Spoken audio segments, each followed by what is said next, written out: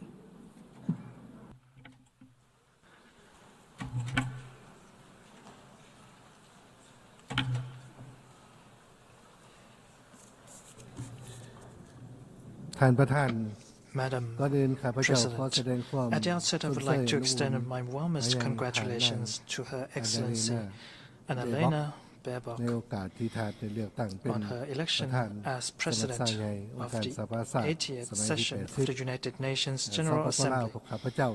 Taking this opportunity, I would like to express my sincere appreciation and would like to offer our full support upon discharging your duties, and also to express my sincere appreciation to His Excellency Philemon Yang for his leadership throughout the 79th session, with significant outcomes achieved in many areas. Madam President, this year marks the 80th anniversary of the founding of the United Nations.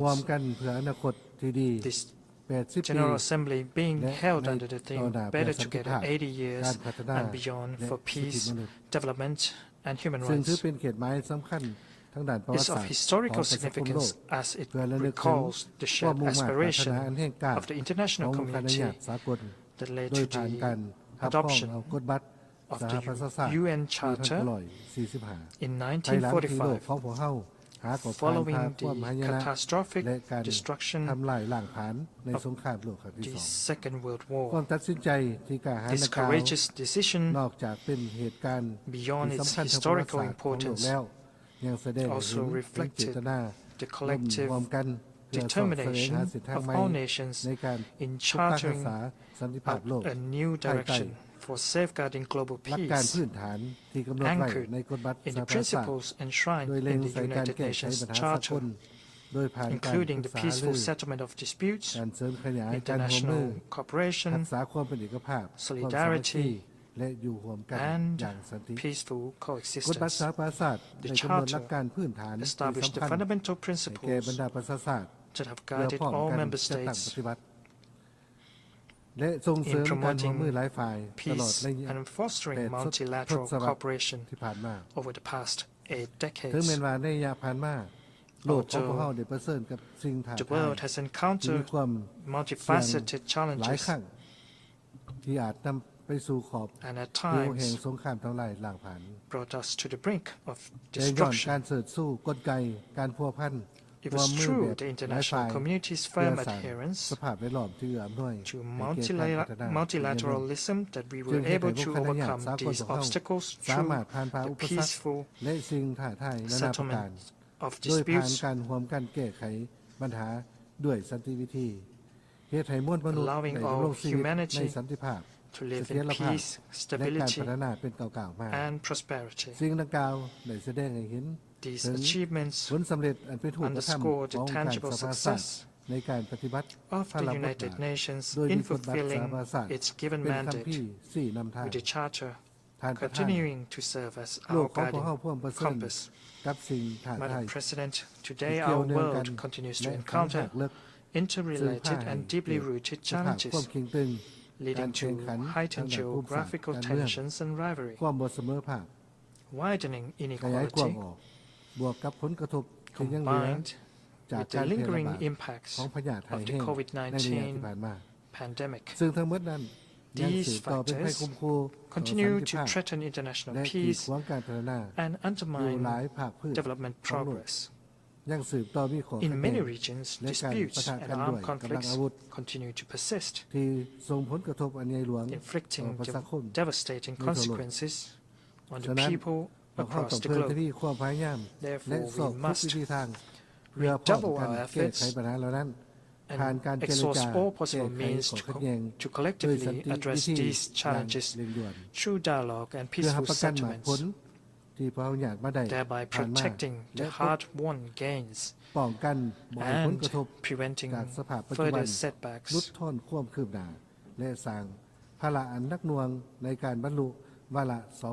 In the implementation of the 2030 Agenda for Sustainable Development.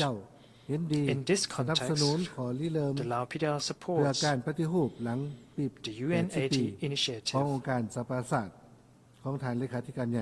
proposed by the Secretary General, which fully aligns with the emerging opportunities and pressing needs of time. This initiative reflects the international community's continued commitment and aspiration to strengthen the United Nations in addressing the emerging global challenges. I firmly believe that in our ongoing efforts to reform the United Nations, priority must be given to maintaining peace, which is the most essential foundation for advancing sustainable development, ensuring justice and preserving human dignity. At the same time, we must strive to further enhance the effectiveness of the UN's working methods and mechanisms through comprehensive and inclusive reforms. Madam President, the Lao PDR attaches great importance to enhancing its partnership with the United Nations. Over the years, our contributions in various areas as a member state reflect the steadfast commitment to promoting the role of the United Nations and upholding the principles enshrined in the UN Charter. The UN Charter provides the fundamental principles to which every member state must adhere to safeguard global peace and create an environment conducive to sustainable development. Over the past 7 decades, cooperation between the Lao PDR and the United Nations has been gradually expanded.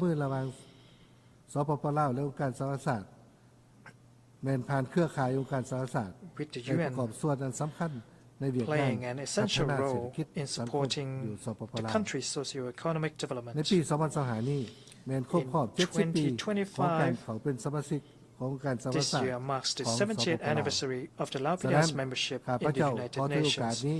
On this important occasion, as a peace-loving nation, I would like to reaffirm the Lao PDR's firm commitment to the principles and objectives of the United Nations. Madam President, we welcome the successful outcome of the high-level meeting on the peaceful settlement of the question of Palestine and implementation of the two-state solution, which was held between 28 to 30 July 2025. The adoption of the New York Declaration marks an important milestone for the international community in reaffirming our collective commitment to the pursuit of peace, justice, and shared responsibility. The Lao PDR continues to support the two-state solution, with the state of Palestine and Israel living side by side in peace and security, in accordance with the relevant UN resolutions. The Lao PDR sincerely hopes that the long overdue question of Palestine, which has persisted for decades, will be resolved by peaceful means. On this note, we call on the international community to intensify our efforts to support recovery and reconstruction work for the Palestinian people to return to normalcy. Drawing from our own experience, the Lao PDR believes that the war is never the answer, and the only path towards resolving conflicts is through diplomatic means, mutual understanding, respect for sovereignty, and adherence to the principles of international law. The Lao PDR is of the view that unilateral coercive measures is not only contradicting to the United Nations Charter and international law, but also hinders sustainable development and impose unjust suffering on innocent people. We must Therefore, we double our efforts to foster enabling environment for peace and development cooperation among all nations. And in this regard, the LAPDA once again joins the international community in calling for lifting the economic and financial embargo against the Republic of Cuba, including the removal of Cuba from the list of state sponsors of terrorism and the elimination of all unilateral coercive measures imposed on sovereign countries. Madam President, the midterm review on the implementation of the 2030 agenda has shown that we continue to face numerous challenges. In this regard, LAPDA reaffirms its strong determination to implement the SDGs and welcomes the adoption of the Pact for the Future. The renewed commitments aimed at strengthening multilateral cooperation and advancing the key priorities of the United Nations. For the LAPDA, the SDGs have been fully integrated into the national development agenda. We will continue to attain the SDGs through the implementation of our national socio-economic development plan, which, with consolidated efforts to enhance resilience and better respond to the current circumstances, including climate and environmental challenges, by applying climate-smart technologies. Likewise, we recognize that enhanced international cooperation, as well as access to new technology, innovation, and financial resources remains essential for countries in special situations and the most vulnerable groups.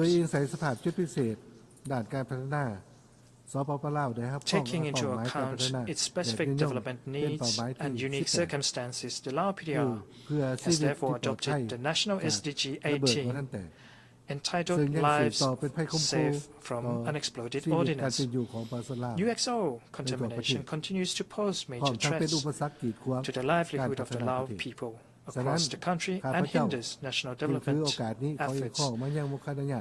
Taking this opportunity, I call upon the international community to increase its support and assistance in addressing the UXO issue, including through the implementation of the International Convention on Cluster Munition, particularly by supporting the LAPDA's presidency of the Third Review Conference on the Convention on Cluster Munitions in 2026. We are gratified to note that the LAPDA continues to meet the thresholds for LDC graduation. To ensure a smooth and sustainable graduation, we are currently implementing the smooth transition strategy through close consultations and cooperation among the concerned sectors and development partners, in view of maintaining a positive momentum in the post-graduation period. Despite numerous challenges faced, the LAPDA remains firmly committed to fostering self-reliant capacity and building resilience in all dimensions, including by putting in place basic economic structures, developing human capital, and enhancing domestic productive capacities, rather in view of realizing a self-reliant and independent economy. These efforts constitute the key objectives in the preparation process for LDC graduation, in line with the upcoming 10th Five-Year National Socio-Economic Development Plan for 2026-2030. LAPDA commends the successful outcomes of the Third UN Conference on Landlocked Developing Countries, particularly the adoption of the Avaza Program of Action. The LAPDA will continue to streamline this program of action into the upcoming National Socio-Economic Development Plan to achieve our national development objective of transforming from a landlocked into a land-linked country. For the LAPDA, infrastructure development for connectivity has been a top priority. In this connection, notable progress includes the completion of the Lao-China Railway, the development of the Lao-Vietnam International Seaport in Vung Ang, and the railway extension connecting Kham Muon Province in central Lao Phaya to Vung Ang Seaport is also in the pipeline, as well as all expansions of the dry ports and multimodal transport service hub. These initiatives have contributed to the efforts to reduce transportation costs and open new routes for regional economic and trade integration. Madam President, climate change and natural disasters, which are occurring more frequently, have had severe impacts on many countries, including the Lao Phaya. Therefore, the international community must redouble its efforts to implement the Paris Agreement and strengthen disaster preparedness, climate adaptation and mitigation, and to reduce the impacts of natural disasters. To ensure sustainable use of natural resources, the Lao Phaya has adopted the national strategy on climate change and remains committed to fulfilling its national obligations outlined in its nationally determined contributions. However, adequate financial support, technology transfer and capacity building remain crucial for effective implementation of the said commitments. In this connection, we call on the international community to fulfill its obligations, particularly by providing $100 billion annually to support global climate action and assist the most vulnerable countries.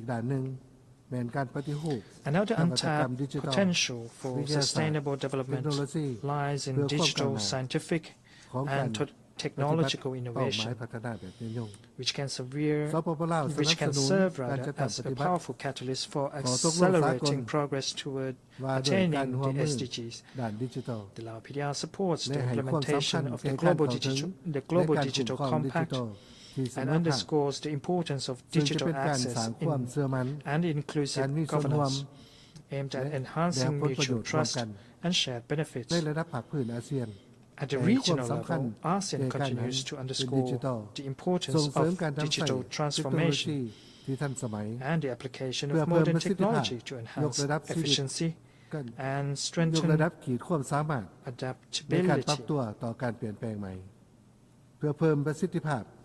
และยกขีดความสามารถในการปรับตัวต่อการเปลี่ยนแปลงปัจจุบันอาเซียนกับพวกเร่งเจรจาสัญญาว่าโดยขอบเขตเศรษฐกิจดิจิทัลให้สำเร็จโดยเพื่อเป็นการส่งเสริมให้อาเซียนเป็นเขตเศรษฐกิจดิจิทัลที่นำหน้าสร้างให้มีการเชื่อมต่อกันภายในและเชื่อมต่อกับทั่วโลก expanding global connectivity and enhancing the capacity necessary for addressing the emerging challenges of the modern global economy. Madam President, in conclusion, I would like to reaffirm the Lao Phaya's commitment to promoting and supporting the United Nations in fulfilling its mandate, particularly by upholding the principles of the UN Charter. I am confident that a strong and effective United Nations not only plays a vital role in maintaining global peace and stability, but also accelerates progress towards achieving the SDGs and ensuring that the benefits are equally shared among all member states. On the occasion of the 80th anniversary of the founding of the United Nations, I am confident that this offers an excellent opportunity for world leaders to discuss and explore all ways and means to safeguard peace and collectively address the challenges facing us today, as well as create a conducive environment in which all humanity can live in peace, security, justice, and prosperity. I thank you. On behalf of the Assembly, I wish to thank the Prime Minister of the Lao People's Democratic Republic, the Assembly will hear an address by His Excellency Nicole Pashinyan, Prime Minister of the Republic of Armenia, I request protocol to escort His Excellency and invite him to address the Assembly.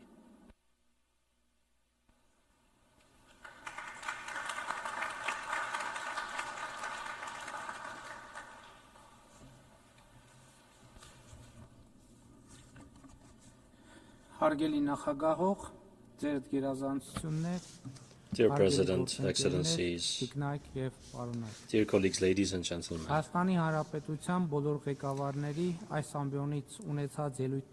the main substance of speeches of all leaders of the Republic of Armenia from this rostrum has been dedicated to the conflict between the Republic of Armenia and the Republic of Azerbaijan. Such were also my speeches from 2018 to 2023. Last year, speaking at the 79th session of the General Assembly, I tried for the first time to speak not about the conflict between Armenia and Azerbaijan, but about peace. My narrative was very cautious, very uncertain, although at that time already more than 12 kilometers of the Armenia-Azerbaijan interstate border had been demarcated for the first time, and the regulations on the joint activities of the demarcation commissions of the two countries had been signed by the two deputy prime ministers.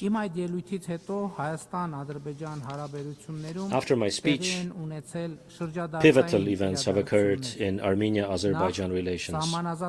Firstly, the regulations on the joint activities of the demarcation commissions were ratified in both Armenia and Azerbaijan, receiving the highest legal force. This is the first bilateral international document signed and ratified between Armenia and Azerbaijan. In this document, the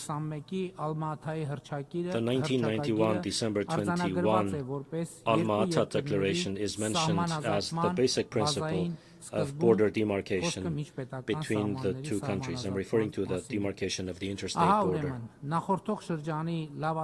Thus, the optimistic processes of the preceding period continued over the past year. In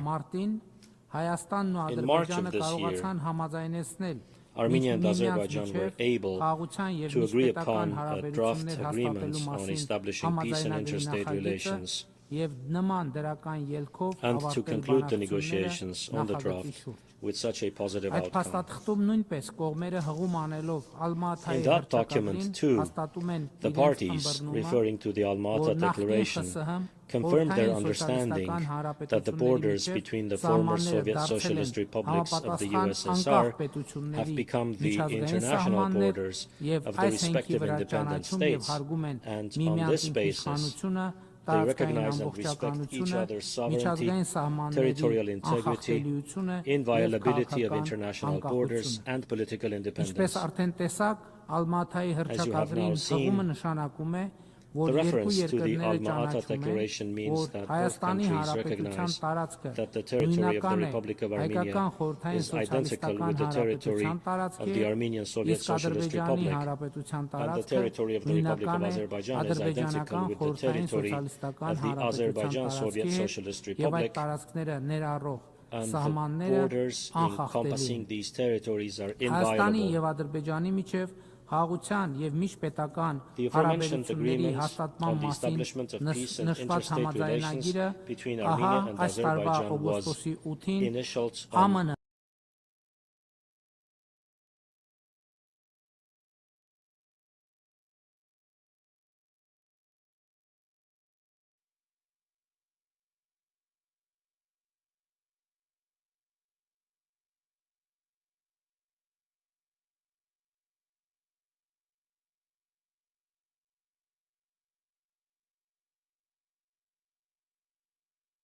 presence of the U.S. President, the President of Azerbaijan, and myself.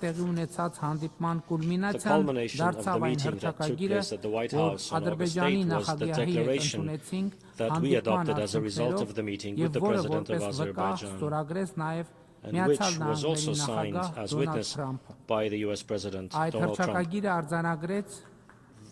That declaration stated that Armenia and Azerbaijan recognize the need to chart a course for a bright future, not bound by the conflict of the past, consistent with the Charter of the United Nations and the 1991 Almaty Declaration, and that after the conflict that brought immense human suffering, the conditions have finally been created for our nations to fully embark on building good neighborly relations on the basis of the inviolability of international borders and the inadmissibility of the use of force for the acquisition of territory. This reality, which is not and should never be subject to revision, paves the way for closing the chapter of enmity between our two nations. We resolutely reject and exclude any attempt of revenge, now and in the future, reads the declaration. In the same document, we, the leaders of Armenia and Azerbaijan, reaffirmed the importance of opening communications between our two countries for intrastate, bilateral and international transportation, for the promotion of peace, stability and prosperity in the region and its neighborhoods, on the basis of respect for the sovereignty, territorial integrity and jurisdiction of the states. These efforts are to include unimpeded connectivity between the main parts of the Republic of Azerbaijan and the Nakhchivan Autonomous Republic through the territory of the Republic of Armenia, with reciprocal benefits for international and intrastate connectivity for the Republic of Armenia. It was also noted that the Republic of Armenia will work with the United States of America and mutually determined third parties to set forth a framework for the Trump route for international peace and prosperity, the TRIP route connectivity project in the territory of the Republic of Armenia. We confirmed our determination to pursue efforts in good faith to achieve this goal in the most expeditious manner. Distinguished President, ladies and gentlemen, what does all this mean? All this means, and I am happy to report to the entire international community, that peace has been established between the Republic of Armenia and the Republic of Azerbaijan. Ladies and gentlemen, the role of United States President Donald Trump is decisive in this peace process, whose dedication, consistency and principledness made possible what seemed to be impossible. This is why we agreed with Azerbaijan's President Ilham Aliyev on our joint decision to nominate President Trump for the Nobel Peace Prize, because we have seen through our own example that President Trump is truly committed to the idea of peace. I would also like to emphasize the role of the peoples, governments and parliaments of Armenia and Azerbaijan, without whose support, of course, it would have been impossible to reach this point. Peace thus is established, but peace is not a vacation. It is work, everyday work. Peace requires daily care, like a newborn baby, to be protected from infections, the cold and the heat, the indifference and the pessimism. Conflict indeed poses far fewer questions before us, and the options for answers in the case of conflict are not many. While peace brings with it questions, new questions, more questions continuously, and peaceful life is about answering those questions with care and not with disdain, thinking diligently about those questions and formulating the answers in good faith is the institutionalization of peace, which is a continuous necessity and something we ought to deal with every day. Այս համատեքստում չափազանց կարևոր է գտնվելու վայրը անհայտ անձանց ճակատագրի պարզաբանումը եւ երկարամյա կոնֆլիկտի բերումով անազատության մեջ հայտնված անձանց հարցի հասցեագրումը, որը նույնպես մեր ամենօրյա աշխատանքային agenda. Թրիփ ուղի ենթակառուցվածքային նախագիծը գործելու է Հայաստանի Հանրապետության տարածքով Միացյալ Նահանգներ Հայաստան երկկողմ ձևաչափով համաձայնեցված բիզնես մոդելով բաղկացած լինելով մի քանի տասնյակ կիլոմետր տարբեր ենթակառուցվածքներից թրիփ ուղին թե տարածաշրջանային, թե գլոբալ նշանակություն եւ ազդեցություն է ունենալու։ Իդեպ, հաստատված խաղաղության նկատմամբ խնամքի հոգատարության համատեքստում շատ կարևոր է խաղաղամետ, լեգիտիմ եւ համաձայնեցված խոսույթի կիրառումը նաեւ այս նախագծի մասին։ Ադրբեջանի նախագահը, ում հետ ընդունել ենք Վաշինգտոնի հռչակագիրը, դրանից հետո մի քանի անգամ, այդ թվում այս ամբիոնից օգտագործել է այսպես կոչված Zangezuri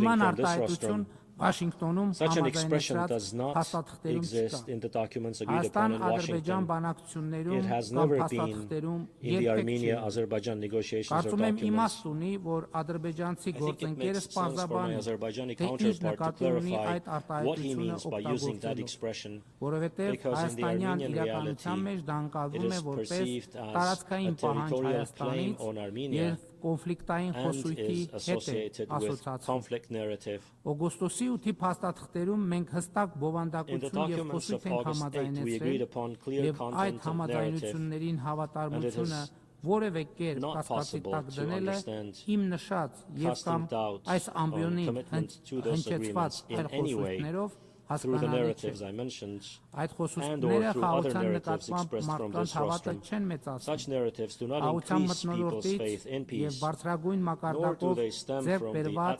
պայմանավորվածություններից չեն բխում։ Ադրբեջանի նախագահը տարբեր ամբիոններից խոսում է Հայաստանի իբր կապիտուլյացիայի մասին։ Ճիշտն ասած չեմ հասկանում, որն է ահռելի պոզիտիվ բովանդակության առկայության պայմաններում որը ձեռք է բերվել համատեղ դժվարին ջանքերով օբյեկտիվ իրականության հետ կապ չունեցող ագրեսիվ ենթատեքստերի հոլովում։ Միթե խաղաղությունը բավարար բերկրանք և բավարարվածություն չի պատճառում։ Ինձ օրինակ պատճառում է։ Ինձ բավարար բերկրանք է պատճառում նաև այն, որ Հայաստանի Հանրապետությունը տպավորիչ տեմպերով զարգացող, անկախ, ինքնիշխան, սեփական ապագան այսօր կառուցող ժողովրդավարական պետություն է և ատելություն չի տածում ու չի տարածում հարևանների և որևէ մեկի նկատմամբ։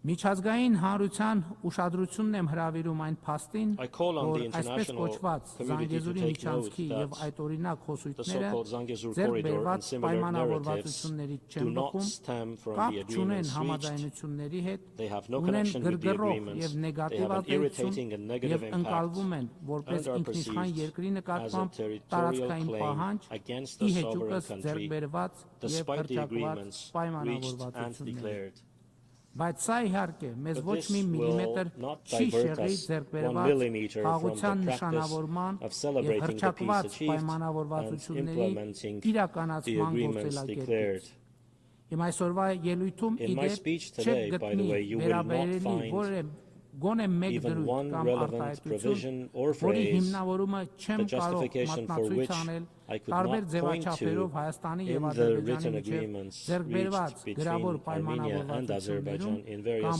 օգոստոսի 8-ին Վաշինգտոնում ստորագրված և հրապարակված փաստաթղթերում։ Ադրբեջանցի գործընկերոջս առաջարկում եմ կենտրոնանալ ձեռք բերված պայմանավորվածությունները շուտափույթ և ճշգրիտ կյանքի կոչելու վրա, ինչի համար էական է լեգիտիմ խոսույթների կիրառումը։ Եվ ուրեմն օգոստոսի 8-ին Վաշինգտոնում հռչակված under the TRIP route project announced in Washington on August 8, a railway, a highway, pipelines and electricity transmission lines will pass through the territory of Armenia, linking the east to the west. As a result of this agreement, the north will also be linked with the south. The mere geographic enumeration is enough to conclude that this is an accurate reflection of the Crossroads of Peace project, which I had the opportunity to present from this rostrum. The TRIP route infrastructure project stems from the Crossroads of Peace program, about the capacity development of which we signed a bilateral memorandum with President Trump on August 8 in Washington. Հարկ եմ համարում նշել, որ Վաշինգտոնի հռչակագրի համաձայն ներպետական, երկկողմ եւ միջազգային փոխադրումների համար Հայաստանի եւ Ադրբեջանի միջև հաղորդակցությունների բացումը տեղի է ունենալու պետությունների ինքնիշխանության, տարածքային ամբողջականության եւ իրավազորության territorial integrity and jurisdiction of the states, and as I indicated earlier, these efforts will include unimpeded connectivity between the main part of the Republic of Azerbaijan and the Nakhichevan Autonomous Republic through the territory of the Republic of Armenia, with reciprocal benefits for international and intrastate connectivity for the Republic of Armenia. These agreements are a good opportunity for the Republic of Armenia այլև մյուս սահմանային անցակետերում սահմանային, մաքսային և այլ հսկողությունների նորագույն տեխնոլոգիաներ ներդնելու դիտանկյունից, որոնք համապատասխան կլինեն ժամանակակից ամենաառաջավոր ստանդարտներին։ TRIP ուղի ենթակառուցվածքային նախագծի համար կարևոր է Հայաստանի և Թուրքիայի միջև սահմանի is important for the TRIP route infrastructure project, meaning the opening of the railway and the highways, with the prospect of developing pipelines, electricity transmission lines and cables. I am pleased to note that in recent years, an unprecedented positive dialogue has been established between Armenia and Turkey. My meetings with President Erdogan are regular, with a continuously growing level of trust. This is an achievement that I highly value, Եվ համոզված եմ, տեսանելի ապագայում բերելու է դրական արդյունքների, այն է Հայաստանի և Թուրքիայի միջև դիվանագիտական հարաբերությունների հաստատման և միջպետական սահմանի liardել։ Տիկնայք և պարոնայք, վերջին տարիներին Հայաստանի Հանրապետության դիվանագիտական հարաբերությունների աշխարհագրությունը տեսանելիորեն եւ հաճելիորեն ընդլայնվում է։ 30 տարվա անկախությունից ի վեր Հայաստանի Հանրապետությունը դիվանագիտական հարաբերություններ չուներ Սաուդյան Արաբիայի եւ Պակիստանի հետ։ Ուրախ եմ արձանագրել, որ հիմա արդեն մեր երկրների միջև դիվանագիտական հարաբերություններ են հաստատվել երկխոսություն է տեղի ունենում, իսկ Հայաստանի Հանրապետության ավանդական կապերը նկատելիորեն զարգանում։ Իրանի Իսլամական Հանրապետության և Վրաստանի հետ մեր երկխոսությունն ու եղբայրությունը ավելի տեսանելի է դառնում։ Այս հարաբերությունները Թուրքիայի և Ադրբեջանի հետ մեր հարաբերություններին զուգահեռ չափազանց կարևոր են Հարավկովկասյան տարածաշրջանը խաղաղ, կայուն և զարգացող միջավայր տեսնելու համար։ Այս իմաստով կարևորում եմ նաև 3 գումարած 3 ձևաչափը, որը մեզ համար կարևոր հարթակ է մեր տարածաշրջանի երկրների հետ երկխոսելու և Ռուսաստանի Դաշնության հետ մեր ավանդական երկխոսությունը զարգացնելու համար, չնայած մենք Ռուսաստանի հետ մշտական ակտիվ շփումներ ունենք երկկողմ ձևաչափով։ Վերջերս մենք ռազմավարական գործընկերություն հաստատեցինք Չինաստանի հետ, ակտիվ քաղաքական և առևտրատնտեսական հարաբերություններ ունենք Հնդկաստանի հետ։ Հավասարակշռված և հավասարակշռման արտաքին քաղաքականությունը նոր հորիզոններ է բացում մեր առաջ։ Մենք ակտիվացնում ենք մեր հարաբերությունները Ճապոնիայի, Մոնղոլիայի, Մերձավոր Արևելքի, Կենտրոնական Ասիայի երկրների հետ։ Տիկնայք և պարոնայք, հարգելի ներկաներ։ Ladies and gentlemen, Այս տարի մարտին in Հայաստանի March of this Հանրապետության year, ազգային ժողովը the ընդունեց National Assembly of the Եվրոպական Republic of միությանը Armenia Հայաստանի adopted անդամակցության գործընթաց the law սկսելու on մասին initiating օրենքը, the process որը of շատ մեծ Armenia's accession to նշանակություն the ունի European մեր Union, օրակարգի which համար։ is of great Այս importance for օրենքը our ոչ agenda. միայն Եվրոպական միության հետ մեր This law is աննախադեպ not only բարձր the մակարդակի manifestation of our հարաբերությունների unprecedented high արտահայտություն level of է, relations with the այլև ուղիղ European Union, վկայություն but also a direct ժողովրդավարական արժեքներին testament մեր to our նվիրվածության։ commitment to democratic values. Շատերը հարցնում են, թե երբ Հայաստանը Many կդառնա ask when Եվրամիության Armenia will անդամ become a եւ member of the որքանով է European Union դա and how իրատեսական։ realistic it is. Նախ մեր 4 Firstly, հարևաններից երկուսը two of our four Եվրամիության neighbors are անդամության candidate տեխնացու countries for երկիր։ EU membership. Եվ հետո And secondly, Եվրամիության անդամ The դառնալու law գործընթաց on սկսելու starting մասին the օրենքը process of becoming մեզ a համար member of the նախ եւ European առաջ Union is above ժողովրդավարական all բարեփոխումները an հետևողականորեն incentive for us to շարունակելու խթան։ consistently continue the Մենք democratic ուզում ենք reforms. ինստիտուցիոնալ եւ We բովանդակային want to առումով be համապատասխան institutionally լինել and Եվրամիության substantively ստանդարտներին։ compliant with the EU Առանց standards. այդ Short ստանդարտներին of such compliance, համապատասխանության հնարավոր չէ it is impossible to Եվրամիության become անդամ դառնալ։ an Եվ EU member. հետևաբար, Therefore, երբ Հայաստանը when Armenia օբյեկտիվորեն համապատասխանի objectively complies with the Եվրամիության standards of the ստանդարտներին, European Union, այս կետից from that ունենք point երկու on we will have two ճանապարհ։ Մեզ paths. կամ կընդունեն Either we will be Եվրամիության accepted into the անդամ, EU կամ չեն or we ընդունել։ will not be accepted. Եթե կընդունեն, If լավ they է։ accept us, Եթե fine. չեն If they ընդունի, do not, մենք լուծած we will have կլինենք մեր accomplished առաջ a very դրված մի important կարևորագույն task խնդիր։ set before us. Հայաստանը կլինի Armenia will be a ժամանակակից country առաջավոր that complies with ստանդարտներին the advanced համապատասխանող modern երկիր։ standards. Եվրամիության Our ստանդարտներին aspiration to comply համապատասխանելու with մեր European ձգտումը Union ոչ standards թե աշխարհ is a matter քաղաքական, of not այլ geopolitical, ժողովրդավարական but rather ընտրության հարց է, democratic choice. որովհետև 2018 Because թվականին Հայաստանում since տեղի the ունեցած people's ժողովրդական non-violent ոչ բռնի velvet revolution թավշյա that took place in հեղափոխությունից ի վեր Armenia in ժողովրդավարությունը 2018, օրենքի գերակայությունը, we have adopted մարդու as a matter իրավունքները, of strategy, անկախ դատական համակարգը democracy, the մեր rule of law, կողմից որդեգրված են rights, որպես and an ռազմավարություն։ independent judiciary. Ժողովրդավարության ոլորտում մեր ունեցած In order ձեռքբերումները to make առավել our achievements in the ինստիտուցիոնալ field of եւ democracy ժողովրդամետ more դարձնելու համար institutional and առաջիկայում մենք pro-people, մտադիր we ենք intend անել to take հաջորդ the քայլը։ next step in the near future. 2026 թվականի After խորհրդարանական receiving ընտրություններում the people's ժողովրդի mandate once մանդատը again in the եւս մեկ անգամ 2026 ստանալուց հետո parliamentary elections, կնախաձեռնենք we will համաժողովրդական initiate հարաքվե a նոր nationwide սահմանադրություն referendum to ընդունելու adopt համար, a new որի constitution, արդյունքում as a result of իշխանության which բոլոր ճյուղերը all branches եւ of երկրում government հաստատված and the իրավակարգը legal system established օրգանական in the կապով country կկապվեն will be սահմանադիրի, organically linked այսինքն to the ժողովրդի հետ, constitution maker, Հայաստանի that is, with պետականությունը the people, դարձնելով making հարատև ու Armenia's statehood ժողովրդակենտրոն։ long-lasting and people-centered. Տիկնակ եւ պարոնայք Ladies and արգելի gentlemen, ներկաներ։ 2026 թվականը the year աննախադեպ է 2026 լինելու will be Հայաստանի Հանրապետության unprecedented միջազգային in terms of the ներգրավվածության international տեսակետից։ engagement of the Republic of Armenia. Մայիսին Հայաստանի Հանրապետությունը հյուրընկալելու է In May, the Եվրոպական Republic of Armenia քաղաքական will համայնքի host 8-րդ the 8th գագաթաժողովը summit of the եւ ես European համայնքի political բոլոր community, երկրների եւ and I կառավարությունների cordially եւ invite the heads ղեկավարներին of state and սիրով government հրավիրում of եմ all the member states մասնակցելու of the այդ community կարևորագույն to participate in this միջոցառմանը։ crucial event. Այս գագաթաժողովը եվրոպական summit քաղաքական is a key երկխոսության կարևոր platform հարթակ է, for European որի political ձևաչափը dialogue, բոլորիս the format of հնարավորություն է which տալիս հանդես գալ enables us all to որպես մի act մեծ as a large համատեղ team, պատասխանատվությամբ կապված connected թիմ, by որը shared պատասխանատու է responsibility Եվրոպայի for եւ գլոբալ Europe's and global ներդաշնակության։ harmony.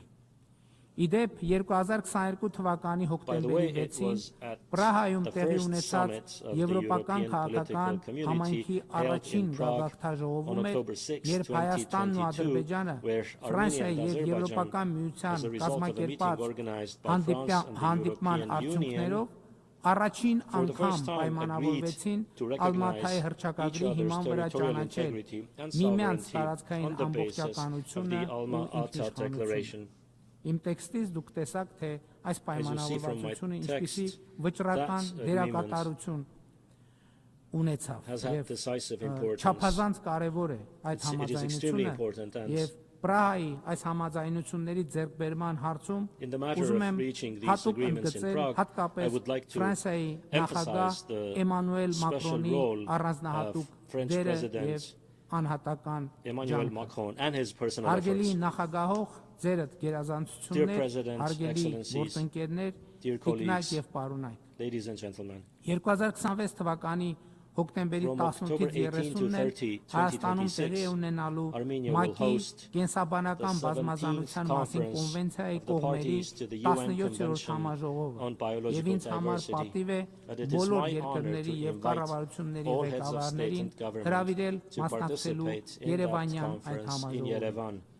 Հույս ունեմ այդ I hope ժամանակ that արդեն by then ՄԱԿ-ի գլխավոր I ասամբլեայի will have 81-րդ reported at նստաշրջանում the զեկուցած 81st կլինեմ, session of the որ UN General Հայաստանի եւ Assembly Ադրբեջանի that միջև the agreement հաղորդության եւ on peace միջպետական and the հարաբերությունների establishment հաստատման of մասին interstate համաձայնագիրը relations between Armenia առնվազն and Azerbaijan ստորագրված է has been at Հայաստանի least եւ signed. Թուրքիայի միջև The սահմանը border բացված, between Armenia TRIP and Turkey ուղի has been opened, նախագծի and ներդրումային the large ծրագրի մի part մեծ of the հատված TRIP route արդեն իսկ investment project իրականացված։ has been implemented. Հայաստանի Հանրապետությունը The Republic of վերահաստատում է Armenia իր reaffirms նվիրվածությունը her խաղաղության commitment to the օրակարգին peace եւ agenda ձեռք բերված and the խաղաղությանը։ achieved peace. Համոզված եմ, I am convinced Ադրբեջանի հետ that սերտ with երկխոսությամբ close dialogue with տարածաշրջանային երկրների եւ and the միջազգային support of հանրության regional countries and the աջակցությամբ international մենք այլևս community, երբեք we will never չենք again շեղվի deviate from the խաղաղության path of ուղեգծից։ peace. Գեցե Long live երկխոսությունը, dialogue, գեցե long live diplomacy, դիվանագիտությունը, գեցե long live խաղաղությունը։ peace. Շնորհակալ։ Thank you.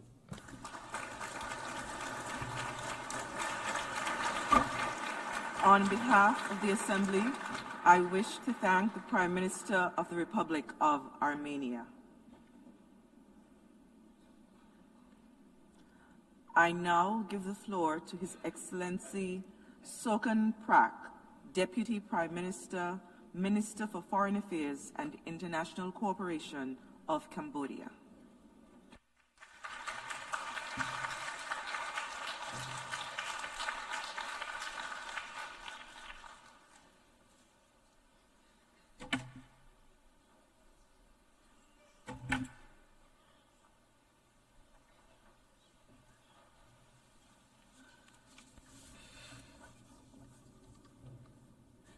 Madame la Présidente, Madam President, Excellences, Your Excellencies, Mesdames et Messieurs les délégués, distinguished delegates, je tiens tout d'abord à féliciter chaleureusement Son Excellence Madame Annalena Baerbock pour son élection à la présidence de la 80e session de l'Assemblée générale des Nations Unies.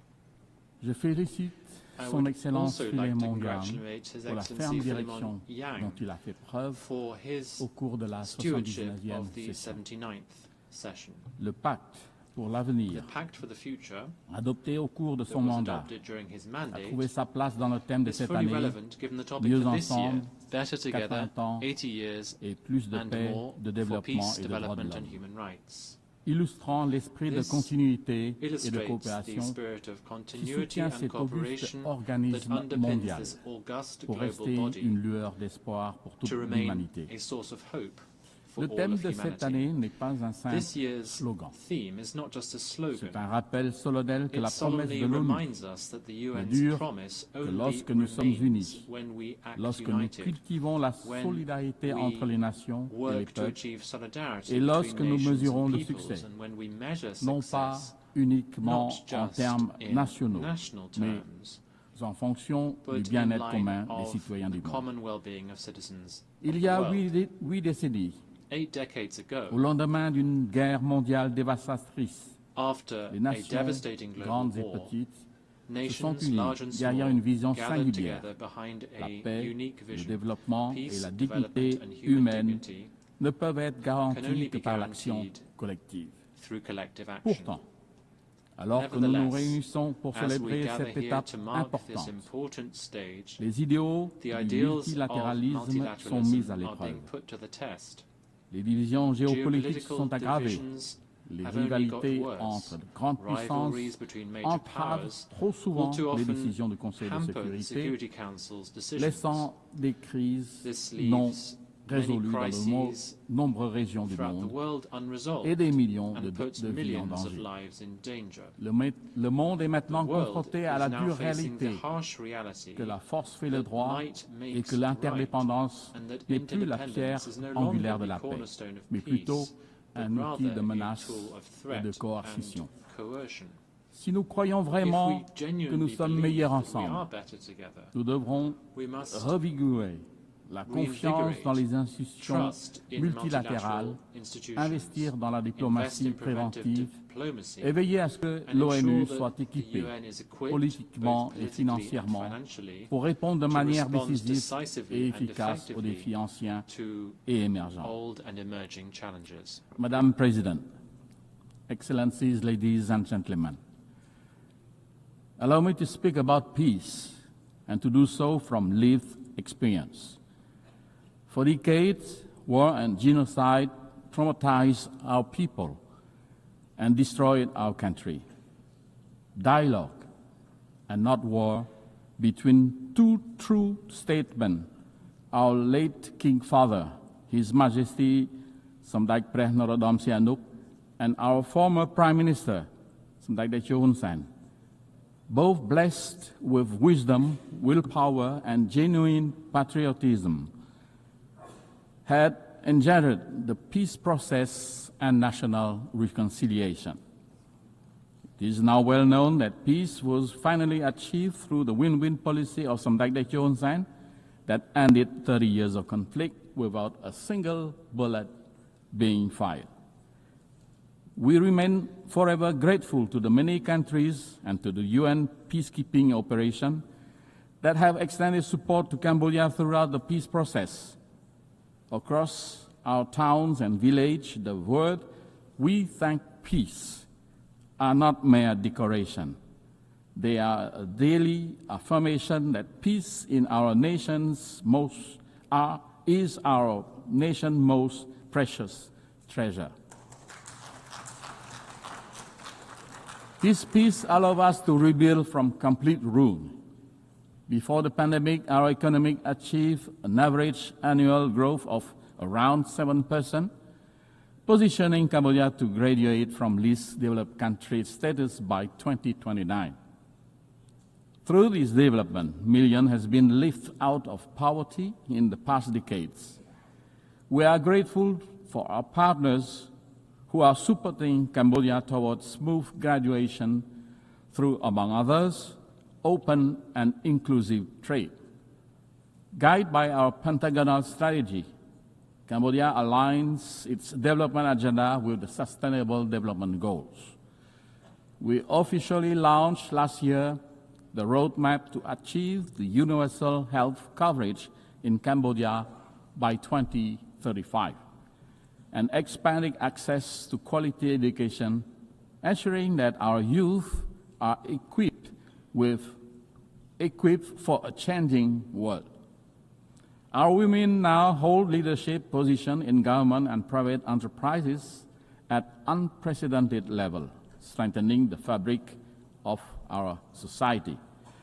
We are firmly committed to protecting and expanding the civic space and strengthening democratic governance, knowing that development and human rights are inseparable pillars of lasting peace. On climate action, one of humanity's greatest collective tests, Cambodia has submitted its third nationally determined contribution to the UNFCCC.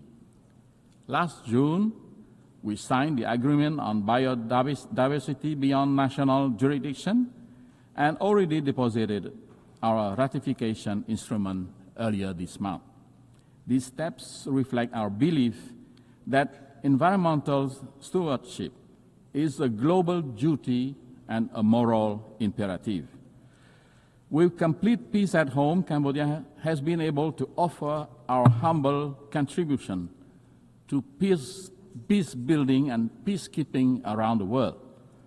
From a country once hosting UN peacekeeping mission, Cambodia has become a steadfast contributor to global security. Since 2006, we have deployed over 10,000 peacekeepers, more than 800 of them women, to 10 UN missions across the globe.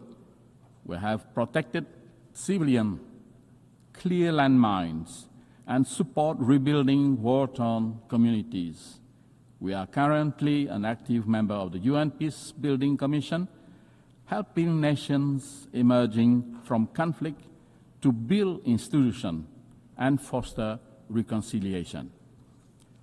Madam President, Excellencies, ladies and gentlemen, Cambodia transformation embodies the UNGA 80 theme, namely, countries once in need can now become providers of peace and stability for others. It is therefore deeply painful to inform this august assembly that the hard-won peace that we so profoundly cherish and wholeheartedly share around the world is today threatened in our own home, not by internal division like in the past, but border conflict with a neighbor. We are grateful that a ceasefire brokered by U.S. President Donald Trump effectively halted armed clashes that has caused death, injury, and destruction, and the displacement of hundreds of thousands innocent civilians. Like Armenia and Azerbaijan, Cambodia has nominated President Donald Trump for the Nobel Peace Prize for his crucial role in this important step to peace. However, the ceasefire remains very fragile, despite expressed commitment from both countries on the sincerity to strictly comply with the ceasefire terms, to rebuild trust and restore normalcy, and the positive outcome of following meetings hosted and coordinated by Malaysia, the ASEAN chair. But sincerity is only credible and trust can only flourish when respect with both the letter and the spirit of the agreement matches with real action on the ground. Sadly, continued unilateral move to impose territorial sovereignty from our neighbor, using forces instead of agreed mechanism, unilateral maps instead of internationally recognized ones that were produced in accordance with treaties that bind the two countries, and countless other actions undermine this trust-building and peace effort. Of great concern is the forced eviction of Cambodian civilians and threat to use national law against them, and to evict hundreds more from the lands they have lived in for decades. Such way of territorial control on the segment of the border yet to be demarcated demonstrate a clear disregard, not only for the terms of the ceasefire, but also the mutual agreements on the settlement of border issues. In the process, Cambodia's sovereignty and territorial integrity are violated, and the rights and dignity of many Cambodians infringed.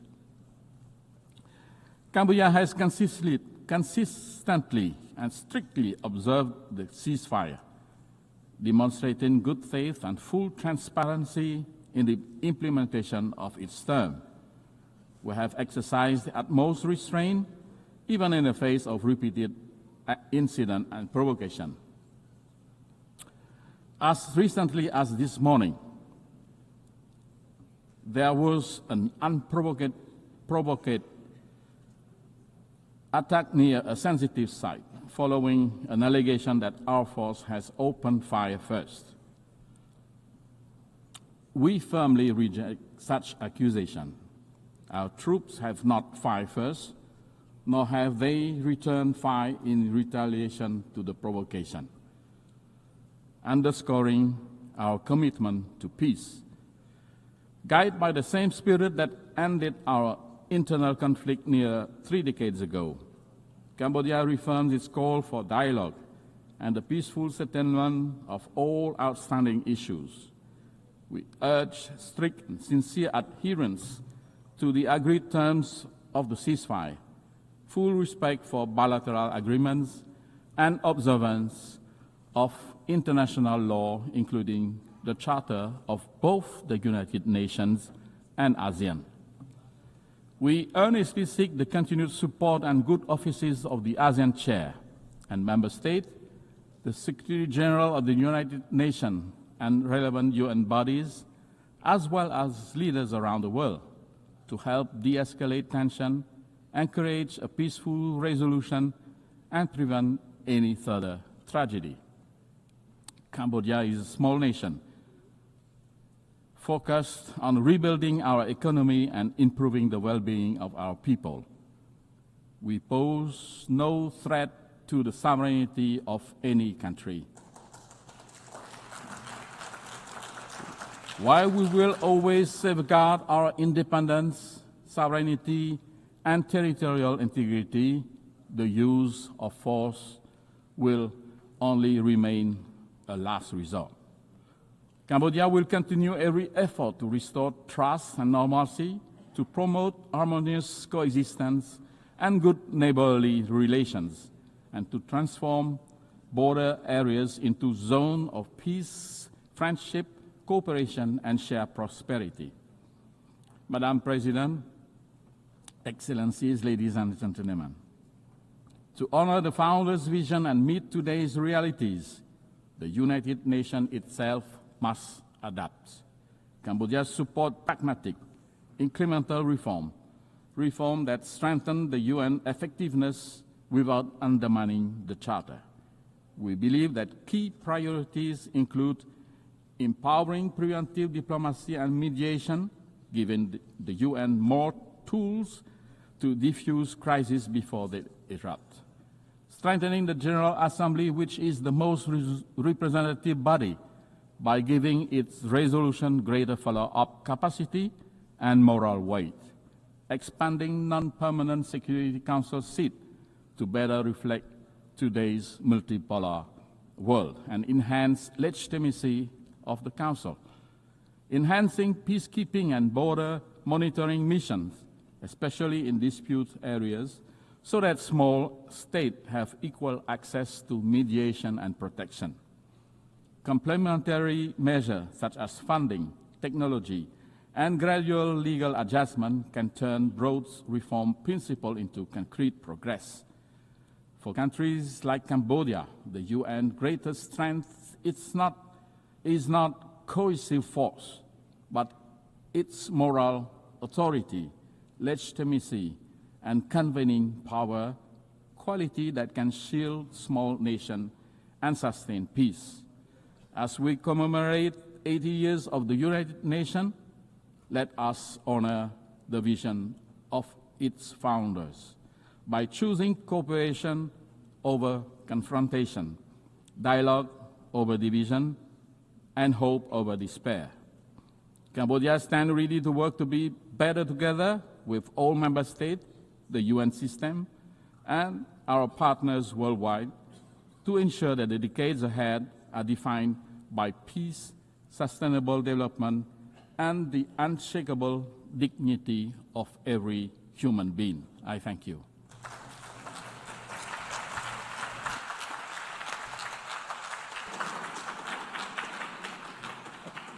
I thank the Deputy Prime Minister, Minister for Foreign Affairs and International Cooperation of Cambodia.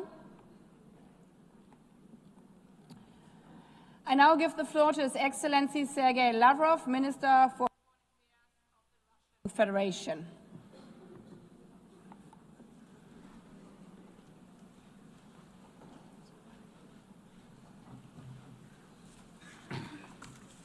Госпожа председатель, дамы и господа, 80 лет назад окончилась самая страшная война в истории человечества.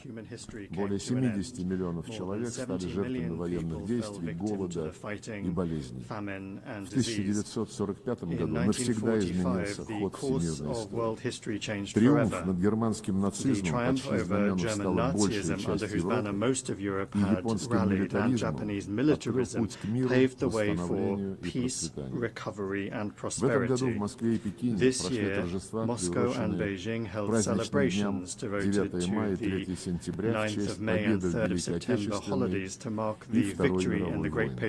Мир увидел грандиозные военные парады, вознаменование решающих вкладов народов Советского Союза в сокрушении нацистской Германии и особой роли народа Китая в разгроме милитаристской Японии. Мы свято чтим память о боевом братстве со всеми союзниками brotherhood in arms with all of our allies who stood on the side of truth in the fight against the forces of evil. One of the enduring outcomes of that war was the creation of the United Nations. The principles of its charter agreed upon by the founding fathers of our organization continue to serve as a shining beacon of international cooperation.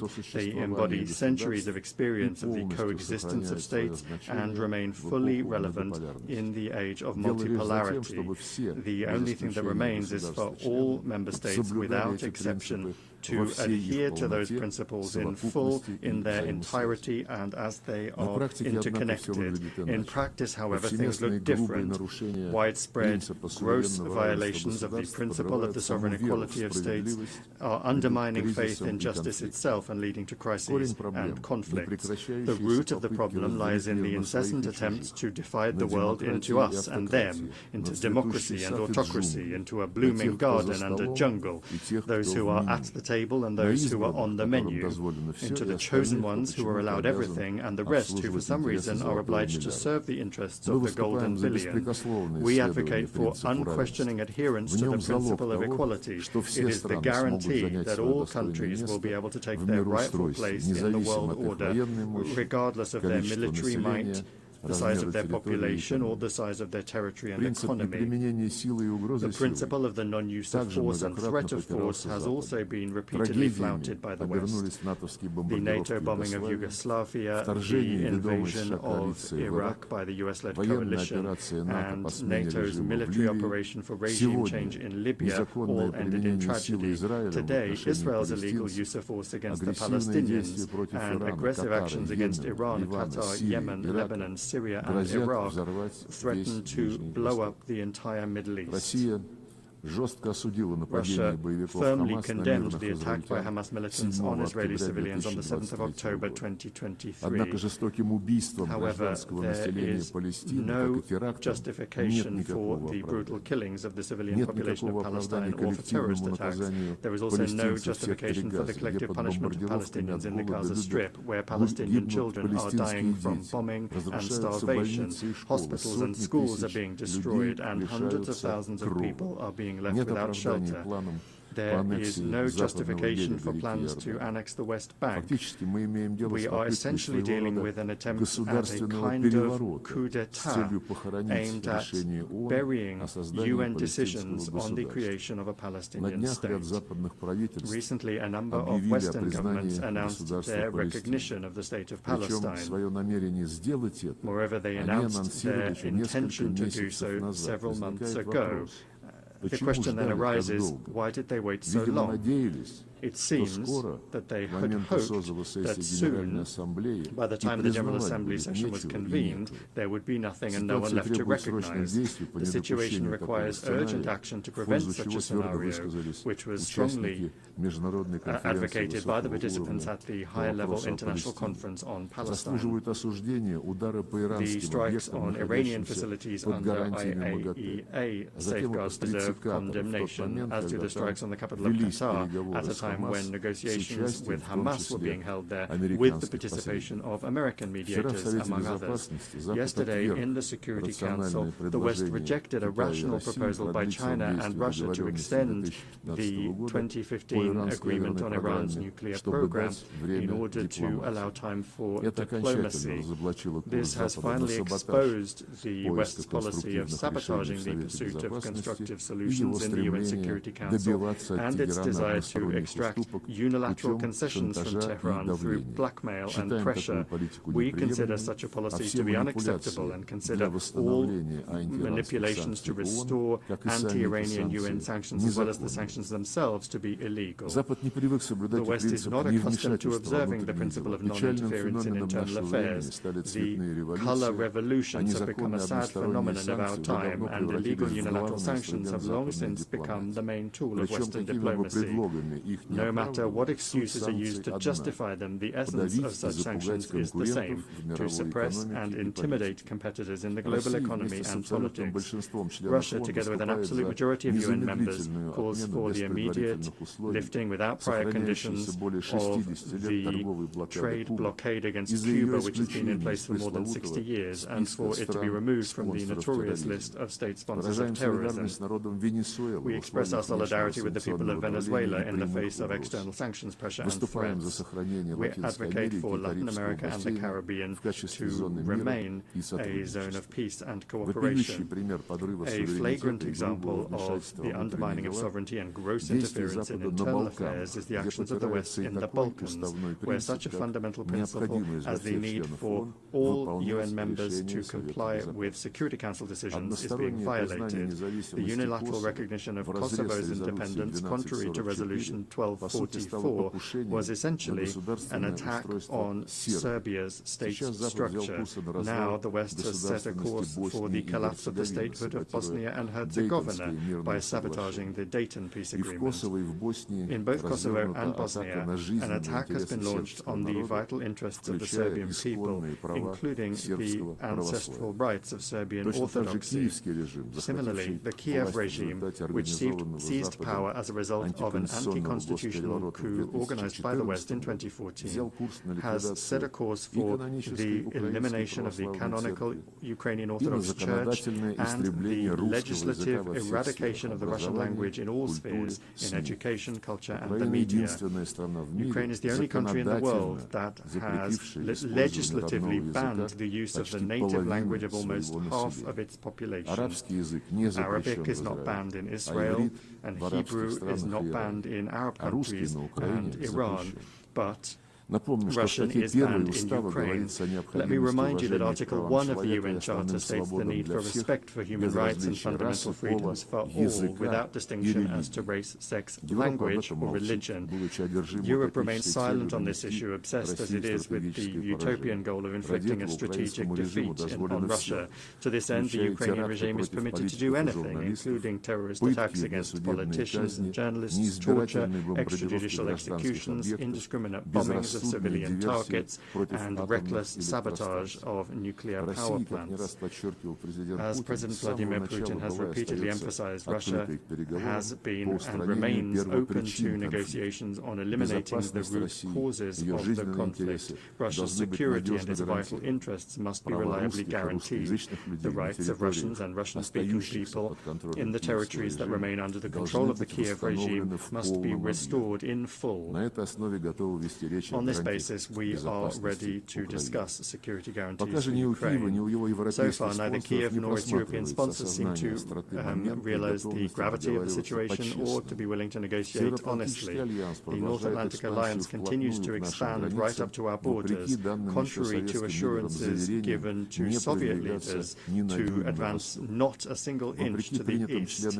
Contrary to the commitments made by NATO members at the OSCE to respect the principles of the indivisibility of security and not to strengthen their own security at the expense of others and not to strive for dominance. We repeatedly propose that NATO capitals respect their commitments and agree on legally binding security guarantees. Our proposals in 2008 and the subsequent ones, including in December 2021, have been ignored and continue to be ignored to this day. Moreover, threats of the use of force against Russia are increasingly being made. Russia is being accused of almost planning to attack the North Atlantic Alliance and European Union countries. President Putin has repeatedly debunked these provocations. Russia has never had and does not have any such intentions. However, any aggression against my country will be met with a decisive response.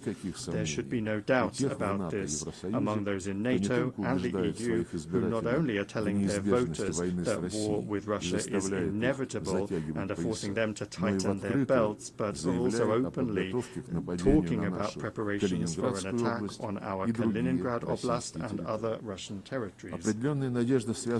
We have some hopes for the continuation of the Russian-American dialogue, especially after the summit in Alaska. In the approaches of the current U.S. administration, we see a desire not only to contribute to ways to realistically resolve the Ukrainian crisis, but also a desire to develop pragmatic cooperation without adopting an ideological stance.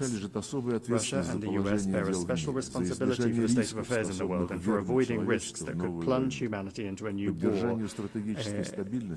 The maintenance of strategic stability is the aim of a new initiative by the Russian Federation that was put forward by President Putin on the 22nd of September. It concerns Russia's readiness to adhere to the central quantitative limits of the New START treaty for 1 year after its expiry on the 5th of February 2026. This is upon the condition that the United States acts similarly and does not take steps that would violate the existing balance of deterrence capabilities. We believe that the implementation of our proposal would create the conditions necessary for avoiding a strategic arms race to maintain an acceptable level of predictability in the nuclear missile sphere and to improve the overall atmosphere in Russian and American relations. Colleagues, in December this year, we will mark the 65th anniversary of the adoption by the General Assembly of the Declaration on the Granting of Independence to Colonial Peoples and Countries. The decolonization process, with a leading role played by the Soviet Union, was a direct consequence of the realization of the right of nations to self-determination. The peoples of Africa and Asia refused to live under the yoke of the colonizers, just as after the coup d'etat in 2014 in Ukraine, Crimea, Donbass, and Novorossiya refused to submit to the Kiev neo-Nazi regime that had illegally seized power. It not only does not represent the interests of the population, but has also unleashed a war against them. In both cases, the principle enshrined in the 1776 Declaration of Independence and subsequently reaffirmed by many American presidents was put into practice. The following principle: governments derive their just powers from the consent of the governed. Neither the colonizers nor the Kiev regime had any consent from the peoples that they sought to rule. This principle was also unanimously reaffirmed in the UN 1970 Declaration, which states explicitly that all must respect the territorial integrity of those countries whose governments represent the entire population living on the territory concerned. Today, Africa and the entire Global South are experiencing a new awakening, striving for complete independence, and the UN must not be indifferent to that. Last December, the General Assembly resolution entitled Eradicating Colonialism in All Its Forms and Manifestations was adopted. We call for the next step to be a decision to declare the 14th of December the International Day for the Elimination of Colonialism. We welcome the role of the Group of Friends in defense of the UN Charter in consolidating efforts to counter neo-colonial and other discriminatory practices against the global majority, and we invite all independent states to join the membership of that initiative and that group. The current balance of power in the world is radically different from that established 80 years ago. The decolonization process and other major upheavals have changed the political map of the planet. The global majority is loudly asserting its rights. The Shanghai Cooperation Organization and the BRICS play a special role as mechanisms for coordinating the interests of the countries of the Global South and East. The influence of the African Union, CELAC, and other regional associations is growing. These new realities have not yet been adequately reflected in our organization's institutional framework. The issue of Security Council reform is particularly important. Russia calls for its democratization exclusively through the expansion of the representation of Asia, Africa, and Latin America. We support the application of Brazil and India for permanent seats on the Council, while at the same time correcting the historical injustice towards Africa within the parameters that have been agreed by the countries of the continent themselves. Recently, Secretary General Antonio Guterres proposed a comprehensive reform of the UN. We are not opposed to an open discussion of this initiative. The guiding principle should be the UN's return to the fundamental principles enshrined in its charter, which the West for many years has been seeking to replace with its rules-based order. It's important that the work be carried out transparently with the participation and consideration of the interests of all member states. We call on the Secretary-General and all Secretariat staff to strictly adhere to the principles of impartiality and equidistance in accordance with Article 100 of the Charter. Attempts at a palace coup in the Secretariat, its privatization by a small group of countries must not be allowed. The composition of the Secretariat should reflect the new realities and ensure the fair representation of the countries of the global majority. We look forward to a constructive discussion of the organization's development at a special meeting of the Security Council, which Russia, as president, plans to organize on United Nations Day on the 24th of October. UN reform is only a part of the complex task of transforming the entire system of global governance, including the genuine democratization of the IMF, the World Bank, and the WTO, commensurate with the weight and role of the global South and East in the world economy, trade, and finance. Discussions of global reforms cannot ignore the fact that the international security situation today is deteriorating. I have already spoken about the reasons for this, and I'll repeat that the main one is the desire to maintain hegemony through military force. More and more countries and regions are becoming involved in confrontational schemes. NATO is finding itself cramped in Europe and is penetrating into the Pacific Ocean, the South China Sea, and the Taiwan Strait, undermining the universal mechanisms of ASEAN and creating threats not only for China and Russia, but also for other countries that are located in the region. This new stage of expansion is justified by NATO leadership with the slogan of the indivisibility of Euro-Atlantic and Indo-Pacific security, and they're trying to use this slogan to surround the whole of Eurasia with a military ring. Russia and its like-minded partners are offering a constructive alternative to this dangerous course, to build in Eurasia an architecture of equal and indivisible security, not just for NATO members and their allies, but for all countries and associations on the continent without exception, including the SCO, the CIS, ASEAN, the EAEU, CSTO, the Gulf Cooperation Council, and others. To this end, Belarus and Russia, as partners in the Union state, are proposing the development of a Eurasian Charter of Diversity and Multipolarity in the 21st century. A truly continent-wide process is unavoidable after the West's behavior has rendered the Euro-Atlantic security model based on NATO, the EU, and the OSCE meaningless. We see no prospects for restoring this model in Europe in its former form, as some European capitals have suddenly started to contemplate. When talking about the future, we must not forget the lessons of the past, especially in a situation where Nazism is rearing its head again in Europe and militarization is gaining momentum under the same anti-Russian slogans. This is all the more alarming given that a number of politicians in power in Brussels and in some capitals of EU and NATO countries are seriously beginning to talk about a third world war as a likely scenario. These figures are undermining any efforts to find a fair balance of interests among all of the members of the international community by trying to impose their unilateral approaches on everyone else, in gross violation of the key charter requirement, which I have repeatedly mentioned already, that is the respect for the sovereign equality of states. It is this equality which is the foundation for the objectively emerging multipolarity. Russia is not agitating for revolution against anyone. Our country has suffered more than others from revolutions. We are simply calling on member states and the Secretariat's leadership to strictly adhere to all of the principles of the UN Charter without exception, without double standards. Only then will the legacy of the founding fathers of the UN not be squandered in vain. Thank you for your attention.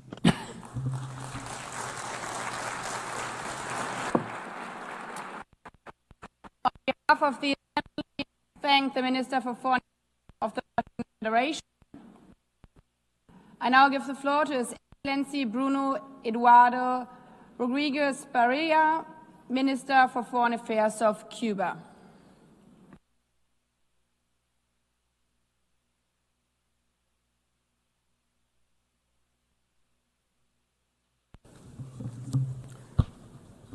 Señora Presidenta de la Asamblea General. Madam President of the General Assembly, Secretary General, as we meet here, 2.2 million human beings in Gaza are condemned to hunger by the genocidal extermination and ethnic cleansing actions of the Zionist regime, which enjoys the military and financial supplies and the impunity guaranteed by the government of the United States. On behalf of the government and people of Cuba, I reiterate our firmest solidarity with the Palestinian people and with their just cause for freedom, independence, and an end to the Zionist occupation. If the Security Council proves itself impotent because of the veto that the United States wields or threatens to wield, and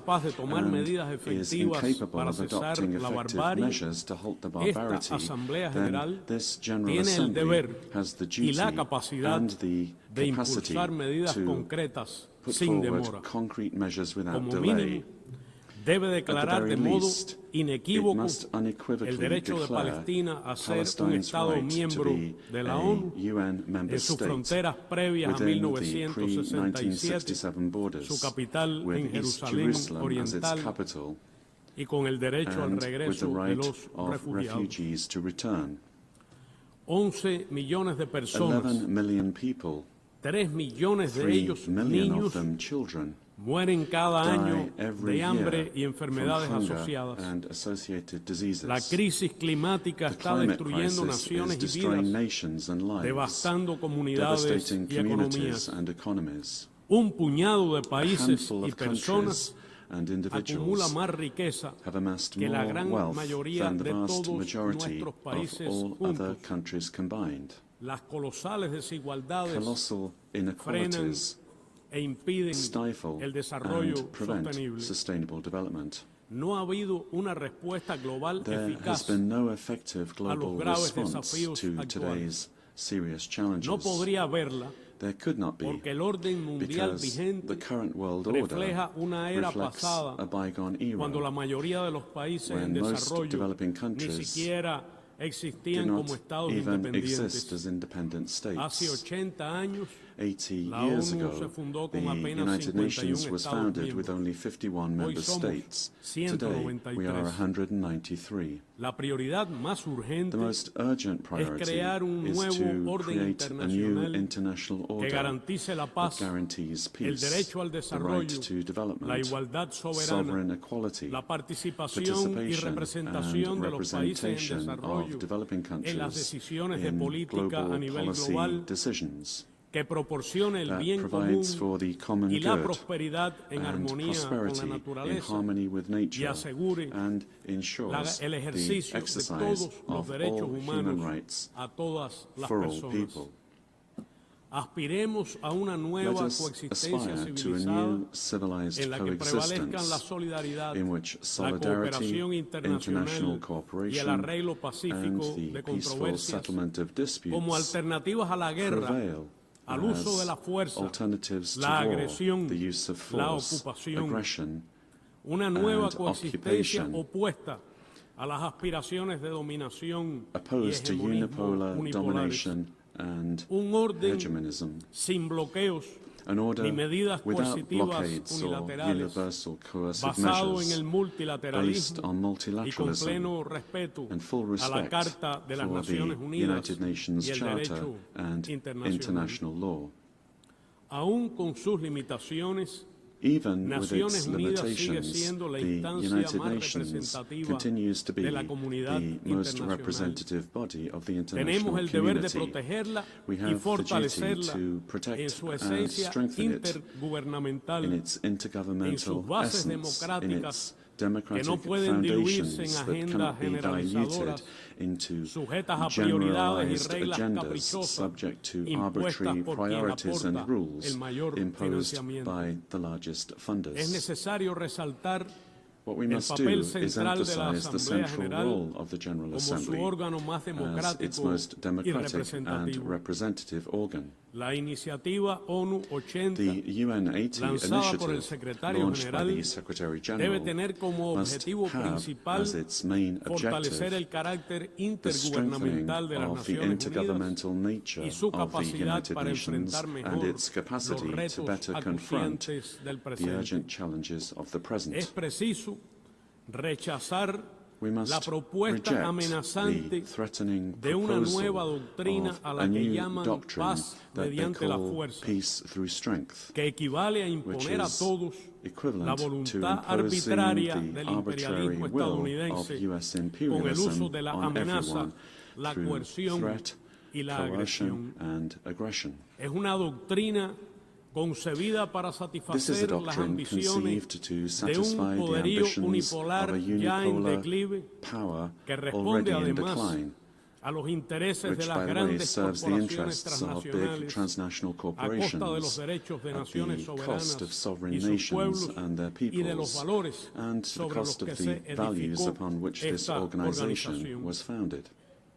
In the Caribbean, today, we're seeing the looming threat of war with an extraordinary naval and air deployment of an offensive nature, utterly unjustified, involving missiles, landing an assault craft, and nuclear submarines.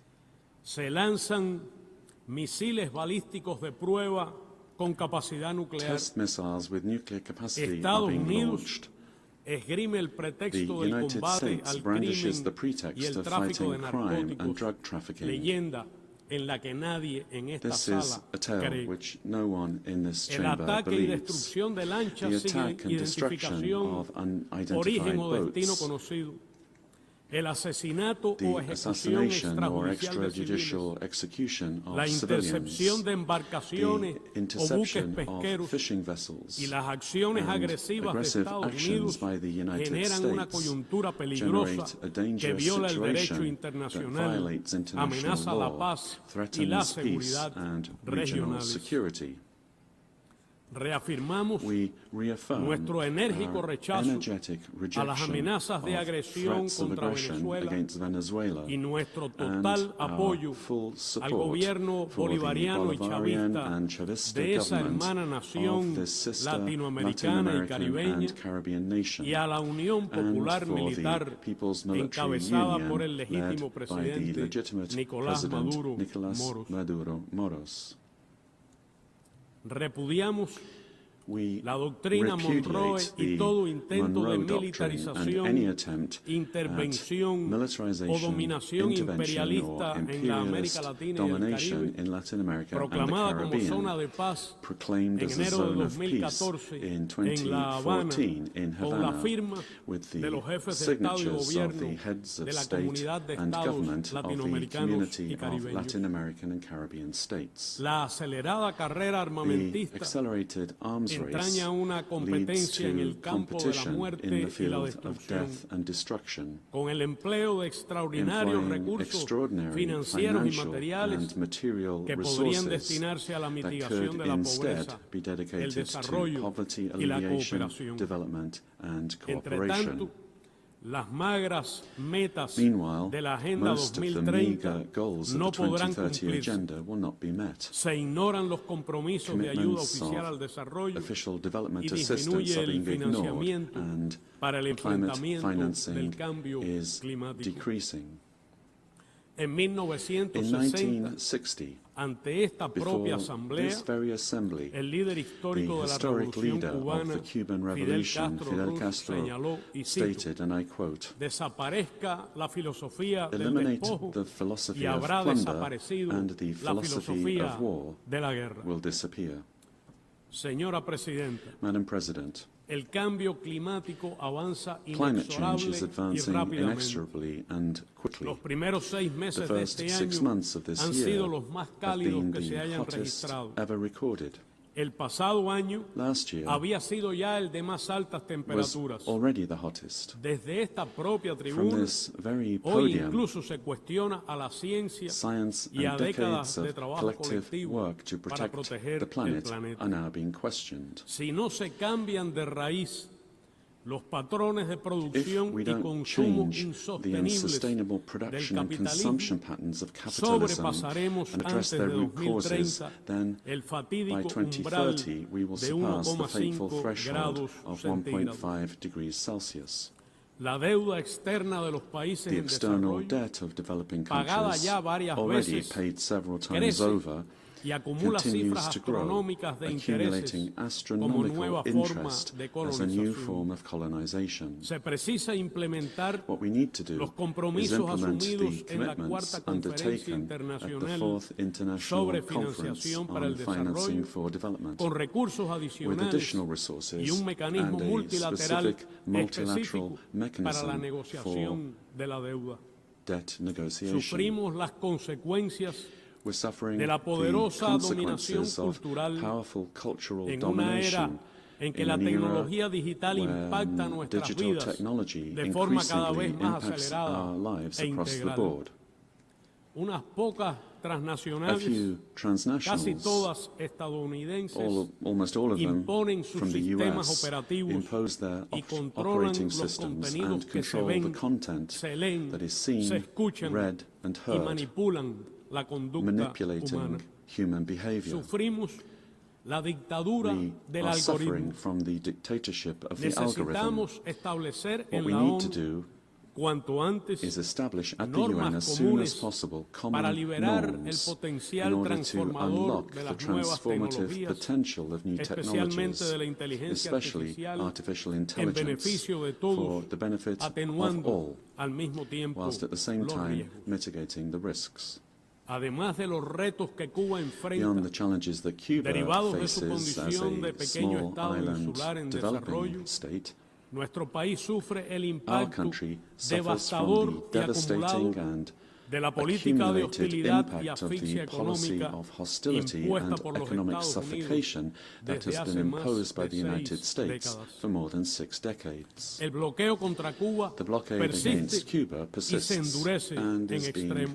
tightened to Se the trata de extreme. una verdadera guerra It is económica really abarcadora y prolongada, comprehensive and prolonged dirigida a privar a economic los war cubanos de sus aimed medios at de depriving vida y Cubans of their sostenibilidad, livelihoods and de su sustainability existencia of their como pueblo existence solidario, as culto a y supportive, alegre. educated and joyful people. Miente deliberadamente quien se atreva a afirmar lo contrario. Anyone who claims otherwise Los deliberately propios lies. promotores The very de esa promoters guerra of this war se ufanan de su boast efecto of its destructivo destructive effect y de su capacidad and its para ability golpear to desde strike cualquier rincón del planeta anywhere el nivel de in vida the world de todo un and pueblo. affect the standard of La living of an agresión entire ha people. escalado The aggression a niveles has sin escalated precedentes to en los unprecedented últimos levels 8 años, in the last 8 years, incluidas acciones de including persecución increasingly y presión económica acts sobre of terceros, persecution and economic los pressure estados que on third ustedes parties, representan the countries y que son that cada you vez más represent, elaboradas, and quirúrgicas that y increasingly are elaborate, extraterritoriales, surgical and provocan extraterritorial impedimentos in nature.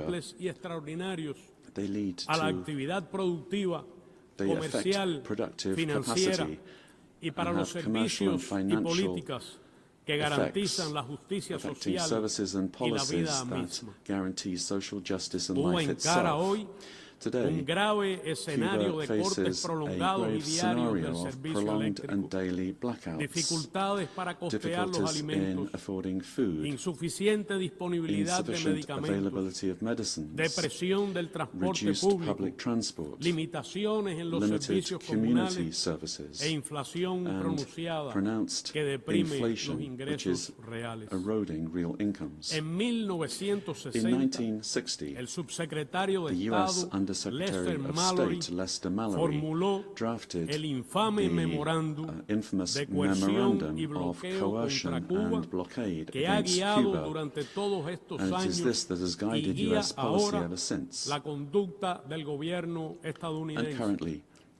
governs the policy of the US. He wrote, and I quote, "Hay que emplear all rápidamente possible means todos los medios must be posibles para promptly debilitar la vida used to económica weaken de the Cuba. economic life of Cuba, Una línea de a acción line of que action logre los mayores that avances achieves the en la greatest privación a progress Cuba de in dinero y depriving suministros Cuba of money para and reducirle supplies, sus recursos to reduce its financieros financial y los salarios resources reales, and real wages, provocar hambre, provoke hunger, desesperación desperation, y el and the derrocamiento del overthrow gobierno. of the government." Fin de la cita. End of quote. El secretario de Estado de los Estados Unidos The es current hoy Secretary la of State of the reencarnación United States de ese is the sujeto reincarnation macabro. of that macabre figure. Señora Madam Presidenta, President, Cuba es un país Cuba víctima is a del country terrorismo that is a victim of y lo fue terrorism. por décadas víctimas del And terrorismo for de Estado decades we de los have Estados Unidos. been subject to state Durante terrorism años from the US. y aún hoy For years se and still organizan y today, financian contra terrorist nuestro acts país against our actos country are terroristas organized desde and territorio financed from estadounidense. US territory. Viven aquí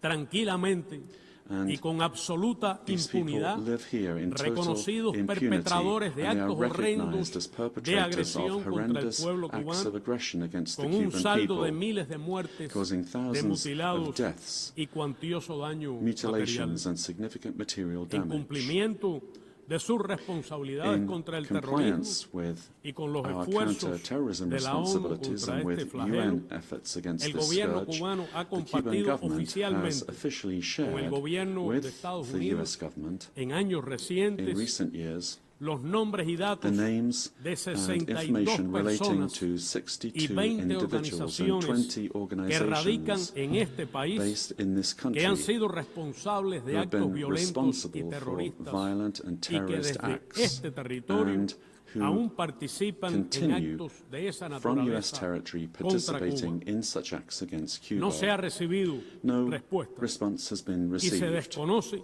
nor que las autoridades de los Estados is it Unidos known hayan tomado acción if the US alguna authorities have taken contra any ninguno action de ellos. against any of them. Resulta cínico It is cynical que el gobierno that de Estados the Unidos, US government, con fines de coerción for purposes política y of económica, political and economic califique a coercion, Cuba como labels Estado Cuba patrocinador as a del state terrorismo. sponsor of terrorism, Calumnia a que no slander comparte esta not organización shared by this ni ningún organization otro nor de sus by Estados any miembros. other of its member states. Muchas de las instituciones Many nacionales, national tanto institutions, bancarias y both financieras banking como and comerciales, financial as well as de casi commercial, todos los of países nearly aquí all the countries representados, represented here, son objeto de are intimidación intimidated por esa by calificación this falaz false del gobierno designation de Estados Unidos. of the US Con government. motivo de ella, And because of this, muchas veces sus bancos their eluden banks very relacionarse often con avoid entidades engaging cubanas, with Cuban ofrecernos entities, créditos, offering us respaldar credit, nuestra supporting actividad our commercial comercial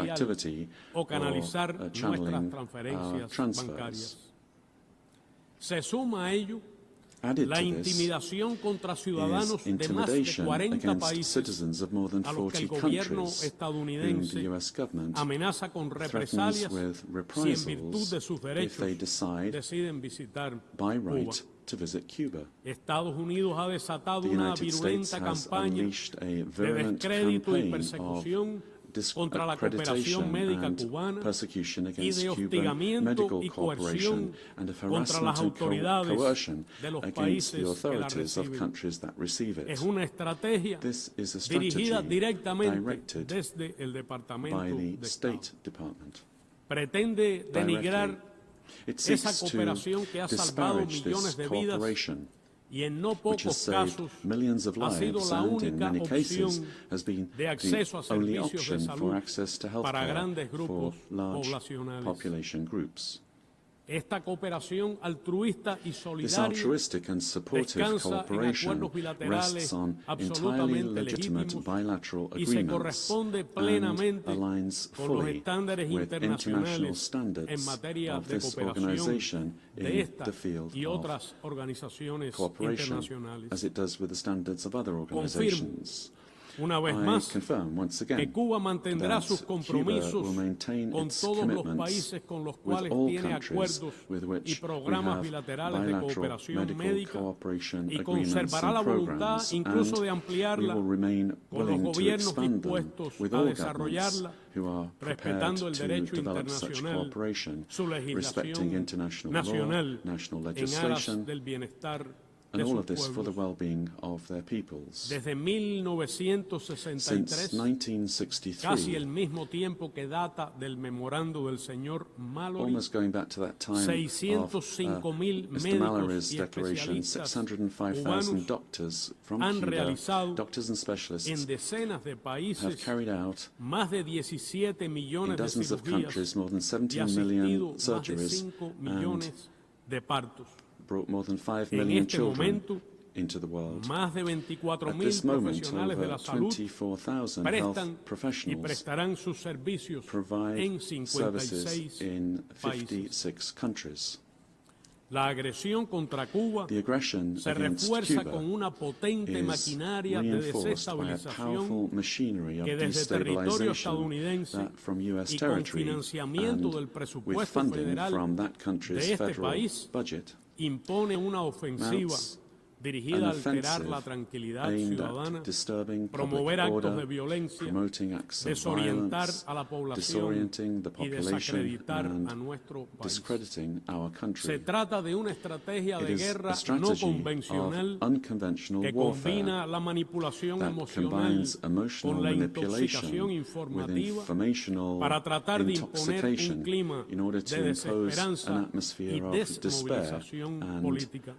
Political Frente a tan demobilization. asimétrica embestida, Faced with such an la determinación de asymmetric nuestro pueblo onslaught, se our people's fortalece. determination is strengthened. Estamos conscientes We are de los aware grandes of the desafíos que great enfrentamos challenges that we face y de la necesidad de encaminar and con of the creatividad need to y el direct concurso de with todos creativity la and with everyone's recuperación contribution económica y economic fortalecer recovery las and the conocidas strengthening y of eficaces social políticas policies. sociales.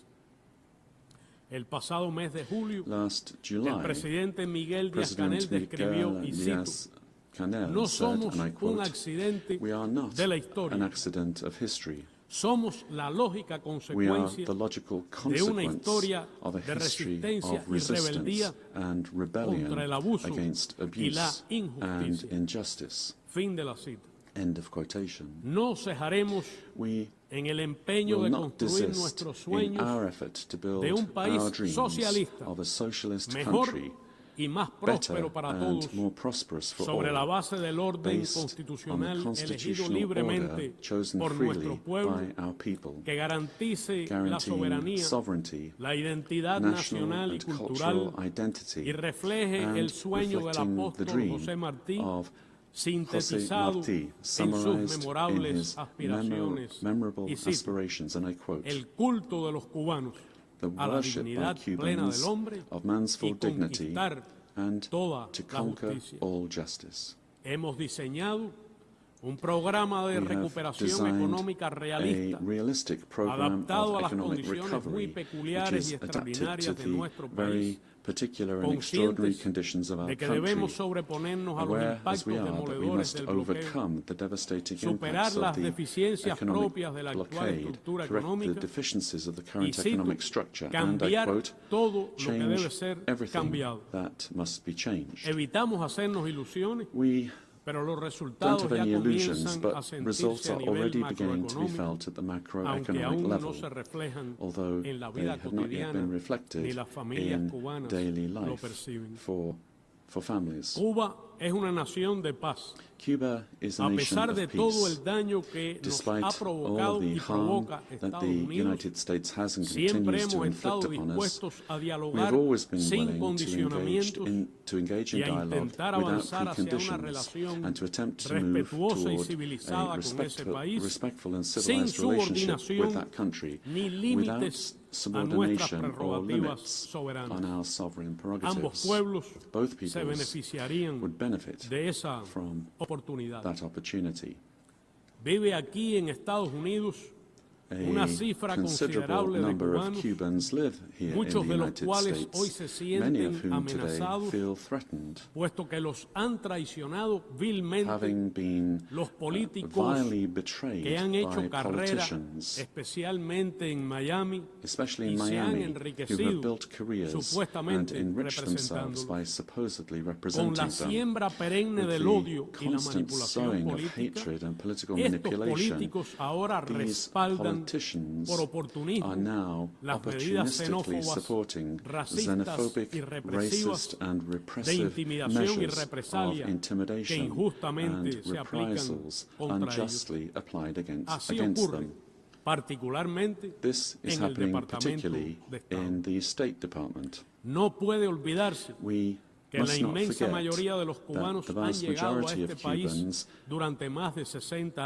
came to this country over more than 60 years ago. They were driven by the conditions created by the blockade, and they were attracted by politically motivated laws and practices of stimulus, reception and protection, regardless of whether they emigrated regularly or not. Madam President, reafirmamos nuestro compromiso como país socio de los BRICS. Rechazamos la aplicación de medidas coercitivas unilaterales que buscan subyugar la voluntad soberana de los pueblos. Expresamos nuestro apoyo a Belarus, Nicaragua, Venezuela, Zimbabue, la República Popular Democrática de Corea, Irán, Rusia y otras naciones víctimas de ellas. Ratificamos nuestra solidaridad con el Gobierno de Reconciliación y Unidad Nacional de Nicaragua. Reiteramos nuestro apoyo al derecho inalienable del pueblo de Puerto Rico a la libre determinación e independencia. Las hermanas naciones del Caribe merecen un trato justo y diferenciado, así como reparaciones por los horrores del colonialismo y la esclavitud. La comunidad internacional tiene una gran responsabilidad con el pueblo haitiano. Mantenemos nuestra modesta cooperación en materia de salud con ese país hermano, y Cuba se sumará a todo esfuerzo internacional para apoyarlo, basado en el respeto a su soberanía, sin imposiciones ni intervenciones militares. Respaldamos el derecho legítimo y soberano de Argentina sobre las Islas Malvinas, Sandwich del Sur, Georgia del Sur y sus espacios marítimos circundantes. Cuba continúa comprometida con la paz en Colombia y se solidariza hoy con el presidente Gustavo Petro. Feel solidarity with President Gustavo Petro today. Africa, the cradle of humanity, will always be able to count on Cuba and the solidarity of Cubans. We support its just claim for reparations for the damage of colonization. We reaffirm our solidarity with the Sahrawi people and their right to self-determination. Reafirmamos nuestro apoyo al principio de una sola China. Nos oponemos a las agresivas doctrinas militar y nuclear de la OTAN. Tenemos la firme convicción, sin utopía, de que un mundo mejor es posible. Creemos en el deber de luchar y trabajar para lograrlo. Reitero las palabras del presidente Raúl Castro Ruz, pronunciadas desde este estrado en septiembre de 2015, y cito: podrá contar siempre la comunidad internacional con la sincera voz de Cuba frente a la injusticia, la desigualdad, el subdesarrollo, la discriminación y la manipulación, y por el establecimiento de un orden internacional más justo y equitativo, en cuyo centro se ubique realmente el ser humano, su dignidad y bienestar. Muchas gracias. Thank you very much.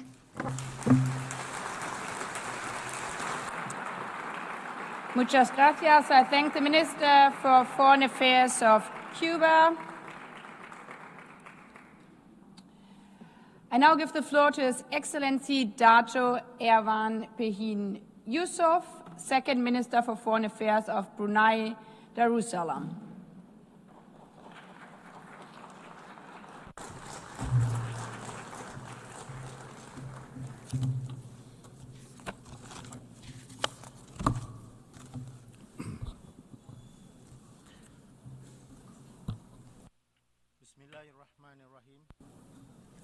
Madam President, Mr. Secretary General, Excellencies, ladies and gentlemen. Assalamu alaikum wa rahmatullahi wa barakatuh. Peace be upon you all. At the outset, I bring the warm greetings of His Majesty Sultan Haji Hassan al-Bolkiah, Muizzaddin wa Dawlah, Sultan and Yang di-Pertuan of Brunei Darussalam, to this esteemed assembly. Allow me also to extend heartfelt congratulations to you, Excellency Annalena Baerbock, on assuming the presidency of this historic 80th session of the General Assembly. We wish you a successful tenure. I also express appreciation to His Excellency Philemon Yang for his leadership of the 79th session, and I commend Secretary General Antonio Guterres for his tireless service in guiding our organization through turbulence and uncertainty. Madam President, the 80th anniversary of the United Nations is more than a commemoration. It is a solemn opportunity for reflection and renewal. Before 1945, our world was fractured by war and colonial rule. From that devastation, the UN was born. Its charter is not just a legal text, but a moral covenant, a collective vow to save succeeding generations from the scourge of war and to stand against dehumanization of people. For small states like Brunei Darussalam, which regained full independence in 1984, membership in the UN affirmed not only sovereignty, but dignity, equality, and belonging within the family of nations. This is why our commitment to this organization remains unwavering. It is the only forum where every nation, large or small, developed or developing, can stand and speak as equals. Over the course of 8 decades, the UN has delivered remarkable progress. It helped prevent the escalation of conflicts, supervised elections, and restored stability to many parts of the world.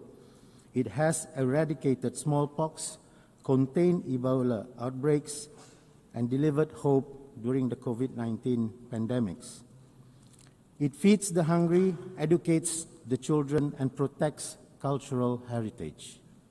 The UN has led global climate action, forged development first through the Millennium Development Goals and later the Sustainable Development Goals. It has also helped to shape international law, from the Universal Declaration of Human Rights to the 1982 United Nations Convention on the Law of the Sea, which remains to be the constitution of the oceans. These achievements have inspired Brunei's own journey. We remain committed to nurturing peace and harmony, advancing sustainable development, and pursuing environmental conservation and climate action. Regionally, we work through ASEAN to promote peace, prosperity, and integration. We also engage beyond the region through our participation, among others, in APEC, FIALAC, the Belt and Road Initiatives, and the CPTPP to strengthen cooperation and enhance our development. Hosting the ASEAN Center for Climate Change reflects our determination and commitment to turn our climate ambitions into actions. Guided by the principles of the United Nations, even a small country like Brunei Darussalam has found a place in the world, contributing to peace through humanitarian aid and peacekeeping. In the past, we supported relief and reconstruction efforts in Aceh following the 2004 Indian Ocean tsunami. and participated in peace monitoring in Mindanao. Today, we continue this role through the observer teams led by Malaysia, which were deployed to monitor the ceasefire between Cambodia and Thailand. Additionally, we maintain our long-standing participation in the UN interim forces in Lebanon, where Bruneian women and men serve with dedication. Madam President, what the UN has achieved so far is not a minor feat. They are the very essence of our shared humanity. Yet, we would be dishonest to speak only of successes. The Security Council, the guardian of peace, has too often been paralyzed, restricted by veto, divided by interests, and mute in the face of grave injustice. Nowhere is this failure more glaring, more tragic than in Palestine. The inaction undermines not only the Council's credibility, but the very foundation of the United Nations. It reminds us why reform is not an option, but an urgent necessity.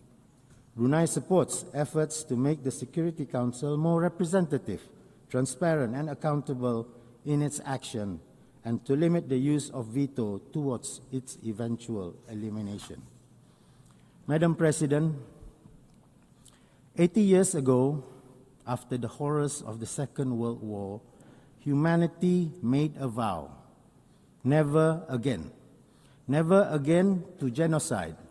Never again to killing with impunity. Never again to silence in the face of atrocity. Yet today, in Gaza, we see actions that betray that vow.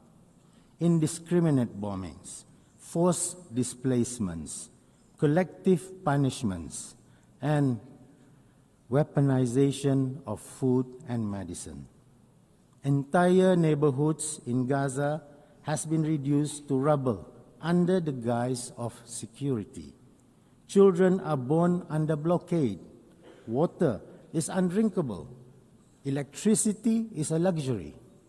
Freedom is a dream. We are told that this is about defense, but when bombs fall on schools, on hospitals, on houses of worships, when humanitarian aid workers, journalists, and medics are killed with impunity, what are they really defending? The suffering inflicted upon the Palestinian people bears chilling resemblance to the last century's darkest chapters, chapters marked by the Holocaust, by ethnic cleansing, and by the mass uprooting of entire populations during the Second World War. Today, to ignore such patterns of suffering is not neutrality, it's complicity. It is humanity abandoning its conscience. It is profoundly troubling that the very phrase, never again, born from the ashes of the Holocaust, finds itself contradicted by the actions of the occupying regime. Its relentless pursuit of expansionism through annexation, illegal settlements, and the systematic erasure of Palestine echoes the ideologies of the past, such as the Greater Germanic Reich, which once sought domination at the expense of justice and humanity. Both of these ideologies contradict international law and the collective vow of never again. Never again does not belong to one people alone. It is a universal promise for all mankind, and we should stop breaking that promise. Recognizing the state of Palestine and supporting its full membership in the UN is not a reward. It is an inherent right of the Palestinian people. It is a matter of principle, justice, and humanity. Brunei stands in unwavering solidarity with the Palestinian people, and in this regard, we fully support the New York Declaration endorsed at the high-level conference on the question of Palestine, which was co-chaired by the Kingdom of Saudi Arabia and the French Republic. We believe it offers a path for a just and lasting peace.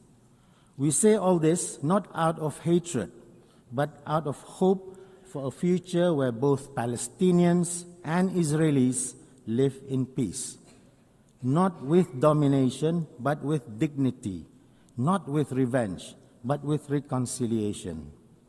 Madam President, the theme of this year's General Assembly, Better Together, is more than a slogan.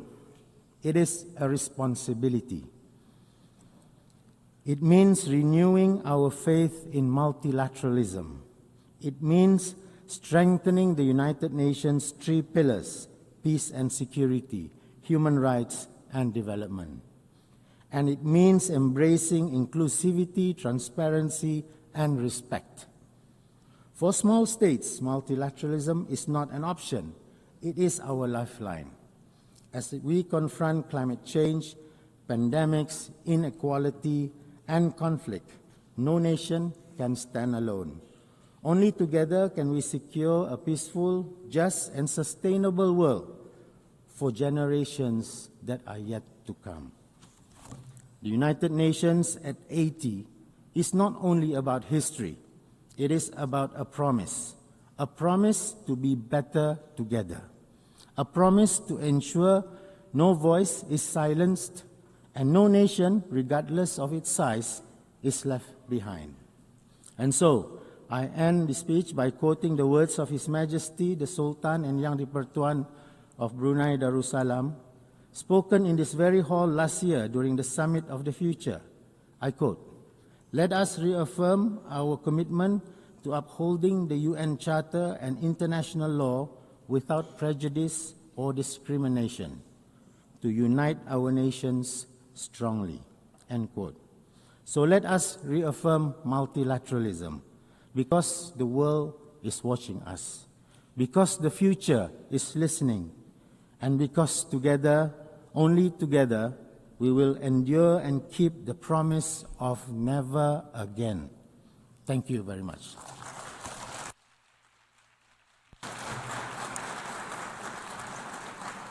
I thank the Second Minister for Foreign Affairs of Brunei Darussalam. I now give the floor to His Excellency Johann Wadefull, Federal Minister for Foreign Affairs of Germany.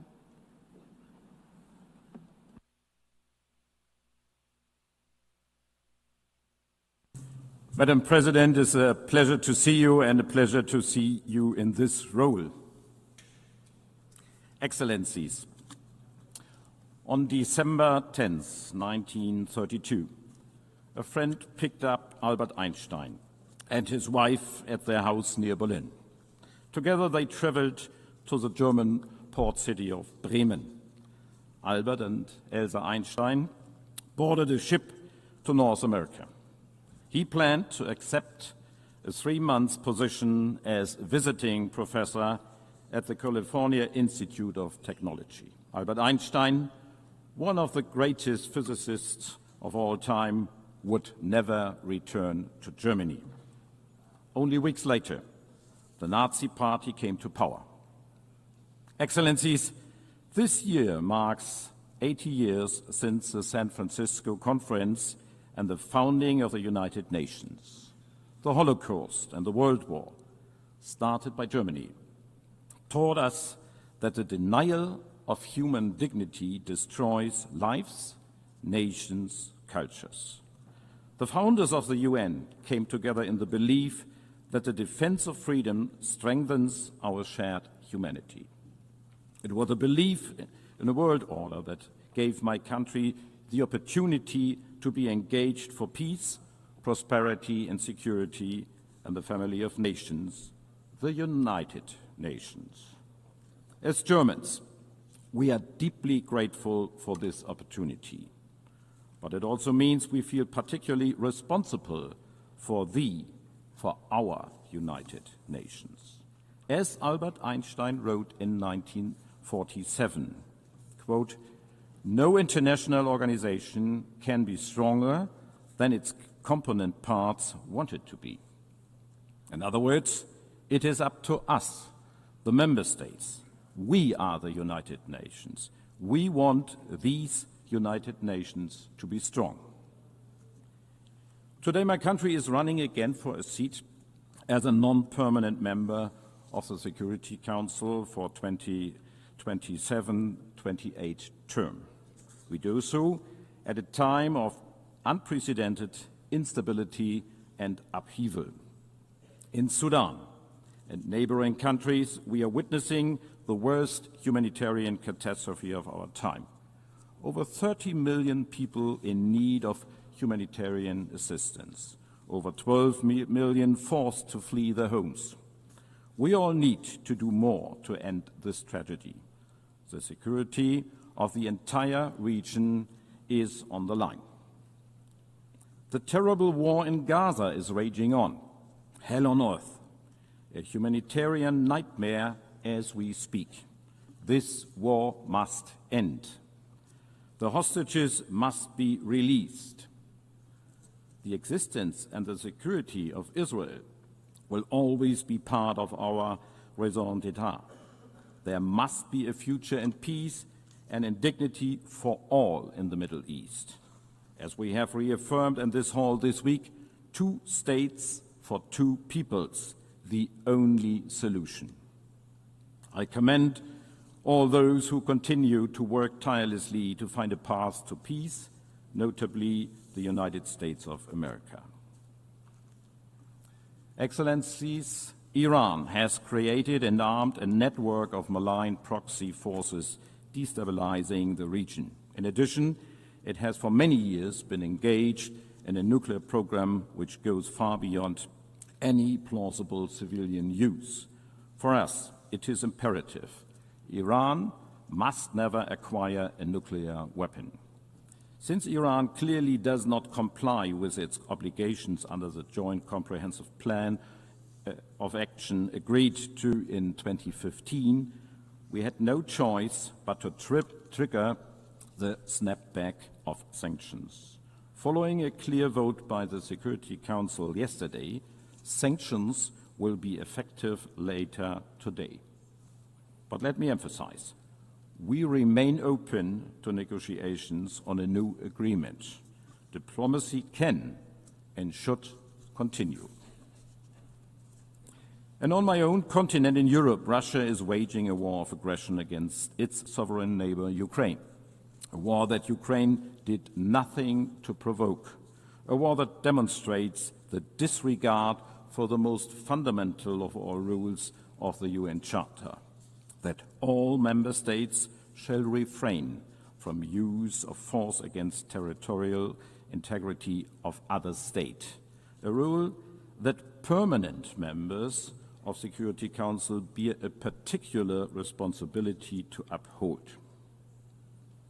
And while our minds are focused on current security and humanitarian crisis, we are aware that they are aggravated by the planetary crisis of pollution, climate change, and biodiversity loss, all of which threaten to bring more instability, more conflicts over resources, more lost lives and livelihoods. At 80 years, our cherished organization is challenged by a budgetary crisis, by a crisis of multilateralism, and by lack of respect for international law. At this time of crisis, we have set ourselves 3 key objectives. These have been at the heart of Germany's work at the United Nations for decades and summarize our Security Council bid today: justice, peace, respect. Since joining the United Nations, we have been adamant justice means development. Where hunger persists, there can be no lasting peace, German Chancellor Willy Brandt said in his first address to the United Nations in 1973. Justice requires that every human being has access to food, to clean water, to education, and to health care. Germany is the second largest contributor to the UN system. We are one of the largest donors of humanitarian assistance to Gaza. We will continue to provide aid through well-established partners operating in line with humanitarian principles, including the UN. This aid must get through to the people who need it most. We repeat our urgent call on Israel to enable safe humanitarian access. We support UNHCR's work in refugee camps in Sudan and neighboring countries. Through UNHCR, we have supported countries in providing shelter, food and medical services for refugees. And we are investing in giving people a long-term perspective. I saw for myself how citizens from Mariupol have been able to find shelter in a hub created by the UNHCR in the city of Dipno, and how displaced people in Bekaa Valley in Lebanon were able to return to their restored communities through the support of UNHCR. The concept of justice also means combating climate change. I myself come from a coastal region in the north of Germany. I know firsthand the risks and the consequences of rising sea levels. And I can assure those whose safety and livelihoods are already endangered by climate change today, we are and we remain by your side. Climate justice means supporting those who are most affected, helping them adapt and address the losses they are already facing. It means significantly reducing emissions globally and keeping the 1.5-degree limit within reach. Germany will be a reliable partner in this. We stand by our target to be climate neutral by 2045.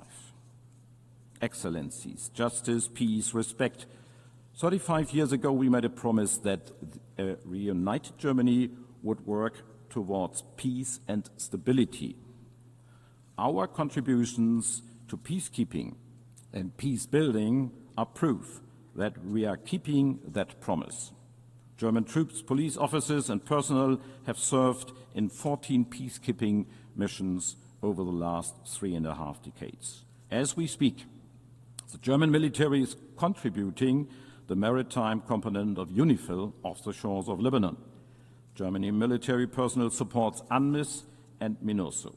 And we are contributing financially to the security of Haiti, where gangs are terrorizing the civilian population, a situation where the UN has an essential role to play for peace and security. We are proud that highly qualified German nationals are making the UN system work and involve in important positions. Germany will continue to provide skilled personnel to the UN system, working for peace, development and human rights at all levels. We are the largest donor for UN peacebuilding. Germany is chairing the Peacebuilding Commission until January of next year. This is in line with our long-standing commitment to support national peacebuilding and conflict prevention efforts, because we are convinced that resilient civil societies and strong institutions are essential for addressing the root causes of conflict and for building peace in the long run. The Women, Security and Peace agenda provides an essential contribution in that regard. Justice, peace, respect. Respect for the Charter of the United Nations, its fundamental goals and principles that we have all pledged to uphold. It is here in New York, in the halls of the United Nations, that all these nations come together to discuss peaceful solutions to conflicts around the world. This is where we unite. This is us. There is no other place like the United Nations. Excellencies, it is out of respect for international law and human rights that Germany works towards the establishment of a special tribunal for the crimes of aggression against Ukraine.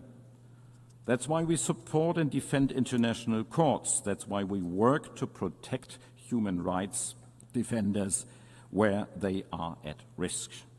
we stand by international humanitarian law. Ladies and gentlemen, respect also means reform. After 80 years, we must make sure that our institutions represent the world as it is today. The Security Council needs additional seats, permanent and non-permanent, in order to reflect the world's actual realities. Germany is convinced that additional permanent seats must go to regions underrepresented today: Africa, Asia, and Latin America. Now more than ever, we need our United Nations to be fit for purpose. Therefore, the UNAT process must succeed. Today, the United Nations needs our support.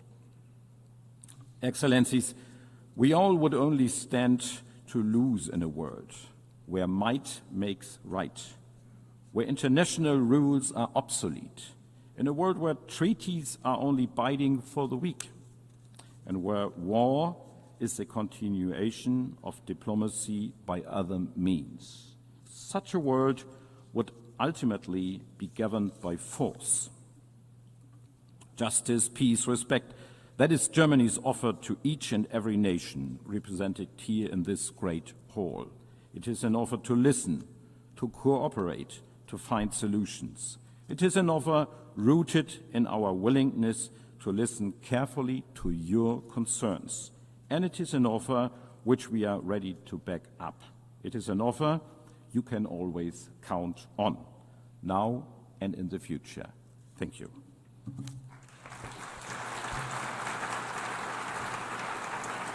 I thank the Federal Minister for Foreign Affairs of Germany. I now give the floor to Her Excellency Torgedur Katrin Gunnarsdottir, Minister for Foreign Affairs of Iceland.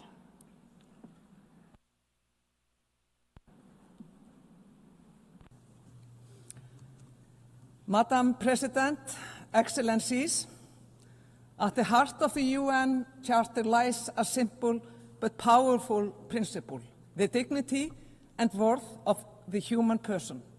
It is a reminder that the international cooperation is not about institutions for their own sake, but about people, ordinary people whose lives are freer, safer, and more prosperous when nations choose cooperation over confrontation, dignity over domination, rules over force.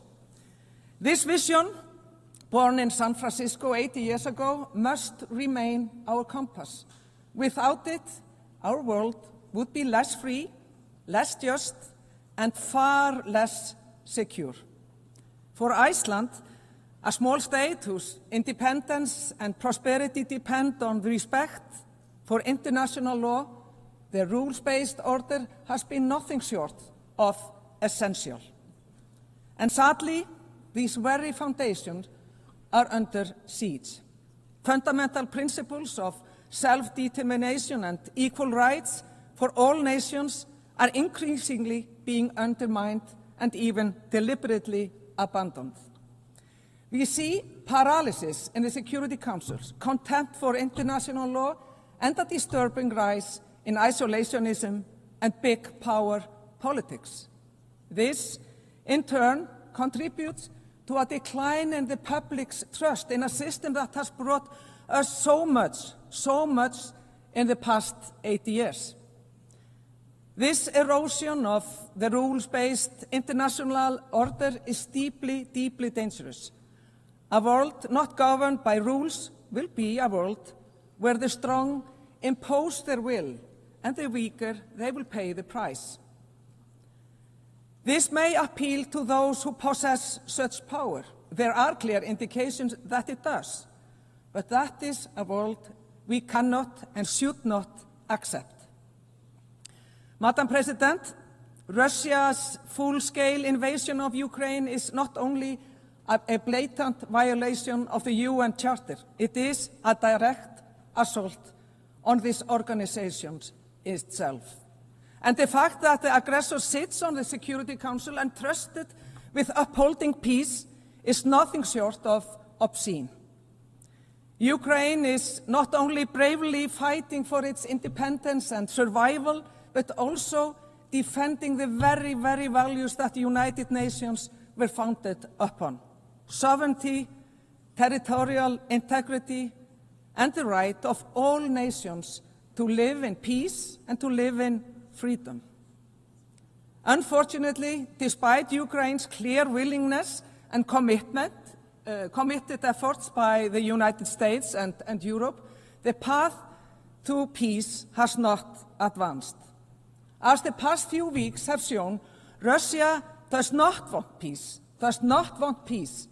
Instead, the Kremlin accelerates brutal attacks on civilians and critical infrastructure in Ukraine.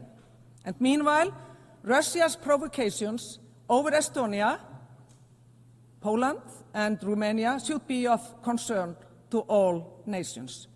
And let us be clear, Russia has no intention of ending this war. It escalates, it terrorizes, it tears children from their homes. Tens of thousands of Ukrainian children have been abducted, a heinous crime, an attack on Ukraine's very, very future.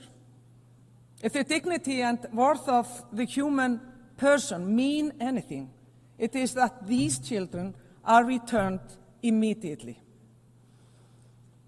To the people of Ukraine, I say, Iceland stands with you, not only out of solidarity, but also because you are on the front lines, defending a rules-based order where law prevails over brute force. You must, dear friends, have a just and lasting peace. Dear colleagues, we must speak with equal clarity about Gaza. We are witnessing now crimes against humanity and war crimes in broad daylight. What appears before us is systematic ethnic cleansing. This needs to end. We need an immediate ceasefire, full humanitarian access, and the unconditional release of all hostages. We need peace for all the innocent people. Iceland unequivocally condemned Hamas's gruesome terrorist attack on Israel October 7th. There is no justification for such brutality, nor the taking of hostages.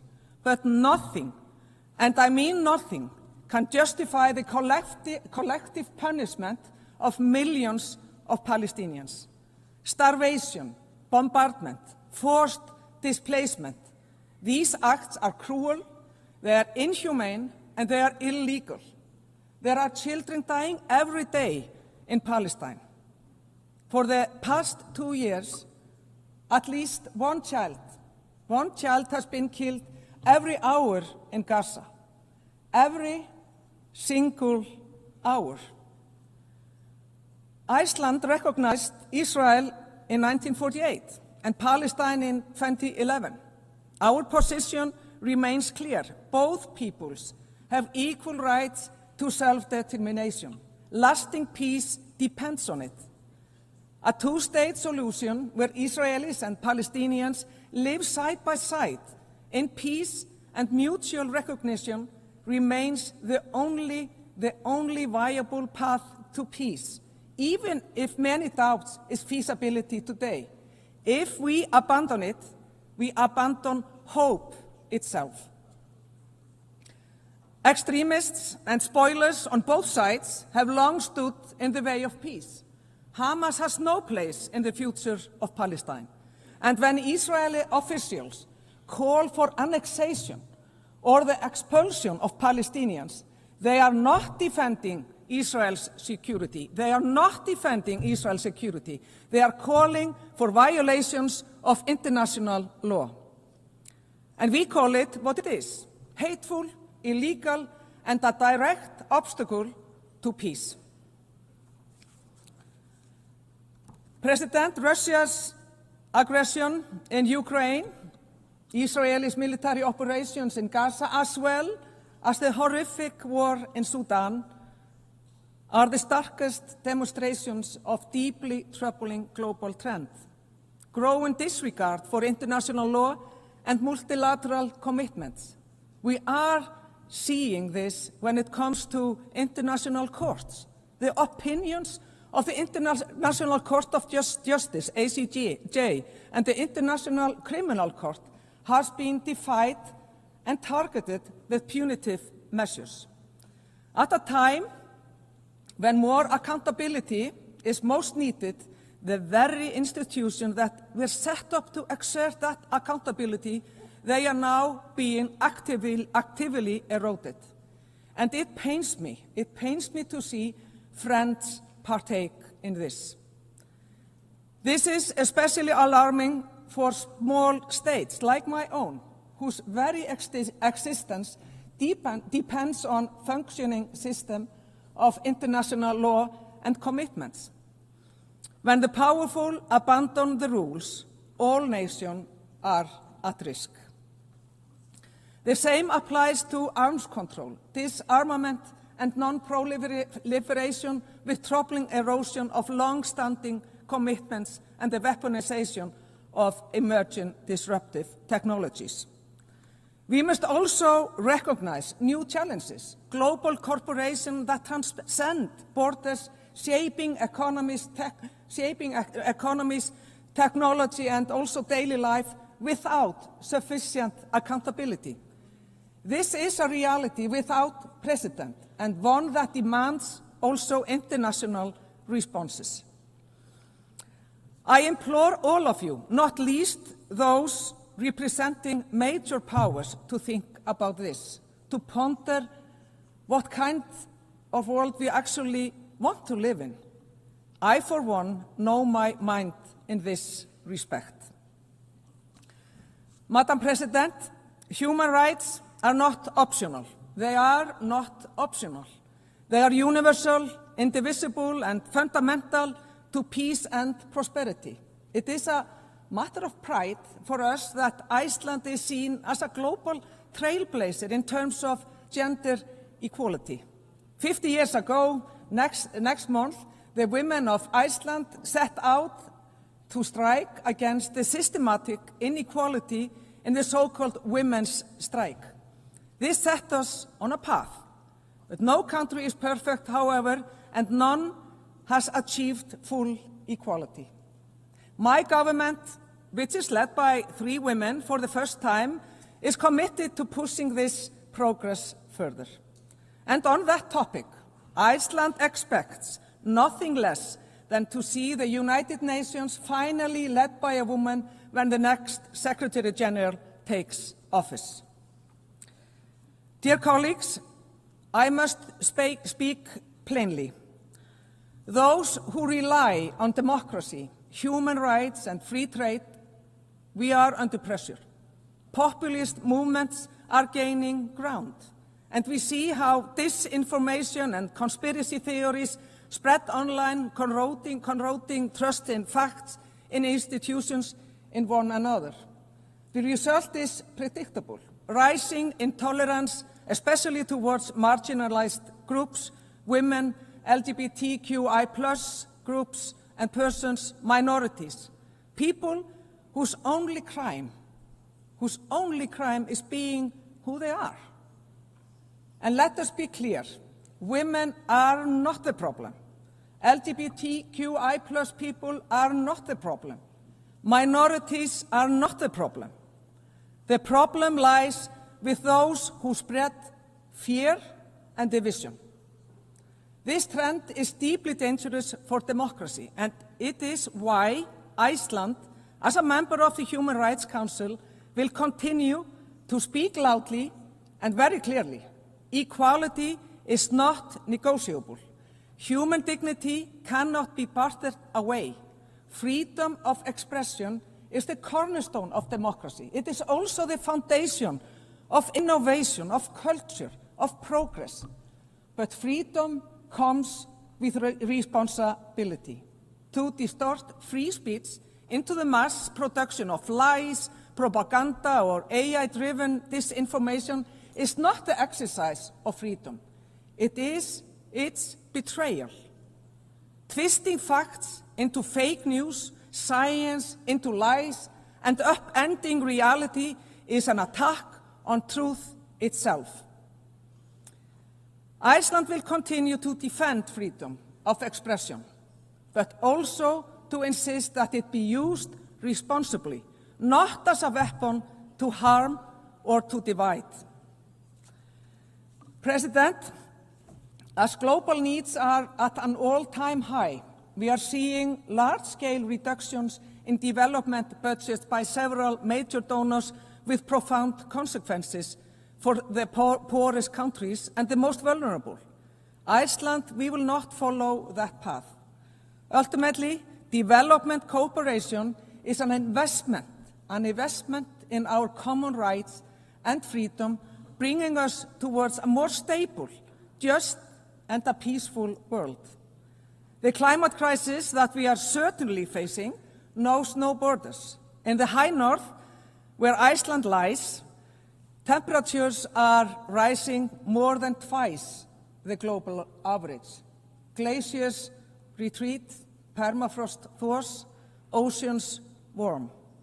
And it is the poorest, those least responsible, who suffer then the most.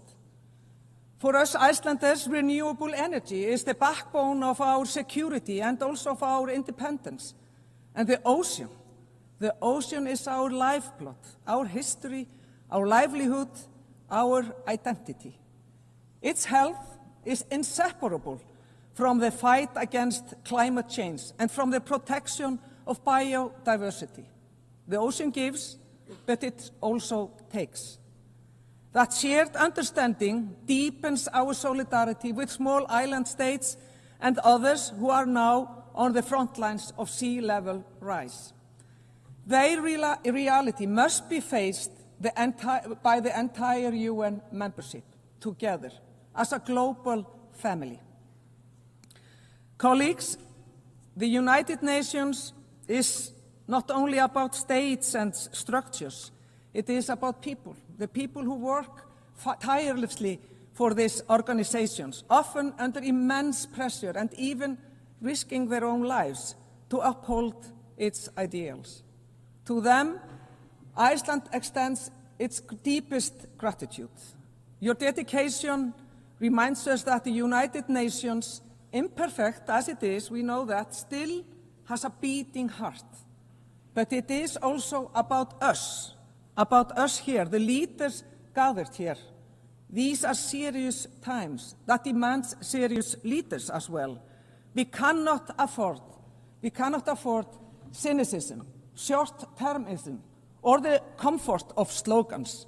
We must act with love for our people, with respect for our neighbors, and with wisdom for future generations. This is not naive. This is not naive. It is the essence of responsible leadership, and it is what the world needs from us. President, undermining the very institutions that have advanced peace, prosperity, and human rights over the past 80 years will only deepen the challenges we face. At this critical moment, it is crucial we reverse course so that we can pass on to the future generations that we may have at times taken for granted. The world needs the United Nations, and we have to be strong as we can be. And yes, we face daunting challenges, but our story as a global community is not only of crisis, not at all. It is also one of progress. Apartheid was abolished. Extreme poverty was cut in half. Treaties were created to protect our skies and to protect our seas. These achievements remind us of what is possible when we act together. For Iceland, the choice is very clear. We will always stand for equality, for respect, for international law, and for peace, even when the tide turns against us, even when others wish these values silenced. We will not be silenced. We will keep these values alive, because they are the essence of the United Nations, and they are grounded in the dignity and worth of human person. And let us revive the ideals that inspired the founders in San Francisco 80 years ago and draw on that same spirit today. Not for their sake, but for our children's sake.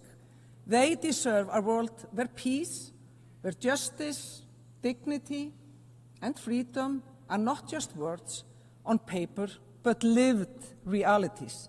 And that is the legacy we must leave them. Thank you so much.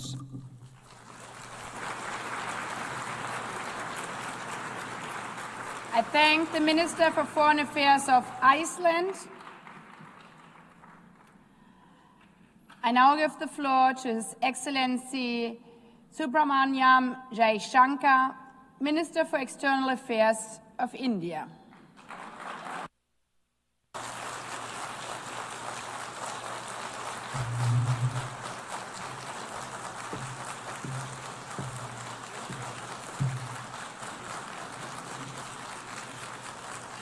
Madam President, Excellencies, ladies and gentlemen, Namaskar from the people of Bharat. We are gathered here 8 decades since the founding of this unique body. The UN Charter calls on us not just to prevent war, but to build peace. Not just to defend rights, but to uphold the dignity of every human being. It challenges us to stand as good neighbors, uniting our strength so that generations to come inherit a world of justice, of progress, and of lasting freedom.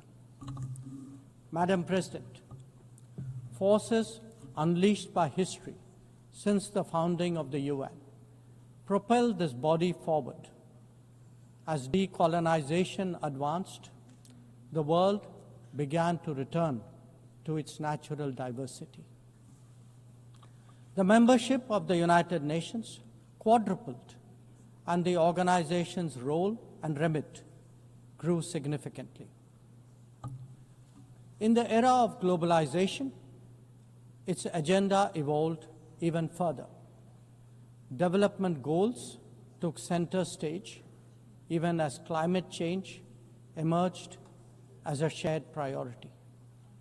Trade acquired greater prominence, while food and health access were recognized as essential to global well-being.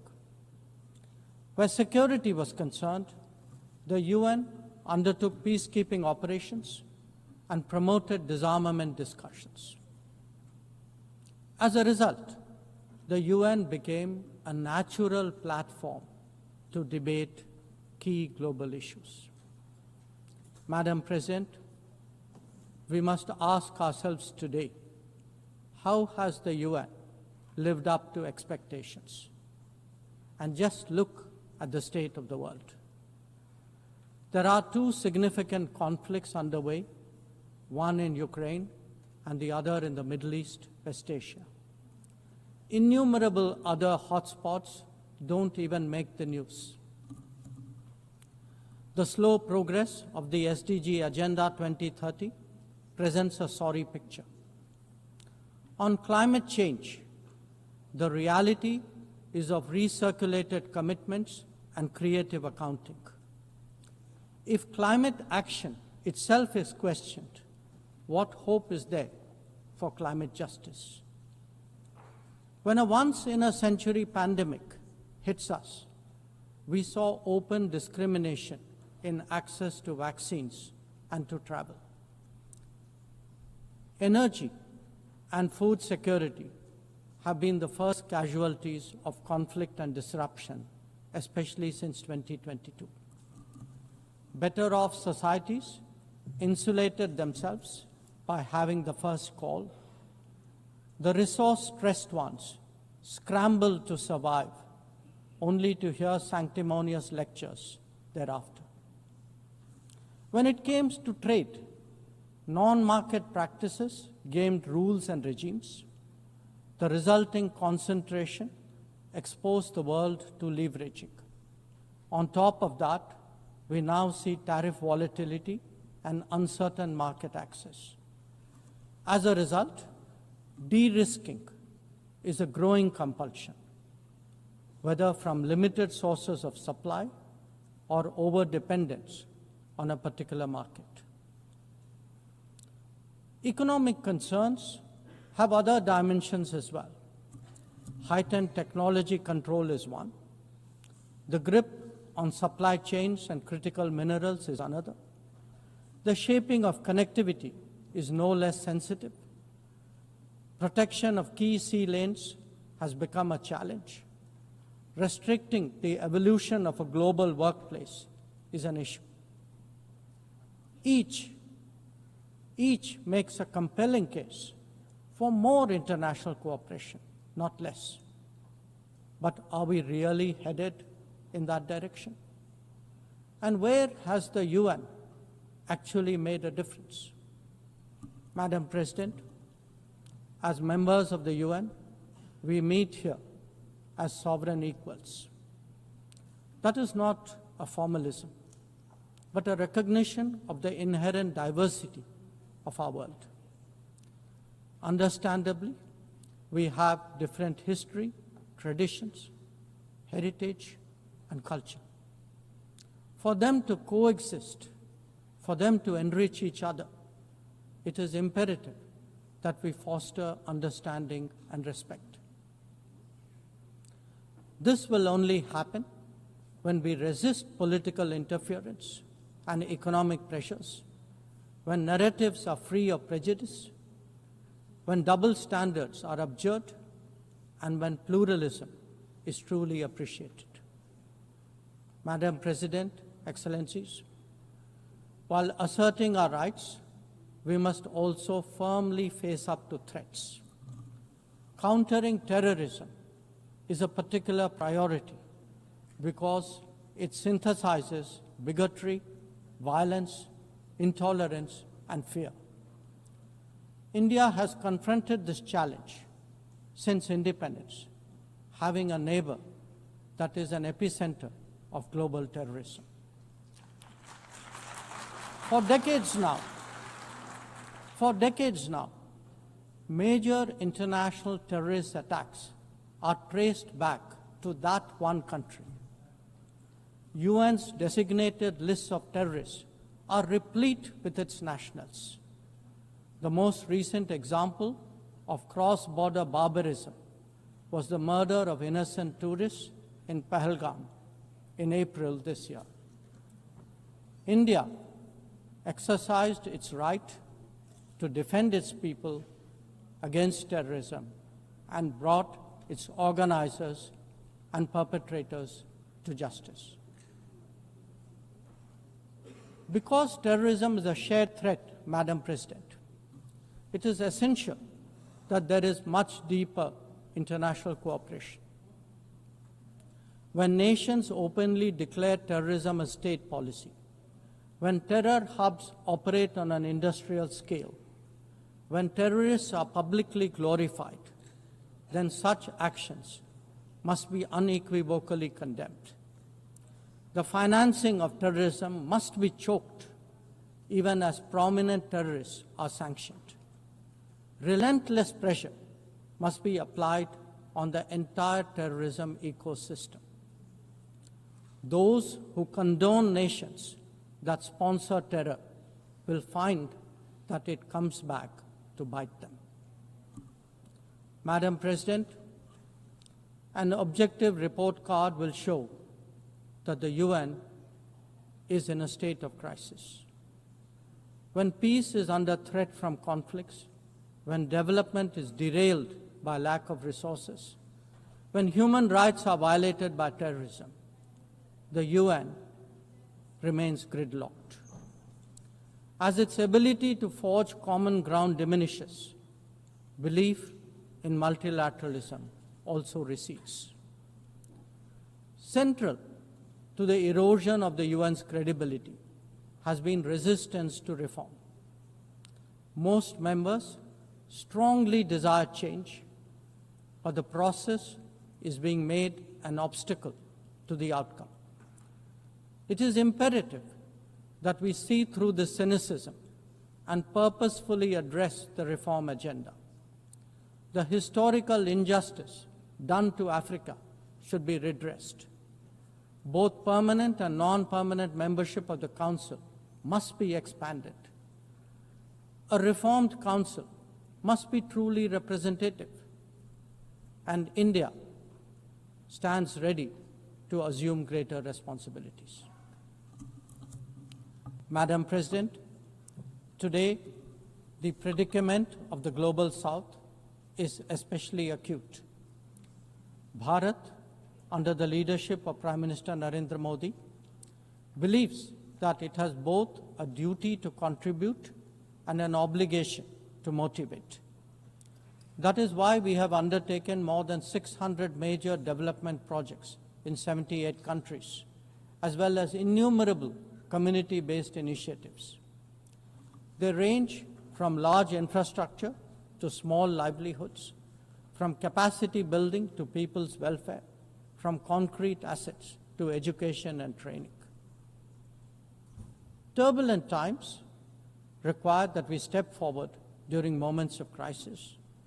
India has been forthcoming in that regard, especially in its immediate vicinity. Whether it is finance, food, fertilizer, or fuel, we have responded to the urgent requirements of our neighbors. Madam President, climate events and conflicts have created a demand for HADR assistance. Reflecting our growing capabilities, Bharat has endeavored to be a first responder. Be it essential medicines or relief supplies, the operations of a field hospital or limb fitment camps, these efforts covered 19 nations last year. The people of Afghanistan and those of Myanmar saw India extend its hand during recent earthquakes. Our efforts at ensuring safe commerce, combating piracy, and preventing attacks on shipping in the Northern Arabian Sea also bear mention. And the Indian tradition of UN peacekeeping operations continues in the Democratic Republic of Congo, in Western Sahara, Central African Republic, Golan Heights, Cyprus, Lebanon, Abyei, South Sudan, and Somalia. To put it clearly, our soldiers ensure peacekeeping, our sailors protect maritime shipping, our security counters terrorism, our doctors and teachers facilitate human development the world over, our industry produces affordable products, our techies promote digitization, and our training facilities are open to the world. These remain the core of our foreign policy. Madam President, each one of us has the opportunity of contributing to peace and prosperity. In the case of conflicts, especially Ukraine and Gaza, even those not directly involved have felt its impact. Nations who can engage all sides must step up in the search for solutions. India calls for an end to hostilities and will support any initiative that will help restore peace. The last decade in Bharat has also seen transformative changes due to the vision of Prime Minister Modi. Our digital public infrastructure has redefined governance and enabled delivery of public services on an unprecedented scale. Our startup ecosystem, innovation culture, and microfinance are changing the face of society. Our rapidly growing infrastructure facilitates both ease of doing business and ease of living for citizens. India remains committed to sharing its experiences and tools with others on their journey of development. Artificial intelligence as a horizontal and cross-cutting technology has a particular promise for development. India's approach is to harness it responsibly for human welfare. Inclusion and impact will be the watchwords for the summit that India will host in 2026. Madam President, Bharat approaches the contemporary world guided by three key concepts. One, Atmanirbharta, or self-reliance. That means developing our own capabilities, building our own strengths, and nurturing our own talent. We see its results already, be it in manufacturing, in space programs, in pharma production, or in digital applications. Make, innovate, and design in India also benefit the world. Two, Atma Raksha, or securing oneself. We remain determined to protect our people and secure their interests at home and abroad. That means zero tolerance for terrorism, robust defense of our borders, forging partnerships beyond, and assisting our community abroad. And three, Atma Vishwas, or self-confidence. As the most populous nation, as a civilizational state, as a rapidly growing major economy, we are confident about who we are and what we will be. Bharat will always maintain its freedom of choice and will always be a voice of the Global South. Madam President, these are certainly challenging times for the international community. Many of our assumptions and expectations no longer hold. In such circumstances, it is imperative to stay strong, to hold firm, and to deepen friendships. International cooperation must prevail because islands of prosperity cannot flourish in an ocean of turbulence. A world order requires common purpose, as it does empathy for others. That is where we look to the United Nations. Madam President, every member who can make this world a better place must have the opportunity to do their utmost. And for that to happen, reformed multilateralism is the obvious way. The 9th decade of the UN must be one of leadership and hope. Bharat will do its fair share and more. I thank you.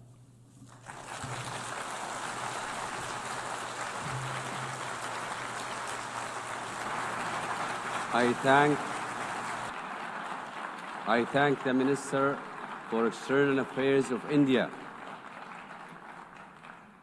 والآن أعطي الكلمة I now give the floor to His Excellency Badr Ahmed Mohammed Abdul Ati, Minister for Foreign Affairs, Immigration and Egyptian Expatriates of Egypt.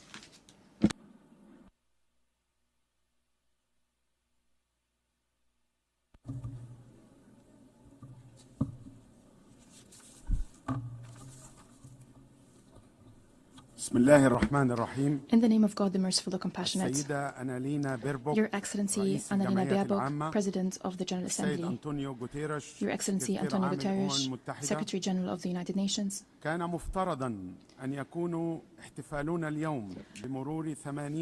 celebration today of the 80th anniversary of the United Nations was supposed to be an occasion, an opportunity to reflect on the journey of this organization, an opportunity to think of the achievements of the organization in maintaining international peace and security and ensuring prosperity and development for all, and establishing an international order based on international law that are applied by all, that apply to all, to preserve the dignity and rights of all. However, the reality of these international organizations today, 80 years after its establishment has nothing to do with these noble goals. The multilateral international system is facing challenges. Its pillars are being eroded. It's fluid as a result of crimes being committed in full view of the international community. The international community is standing idly by as a spectator before the systemic violations of international law that undermines the international system. We're seeing double standards across the board, but especially in the Middle East. The Middle East is at the point of implosion. The basis of stability, peace and security are absent. There is no noteworthy respect of international legitimacy. Our Palestinian brethren is falling victim to the most heinous Israeli actions. It's a war, a wanton, unjust war waged against defenseless civilians for a sin they did not commit, driven by an extremist ideology that only sees destruction, killing, and systematic starvation, a toxic narrative, an incitement to hatred and violence. The aggression is transpiring without accountability, and it has affected one country of the region after the other. The most latest, what we've seen, is the wanton aggression against brotherly Qatar. Egypt is one of the first to anchor the pillar of peace in the region when President Sadat visited Jerusalem in historic visit in 1979. Egypt feels concerned and feels responsible at the same time. 2 years following this wanton aggression against Gaza, following the daily violations in the West Bank, the foundations of peace that we have been laying for 75 years are now being threatened. In light of these difficult circumstances, Egypt presents its vision to deal with the situation in the Middle East and the international system as follows. First, we express our appreciation and gratitude to President Donald Trump, which announced his full commitment and his willingness to work with the leaders of the region to end this unjust war against Gaza, according to an integrated, comprehensive vision that stops the bloodshed, that ensures security for all, that restores the foundation to bring back lost trust. Egypt is willing, is fully willing and is fully committed to building on the vision by President Trump to restore stability, to end the war, to open a political horizon that paves the way towards the establishment of the Palestinian state, to also release hostages and detainees, and to heal all wounds, the wounds of the orphans, the wounds of the injured, the wounds of the hungry in the Gaza Strip, and put an end to the arrogance of might, and to put it aside, and to restore hope for tomorrow. Egypt, since the outbreak of this crisis, have done its utmost to reach a ceasefire that is sustainable in Gaza, in partnership with brotherly Qatar and the United States of America. We worked on resuming the entry of humanitarian aid without obstacles to address the starvation that is made by Israel, created by Israel. We must restore the basic necessities of life. The entry of humanitarian aid must be a priority for the international community. Together, we all must ensure the provision of humanitarian aid as soon as possible and at scale. And we also must work together to protect civilians. We reiterate that we categorically reject any scenarios to forcibly displace the Palestinian people. This would be a crime of ethnic cleansing. We say this very clearly. Egypt is not and will not be a gate to liquidate the Palestinian cause. We will continue to support the resilience of the defined Palestinian people that is holding on to its national territories. We will never be a partner in a new Nakba, bringing humanitarian tragedies, even more humanitarian tragedies. Egypt also presented a plan for reconstruction and recovery that was accepted at the Arab, Islamic and international level. We commend the invaluable role of UNRWA. The indispensable role of UNRWA. It is providing valuable support to millions of Palestinian refugees. We also commend the role of the United Nations and its specialized agency. We call upon the countries of the world to provide the necessary and sustainable support to UNRWA. إن استمرار الاحتلال الإسرائيلي وعملية الإبادة الجماعية التي تحدث اليوم في قطاع غزة وتغييب الحقوق المشروعة للشعب الفلسطيني وعلى رأسها حقه في إقامة دولته المستقلة على خطوط الرابع من يونيو عام 67 وعاصمتها القدس الشرقية إنما يفرغ أي حديث عن الأمن والسلام في المنطقة من مضمونه. ونؤكد في هذا الصدد دعمنا الكامل لمسار مؤتمر حل الدولتين الذي قادته فرنسا والمملكة العربية السعودية ونشيد بالقرارات الشجاعة للدول التي أعلنت مؤخرا اعترافها بدولة فلسطين المستقلة والحرة. فلا يمكن أن تنعم إسرائيل بالأمن فيما ينعدم الأمن للآخرين، ولن تنعم تلك المنطقة بالاستقرار دون دولة فلسطينية مستقلة. وتسخر قرارات الشرعية الدولية بمحددات كل الحلول لأزمات المنطقة. كل ما نحتاجه فقط الرؤية الثاقبة والحكمة والإرادة السياسية واستيعاب دروس الماضي.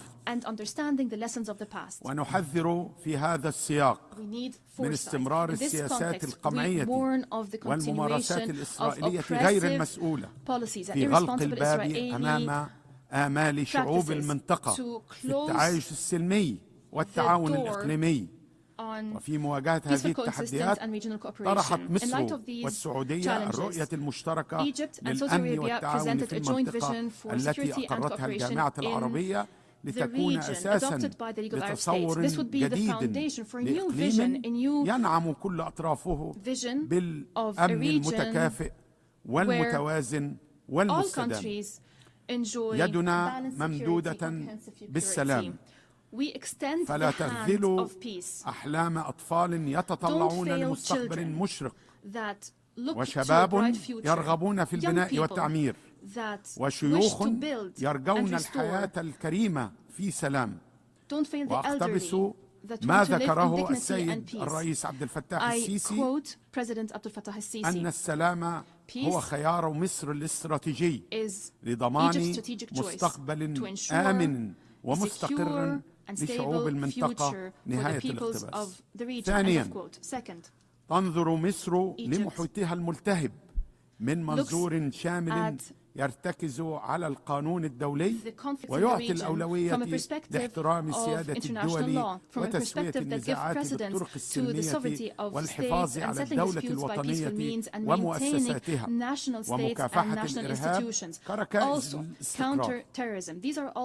وفي هذا الإطار تشدد مصر على الأهمية البالغة لدعم السودان الشقيق الذي يمر بمرحلة دقيقة ومفصلية من تاريخه تحتاج إلى تكاتف كل الجهود وندعم بكل قوة الحفاظ على مؤسسات الدولة السودانية بما فيها الجيش السوداني الوطني، كما نعمل بالتعاون مع مجلس السيادة السوداني والشركاء الدوليين في إطار الرباعية الدولية من أجل استعادة الأمن والاستقرار والسلام في السودان استنادا للملكية السودانية الوطنية لتحقيق تطلعات الشعب السوداني الشقيق. كما نؤكد دعمنا الثابت لليبيا الشقيقة ومؤسساتها الوطنية وضرورة إجراء الانتخابات الرئاسية والبرلمانية بالتزامن في أقرب وقت ممكن، وأهمية خروج القوات الأجنبية والمرتزقة والمقاتلين الأجانب من ليبيا إذا كنا نتحدث بجدية عن الأمن والاستقرار المستدام في ليبيا، وبما يسهم في تعزيز الأمن وتمكين وتوحيد المؤسسات الليبية من الاطلاع بدورها في ترسيخ الاستقرار على كامل الأراضي الليبية. ونشدد أيضا على ضرورة حل الأزمة اليمنية وفقا للمرجعات الدولية وصون حرية الملاحة والحفاظ على أمن البحر الأحمر شريان التجارة الدولية، خاصة وأن مصر هي أكثر الأطراف المتضررة من هذا التصعيد، حيث خسرت أكثر من 9 مليارات دولار من عوائد قناة السويس نتيجة اضطراب حركة التجارة الدولية عبر البحر الأحمر. كما نؤكد على أمن الصومال واستقلاله ووحدته الترابية، جزء لا يتجزأ من أمن الإقليم، وندعو إلى تضافر الجهود وحشد التمويل اللازم من أجل تفعيل بعثة حفظ الاتحاد الإفريقي للدعم والاستقرار في الصومال أوسوم. ونؤكد هنا اعتزام مصر المشاركة في هذه القوة بمكون شرطي وعسكري. كما لا يفوتني هنا أن ندين بشدة الانتهاكات الإسرائيلية المتكررة لسيادة لبنان وسوريا، والانتهاك المتكرر للأراضي اللبنانية والسورية. ونؤكد على ضرورة احترام وحدة وسلامة التراب الوطني اللبناني والسوري. وفي ظل هذه الأزمات الإقليمية المركبة تقوم مصر بدور إنساني بارز من خلال استضافة أكثر من 10 ملايين من اللاجئين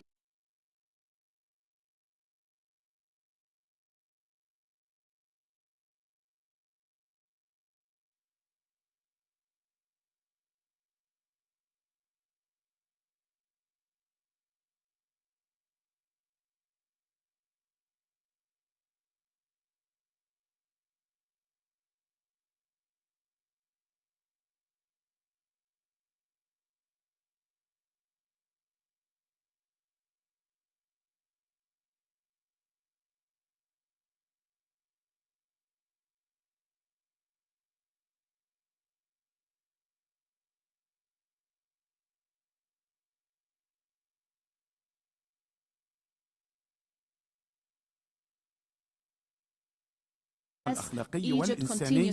ونؤكد على ضرورة تفعيل مبدأ تقاسم الأعباء والمسؤوليات المنصوص عليه في العهد الدولي للاجئين. ثالثا، تتبنى مصر سياسة نشيطة للوساطة وبناء السلام تحت قيادة السيد الرئيس عبد الفتاح السيسي لنسج التفاهمات والتوصل لحلول، وإثر ما شهدته منطقتنا من استهداف لمنشآت نووية خاضعة لضمانات الوكالة الدولية للطاقة الذرية بالمخالفة للقانون الدولي. رابعا، نؤمن إيمانا راسخا بأن التعاون وفقا للقانون الدولي ركيزة الاحترام المتبادل والسبيل الأوحد لتحقيق المنفعة المشتركة. ولقد أثبتت التجارب أن الإجراءات الأحادية تعمق الأزمات وتزيد الفجوات. وفي المقابل ارتأت إثيوبيا مخالفة القانون الدولي saw that imposing a fait accompli and violating international law as part of its destabilizing policy in the Horn of Africa and the Eastern Nile Basin, declared that the dam has been completed, and what happened just has happened. It is delusional, as it believes that Egypt will forget its rights when it comes to the Nile. There's those who pay lip service to international law, but we are ready to resort to justice, to resort to international arbitration. If intentions to actually abide by these mechanisms turn out to be true, if they turn to stalling, if they turn to threatening the fate of people in downstream countries, we will get back our rights, and we will not be lax in that journey. International law allows us to protect our existential interests in the Nile Basin. Fifth, we believe that restoring the United Nations and international financial institution is no longer a matter of choice. It's a necessity to ensure a balanced representation in the decision-making bodies at international level. Egypt is committed to the Zerwini consensus and the Sirte Declaration to lift the historic injustice that has inflicted the African continent.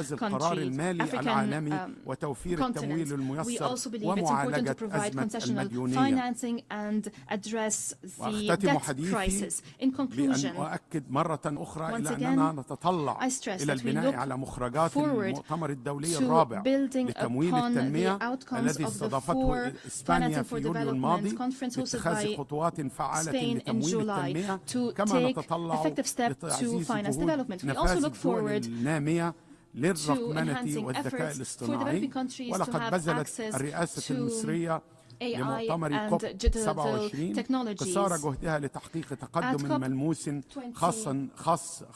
the COP conference hosted by Egypt, we made efforts to ensure we have a loss and damage fund, especially in light of crisis in climate financing. It's important to provide financing to developing countries without increasing the debt burdens on these countries. Ladies and gentlemen, the international landscape is critical and precarious at the moment. In light of our role, regionally, internationally, and in light of our historic role, we had to warn of the upcoming danger and present a roadmap to address this critical phase. We are at a critical juncture. We are at a critical juncture. Either the Middle East would go back to reason, to go back to international law, or we rush towards a state of chaos that some might think would be able to control by force, by the arrogance of force. However, experience and history has shown that using force would inevitably lead to a disaster, and the first to be affected by that are those who have used force. I stress that Egypt, as a founding member of the United Nations, remains, after 80 years of the existence of this United Nations, we remain committed to international law. We remain committed to enhancing multilateral action, as we recognize that absence of international governance will affect us all, will have a negative impact on us all. There is no alternative to committing to international law and to enhance the implementation of international law. There is no alternative to holding violators of international law accountable. There is no country above the law. There is no country, whatever it is, that cannot be held to account.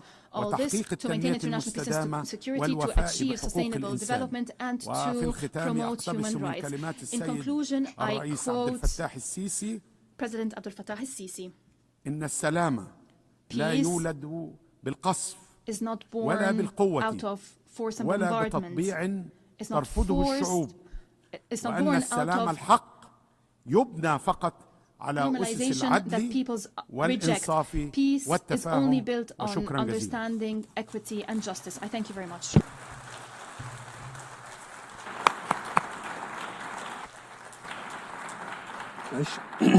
أشكر معالي وزير الخارجية والهجرة والشؤون المصريين بالخارج في جمهورية مصر العربية. I now give the floor to His Excellency Maxim Jaishankar, Minister for Foreign Affairs of Belarus.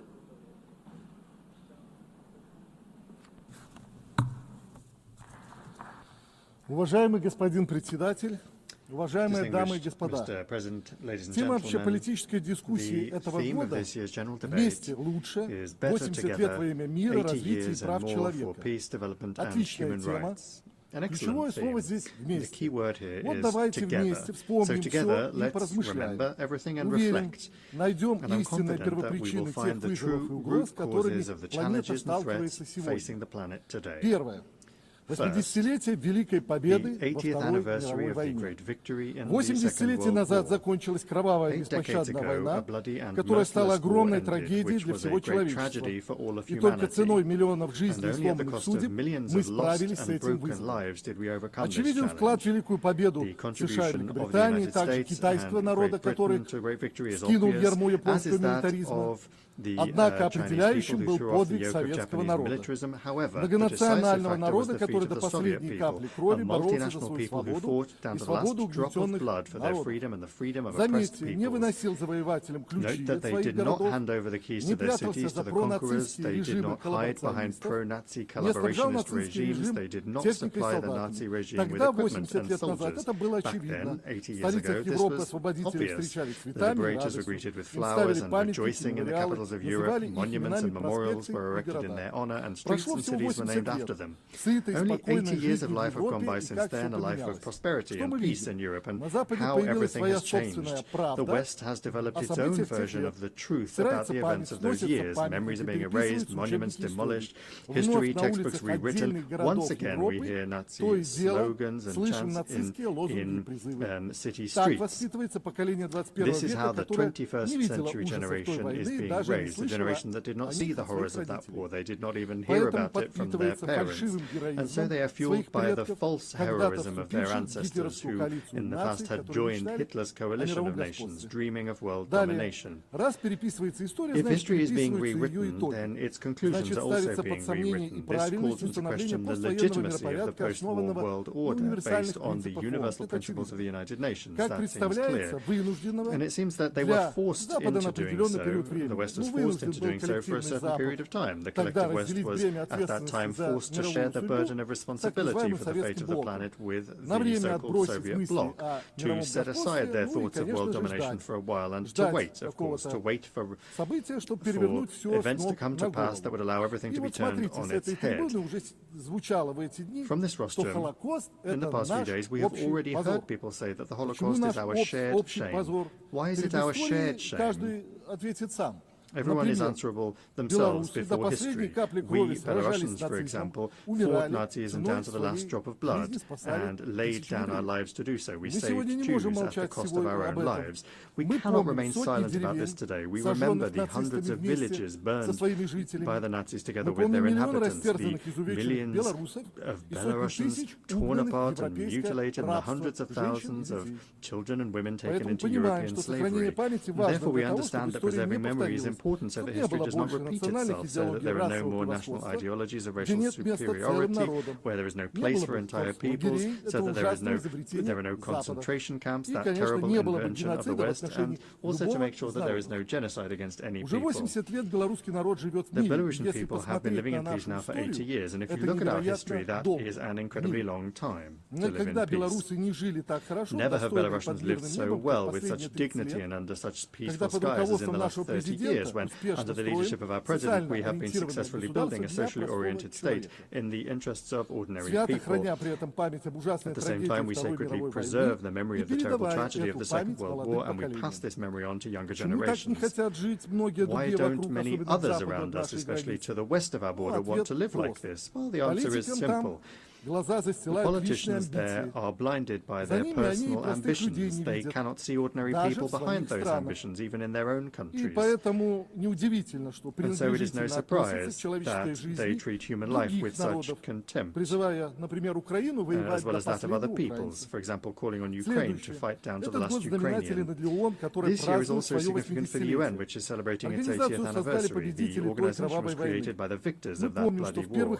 We remember that Belarus was among the first founders as well. Belarus, a country where 1 in 3 people were killed, tortured or burned. And throughout all these years, the Belarusian delegation has been one of the most reliable supporters of strengthening the foundations of the UN, initiating the most bold, peace-loving and historically hard-won initiatives. And therefore, we have the right to speak directly today about what our organization has achieved by the time of its anniversary. And I would like to talk about 3 key elements. First, it is indisputable that the UN remains a central element of international life. This has been made possible by its undisputable legitimacy, its universal membership, and its comprehensive agenda. However, we can see that the principle of universality has been seriously undermined, especially in the last decade. And that has been done by those that are constantly trying to turn the UN into a tool for advancing their own interests, in addition to doing so contrary to the aspirations of humanity. Secondly, the UN is indeed preserving the planet from another world war. Its key mechanism, the Security Council, allows the great powers to discuss matters of war and peace at the table rather than on the battlefield. However, unfortunately, this body is being used less and less. Its influence on world affairs is no longer what it used to be, and let's be honest, the UN has proved incapable of preventing many of the bloody regional conflicts of our time, and the further thing goes on, the more this is true. Thirdly, a huge network of international structures has been created under the UN, and a multitude of legal documents have been developed. This infrastructure provides an opportunity for effective interaction across the entire spectrum of human activity. But if you look closely, only some of the UN structures remain truly effective and are actually fulfilling their functions. Why is this happening? Well, it's obvious. The organization has to keep up with the times. That requires reform, which our Secretary General Antonio Guterres has been talking about, and first and foremost, that of the UN Security Council. And here I'm talking inter alia about expanding the category of permanent members to include developing countries from Africa, Latin America, and Asia. Over the past 8 decades, the membership of the organization has grown exponentially, and many states that were not even on the world map when the UN was founded want their opinions and voices to be heard, and they have a right to do so, as now they are important political and economic actors. They rightly expect the UN will work in the interests of all of its members and to strengthen cooperation between them, rather than being a tool for manipulation by individual countries. And this includes settling scores with other states. Fourth, we also see a problem in the fact that the UN is being used for certain purposes. The actions of the United States of America to reduce its support to the UN,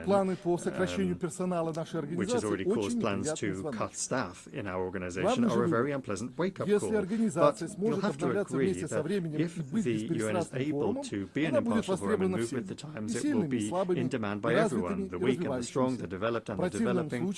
Otherwise, it will suffer the same fate as the League of Nations. And Belarus does not want that to happen, because for the time being we do not see any alternative to the UN. And that is why talking about these institutional problems sincerely today is important to understand their nature and to correct them. The 50th anniversary of the Helsinki Final Act is being marked this year as well. This document, initiated incidentally by the leadership of the Soviet Union, consolidated the realities that had developed in Europe after the Second World War. The Act also predetermined the stable nature of relations between the Soviet Union and the United States, which was reflected in all regions of the world and helped to make the Cold War slightly more manageable. It also introduced the principle of indivisible security, adherence to which prevented the Cold War from escalating into a hot one. The Helsinki Agreement provided an opportunity to build a united, indivisible and prosperous Europe during and after the Cold War. However, history took a different path.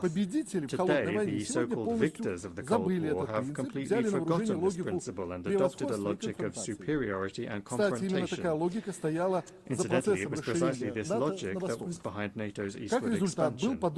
As a result, the balance of power in Europe was undermined, and security threats arose for many states. The Yugoslav crisis, the bloodshed in a number of post-Soviet republics, and the conflict in Ukraine are the most striking examples of such consequences. Today it is clear that the way to end the bloodshed in Ukraine lies in all parties in Europe returning to an understanding of the importance of respecting the principles of indivisible security.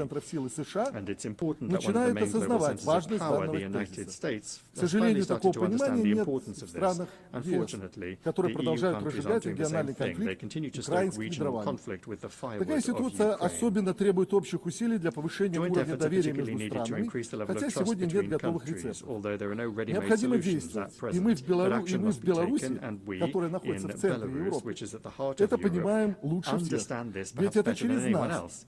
After all, it was through us that the most tragic wars of modern times have swept through our country every 50 years or so, leaving nothing but memories in their wake. And that is why we cannot delay. Just look at what our European neighbours are doing on the EU's border with Belarus and Russia. They are laying mines, building walls, moats and trenches, defensive lines and barbed wire. They are trying to create a sense among their population of an impending threat from the barbarians to the east, and there have actually already been victims, albeit among NATO countries, who are either drowning in bogs or being blown up by their own mines. Incidentally, I saw here on the North Lawn near the UN building a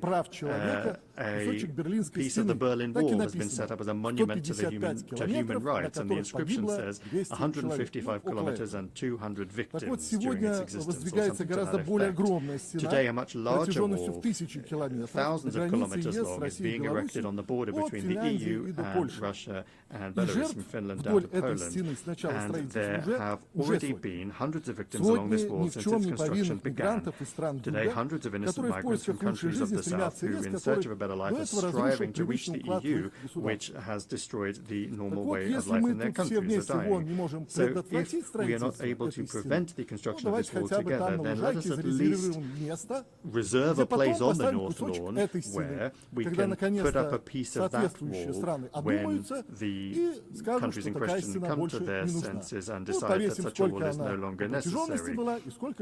We could say how long it was and how many people died as a result. And we can say that this is a monument to the right of freedom of movement. Belarus is speaking out and proposing concrete solutions.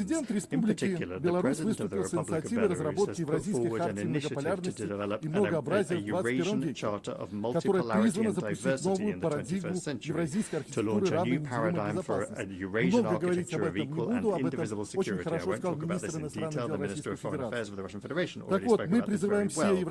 We then call upon all Eurasian states to join in this process and to show the same responsibility that our predecessors demonstrated half a century ago. There is no alternative to this dialogue. We need to rid ourselves of prejudices and sit down at the negotiating table. Our appeal, of course, also is addressed to the countries of the European Union, which have traditionally been skeptical of any initiatives coming from the East. But I would like to remind them that this East is far from what it was even a decade ago. It is, in essence, the global South, or even the global majority, you could call it, and that is what must be reckoned with. It's time to finally understand that the days of the dictates of the collective West are a thing of the past. And therefore, I would like to advise European countries to reflect on their place in the world in light of the transformations that are underway, which, as we can all see, are not clearly in their favour. The decline in economic competitiveness is undermining the traditional European model of the welfare state, leading also to a fall in living standards and rising inequality, as we can see. The crazed militarization of the region is driving Europe, especially the new EU and NATO member states, into a deep financial abyss. The foundations of European society are being rapidly destroyed as a result of the virtually uncontrolled mass migration that's taking place and the failed policy of false multiculturalism as a response to this challenge. And all of this is happening against the backdrop of ever more fences that are being hastily erected in the East. These are not just concrete fences, but political, ideological, interpersonal ones, and in essence, civilizational fences. what then do you think lies beyond these fences in the east? It's not just Belarus and Russia anymore. There's also the Indian Ocean, and as our Chinese friends say, a community of shared destiny and shared responsibility for the future of humanity that is stretching all the way to the Pacific horizon that exists there, with the weakening of customs and physical borders, the strengthening of cooperation across the entire spectrum of pressing issues, the development of interpersonal contacts and multifaceted interaction. This is a community where, despite numerous cultural and national differences, people respect each other at the very least and do not impose ideological dogmas and rules of behavior on one another. Billions of people, millions of kilometers of territory, a powerful, rapidly growing economy, and the most advanced technologies, ones that are now our own. We have everything, and our own modern mechanisms for cooperation as well. The BRICS, the SCO, ASEAN, the African Union, the League of Arab States.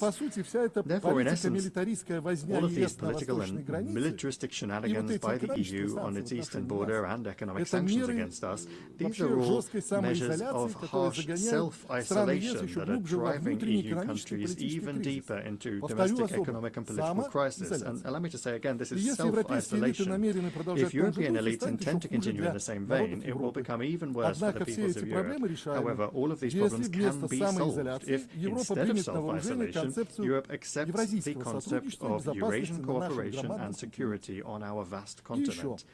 And another thing, this year we are marking the quarter century that has passed since, from the rostrum of the General Assembly, one of the greatest hopes and promises in the history of the United Nations were voiced. A full 25 years now separate us from the Millennium Summit, at which the Millennium Development Goals were adopted. At that time, it seemed that with the dawn of a new millennium, we were also entering a new era, one of beneficial globalization and universal prosperity.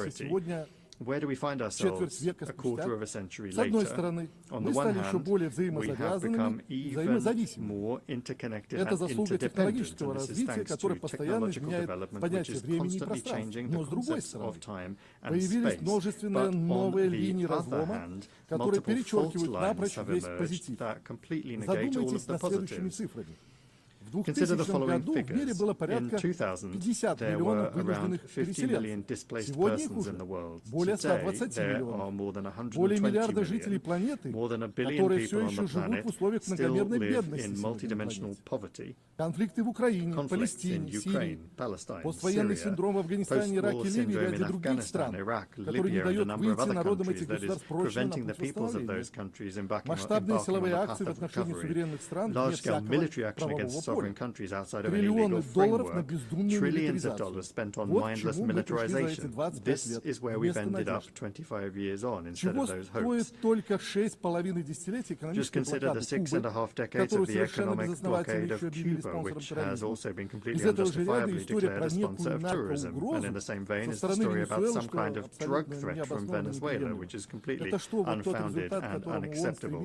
Is this really the result that the UN system was striving for 25 years ago? So why did the expectations and hopes at the beginning of the millennium not come true? In this regard, the words of the President of Belarus spoken at that Millennium Summit proved prophetic.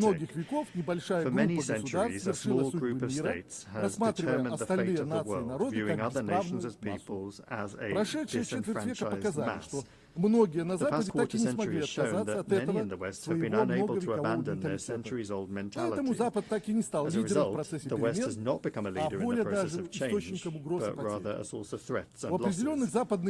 Certain Western elites that are accustomed to living for centuries at the expense of others continue to exhibit a colonial mindset, albeit a modernized one. It's no surprise that even today they continue to display arrogance and power that they exert over developing countries, which was characteristic of colonial times. Our African friends can speak very eloquently about colonial times, and it's certainly they're calling for reparations as well. Поэтому в прошедшие четверть века мы увидели со стороны Запада не общую работу по решению проблем развития, а насаждение демократии, вепонизацию экономики. Эта политика породила многочисленные войны, хаос, миллионы беженцев, создала барьеры международной торговли, подорвала глобальную продовольственную безопасность, укоренила бедность, голод и неравенство. Международные equality, and the international organizations, chief among them the UN and the WTO, have been sidelined. That is why, in response to these negative trends, the idea of regionalization is becoming popular, and cooperation mechanisms that aren't linked to Western countries, such as, well, as I already mentioned, the BRICS, SCO, ASEAN, CIS, the League of Arab States and the African Union, they're growing and strengthening. They reflect the interests of the global majority countries. They work on the basis of mutual respect, equality and consensus, rather than domination and plunder. They essentially are forming a fair, multipolar economic architecture for development. And it's only natural then that the Chinese President Xi Jinping has put forward a very timely initiative on global governance, which Belarus fully supports. Mr. President, the words of the great Italian thinker of the past century, Antonio Gramsci, who wrote, "From a fascist prison," are more relevant today than ever. The old world is dying and the new world is struggling to be born. It is indeed paradoxical that even today the new world is being born in agony because the old world does not want to quietly leave the stage. We're not the ones destroying the old world. The West itself is doing a perfectly fine job of that. But we, the global majority, are trying to build a new one. And I would like to underscore that particularly. It's together. It is the key word from the theme of this General Assembly. We're doing this together with our like-minded partners. Thank you for your attention.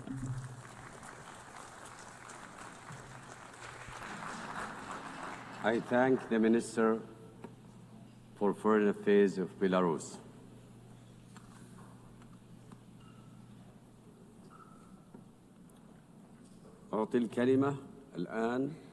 I give the floor to His Excellency Mohammed Salim Wuld Marzouk, Minister for Foreign Affairs, African Cooperation and Mauritanians Abroad of Mauritania.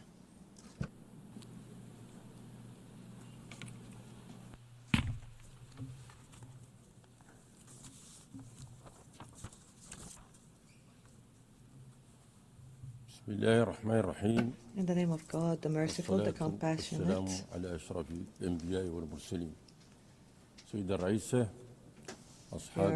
Excellency, Mr. President, Your Majesty's Excellencies and Highnesses, His Excellency Antonio Guterres, Secretary General of the UN, Your Excellencies, ladies and gentlemen, may God, peace, mercy and blessings be upon you. I would like at the outset to extend my warmest congratulations to Her Excellency Ms. Annalena Baerbock on her assumption of the presidency of the 80th session of the General Assembly. I am confident that her rich experience and her high competence will contribute to her successful leadership of this session. I would like to also extend my sincere thanks to His Excellency Philemon Young for the highly competent leadership of the 79th session. I also extend my thanks to His Excellency Mr. Antonio Guterres, the Secretary General of the UN, for his tireless efforts to develop and enhance the role of the UN. Mr. President, ladies and gentlemen, I'm pleased to convey to you the greetings of His Excellency Mr. Mohammed Wuld Sheikh Al-Ghazwani, President of the Islamic Republic of Mauritania, and his wishes for the success of the 80th session of the GA. His Excellency honored me by allowing me to deliver on his behalf the address of the Islamic Republic of Mauritania. This session, of course and naturally, represents an opportunity to celebrate 80 years of achievements by our organization in the service of humanity as a whole and in various fields. But it is also an opportunity to objectively diagnose the major shortcomings and deficiencies that have characterized this or that aspect of the UN's journey over the past 8 decades. In this context,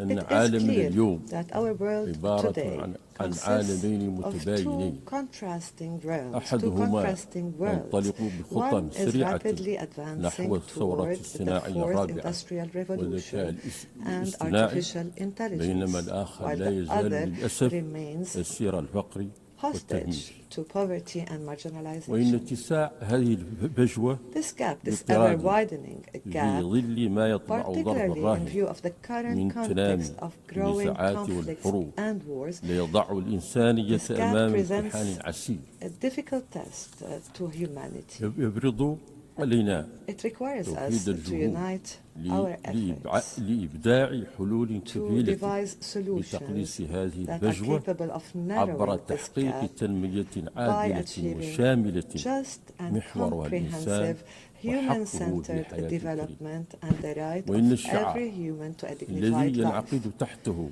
هذا المحفل of الدولي our الكبير اليوم session ليعكس today هذه reflects الغاية and النبيلة accurately captures ويلخصها this noble بدقة. goal.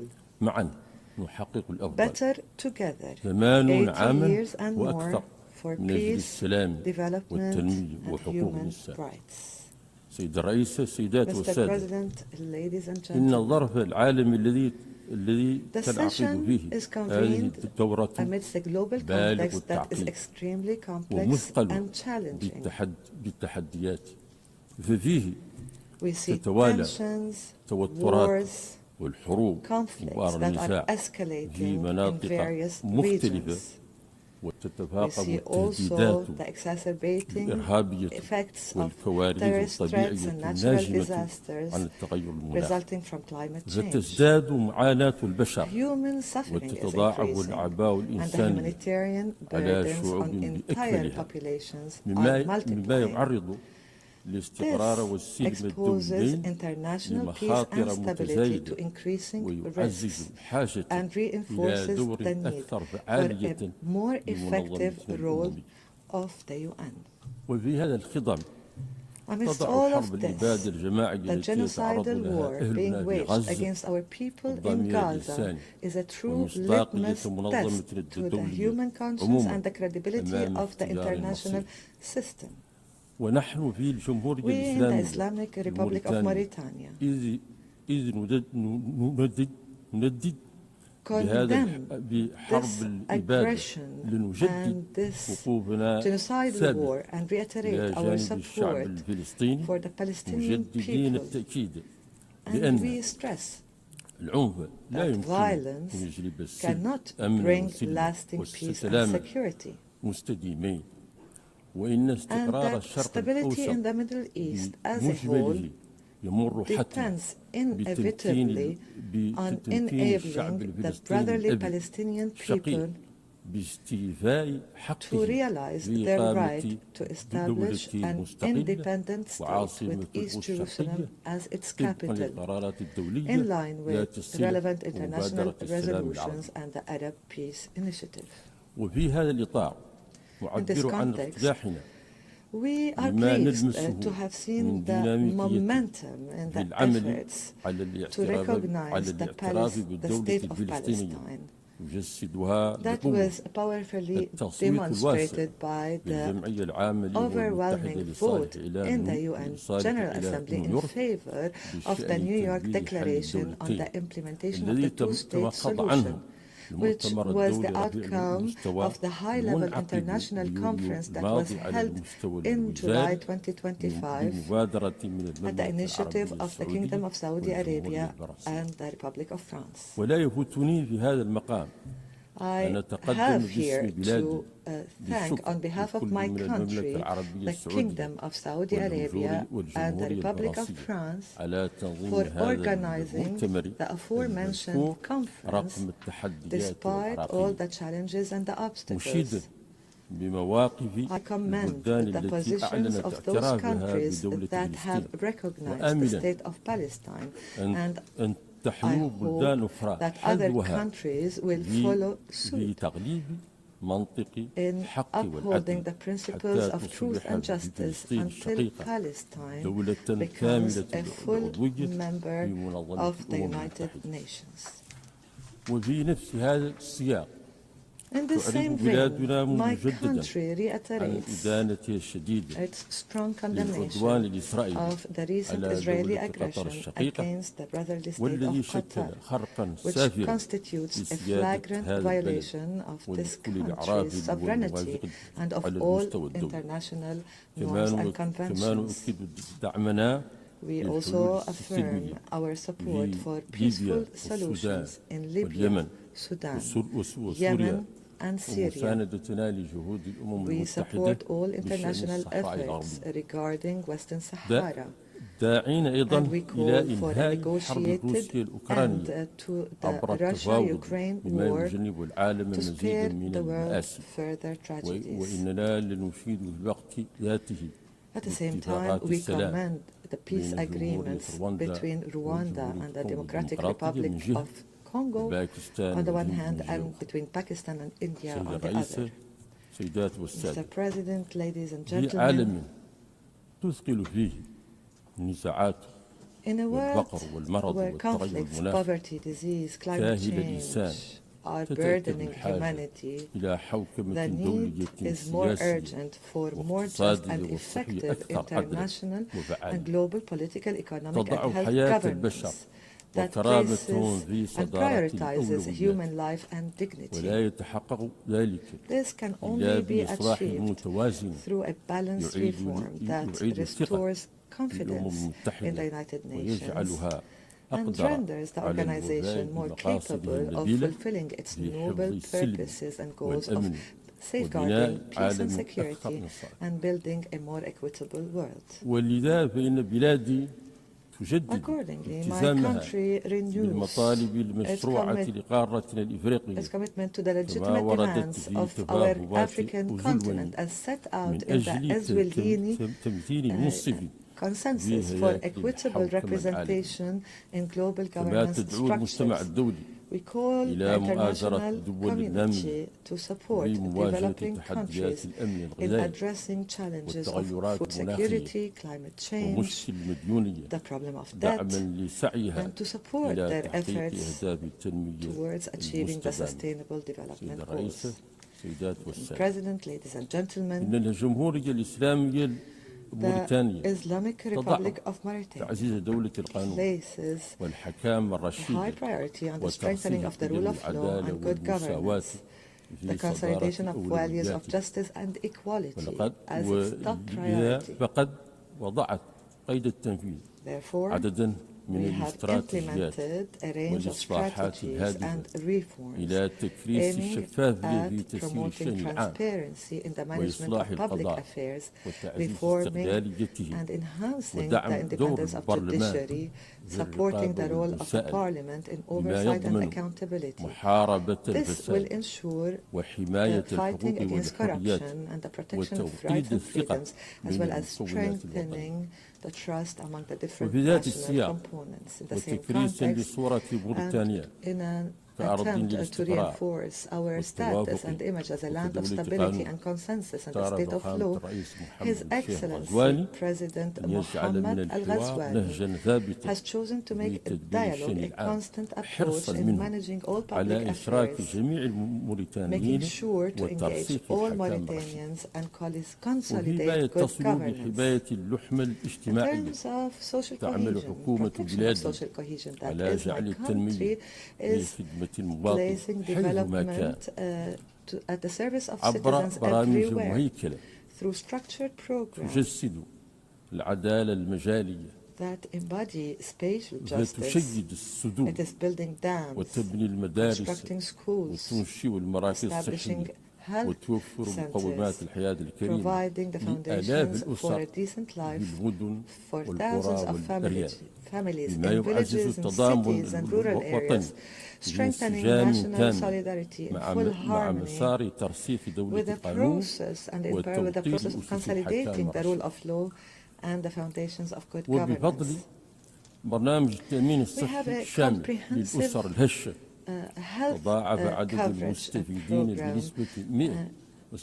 that has provided insurance for vulnerable families. The number of beneficiaries increased by 147% between 2019 and 2024, with universal health coverage reaching approximately 21% of the total population.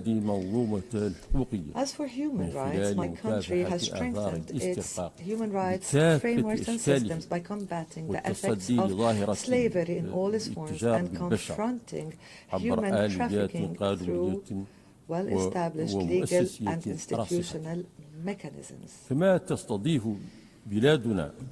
Mauritania hosts approximately 250,000 refugees from Mali, and we have completed the conciliation of the legal status of more than 150,000 migrants in conditions that fully respect their rights and preserve their dignity. As part of its priority to human development, our country has launched a comprehensive educational reform process with the participation of educational stakeholders. The process aims at developing educational programs, teaching methods, promoting the values of citizenship, in addition to devocational training programs to better equip young people for the labor market. Women's role in the public and political life has also been strengthened, improving their access to health services. In the field of combating terrorism and extremism, my country adopts an integrated strategy that combines security measures on the one hand, intellectual and educational approaches on the other, and promotes the values of justice nationally and also in the framework of regional and international cooperation. On the economic front, the country continues to diversify its economy to enhance the ability to create job opportunities and confront crises. We recorded a growth rate of 5% in 2024, while inflation rates are expected to not exceed 2.5%.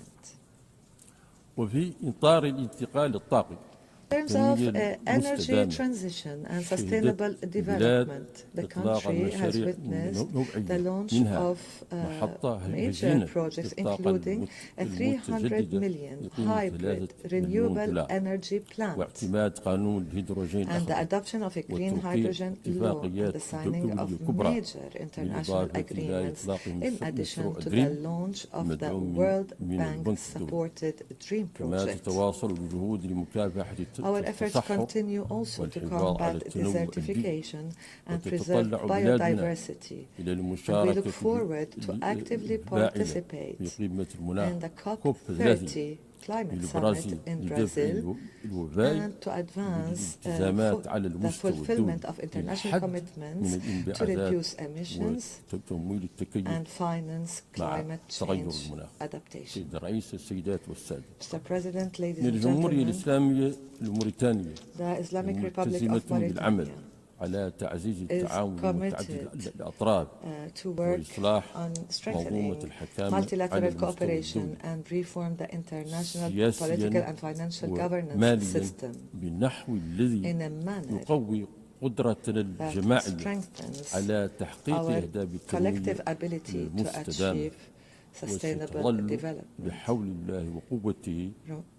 Mauritania will remain faithful to its approach to contribute to the promotion of regional and international peace and security, to diversify and consolidate its partnerships, to address the various challenges facing our country, our continent, and the world as a whole, on a path to achieving a safe and dignified life for all. Thank you for your attention. May peace, mercy, and blessings of God be upon you.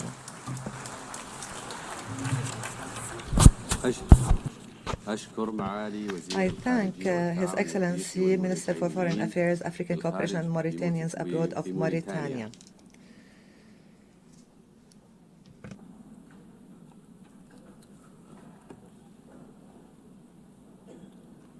I now give the floor to Her Excellency Auna Silvia Tusoiu, Minister for Foreign Affairs of Romania.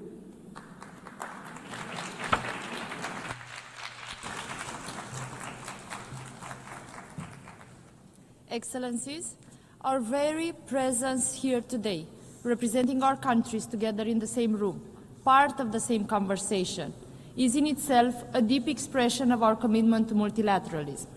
What is also now important is that this is a place for our hopes and our trust in the framework provided by the United Nations. Romania stands firmly by the United Nations as we mark 80 years since its creation and 70 years since we joined.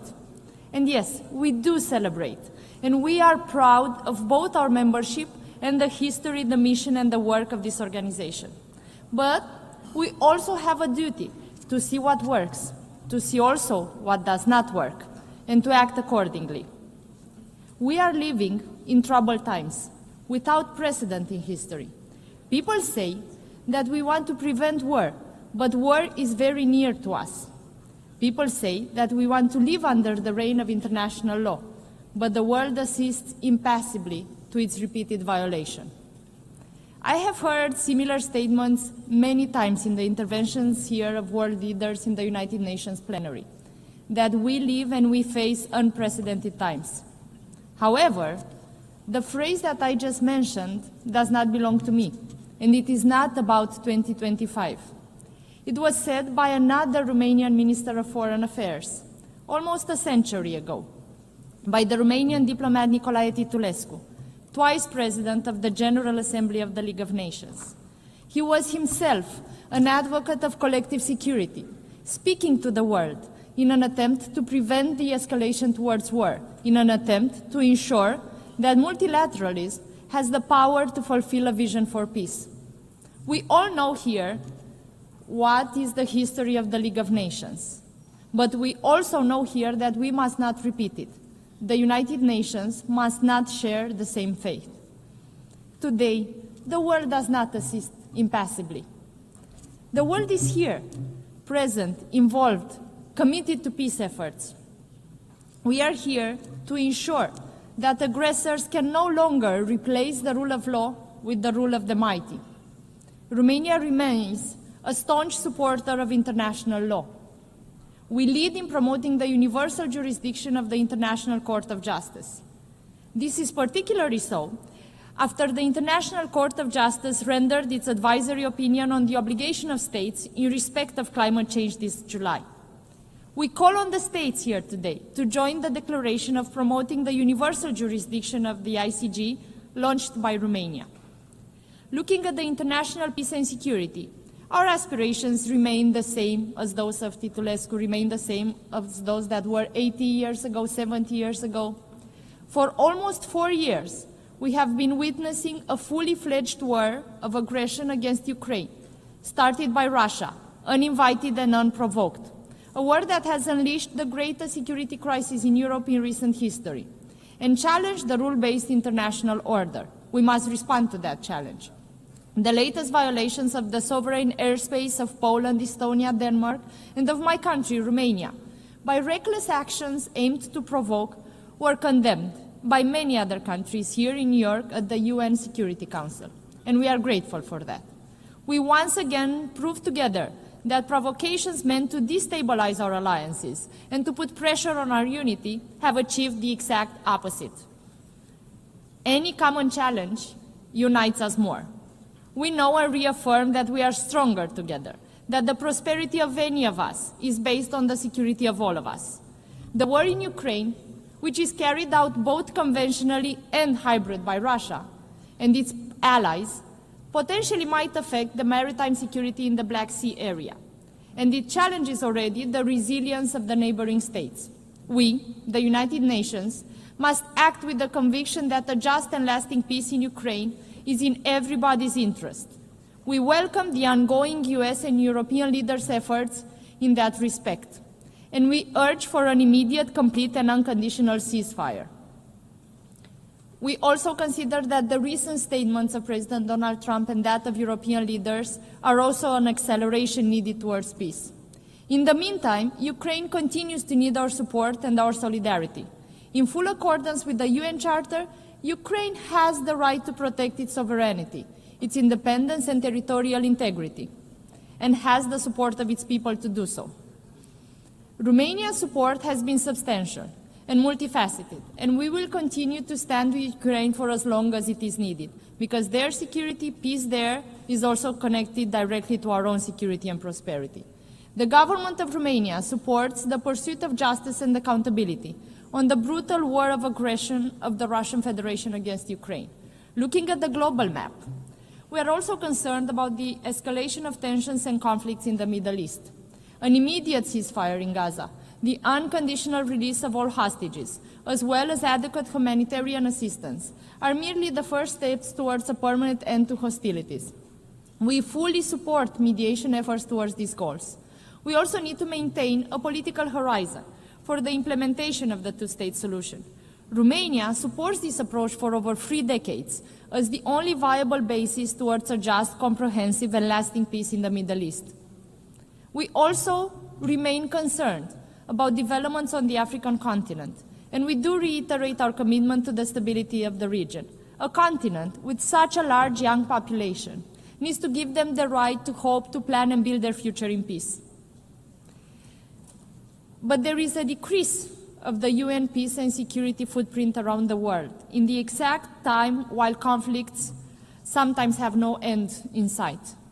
This is not only because of the expected effects of the reform triggered by the UN80 initiative. The reviewing process of the UN peace operations must respond better to current realities. Adaptability, local ownership, partnerships, including with regional organizations, are key attributes for such success. At the same time, conflict prevention and mediation should always come first, while the separation between the special political mission and peacekeeping operations should be eliminated to fully exploit synergies and capabilities. We need to rebuild trust in the mandates of the UN peacekeeping and UN political special missions. And that means action. From our perspective, there are already various instruments within the established UN framework to help maintain and restore the international peace and security, as it is our common mission.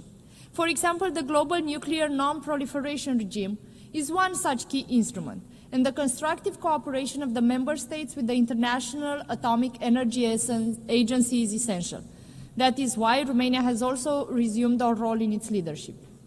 The Security Council reform should make further progress in terms of transparency, working methods, and representativity, in order to become more effective and consolidate its credibility beyond our small diplomatic circle. Successful steps have already been taken, such as the veto initiative, but more needs to be done. And let me be clear here, what am I referring to when I say more needs to be done? We need to act together and make sure that the aggressor doesn't have the power to veto anymore on the wars that it has started unprovoked and uninvited. The General Assembly has its own role in the area of peace and security, according to the UN Charter. Its complementarity, its synergy with the Security Council must be put to good use. We welcome the recent consensus on the revitalization process, including with regard to the Secretary General's selection and appointment, one that we proudly co-facilitated. Closely linked is also the peace and security for ensuring international humanitarian response to emergencies. Romania supports the central coordinating role of the UN and the more consistent humanitarian diplomacy. We must ensure a fully effective, non-discriminatory, and unhindered response to the needs of those affected, to the needs of those that are vulnerable now. At the same time, an integrated approach to humanitarian development and peace actions is key to leverage investments on the long run. Distinguished audience, we now come to another fundamental pillar of the UN, to fulfill a legitimate aspiration towards prosperous, sustainable, and inclusive societies. We have shown political will, but will is not enough. Our actions do not suffice. Sustainable development cannot be achieved without peace and security, protection of human rights, as enshrined in all 17 SDGs, and adequate capacities and financial resources. Romania supports the effective official development assistance, as it is reflected in alignment to best standards in the field of OECD recommendations, as we also plan to join OECD next year. As we approach COP30, we must urgently address environmental degradation, including pollution and biodiversity loss. We are also committed to achieve climate neutrality by mid-century, and we join efforts to keep the 1.5 degrees Celsius target alive. Some consider this effort to be expensive, but it is way more expensive not to do it. We must accelerate a just energy transition and emission reduction while ensuring energy security. Romania already does so. And since climate change is a threat multiplier, Romania supports an integrated approach to the climate and security nexus within the UN system. We remain firmly committed to support sustainable development globally. We believe that investing in human capital, advancing green and digital transitions, and reinforcing institutional resilience are key pillars for long-term prosperity. We live in a digital age. Human rights must be upheld also online, especially because that is where we currently have the attention of most of the young people living in our countries and globally. The implementation of Global Digital Compact should ensure a human-centric, human rights-based approach to the digital future. We cannot leave it with no rules. Moreover, it should harness the achievements of the SDGs. Thirdly, let us look at the human rights pillar, starting with the Universal Declaration of Human Rights, also a spectacular example of women leadership in the United Nations. We have progressively built a complex system to ensure that the fundamental rights and freedoms are protected, respected, and fulfilled.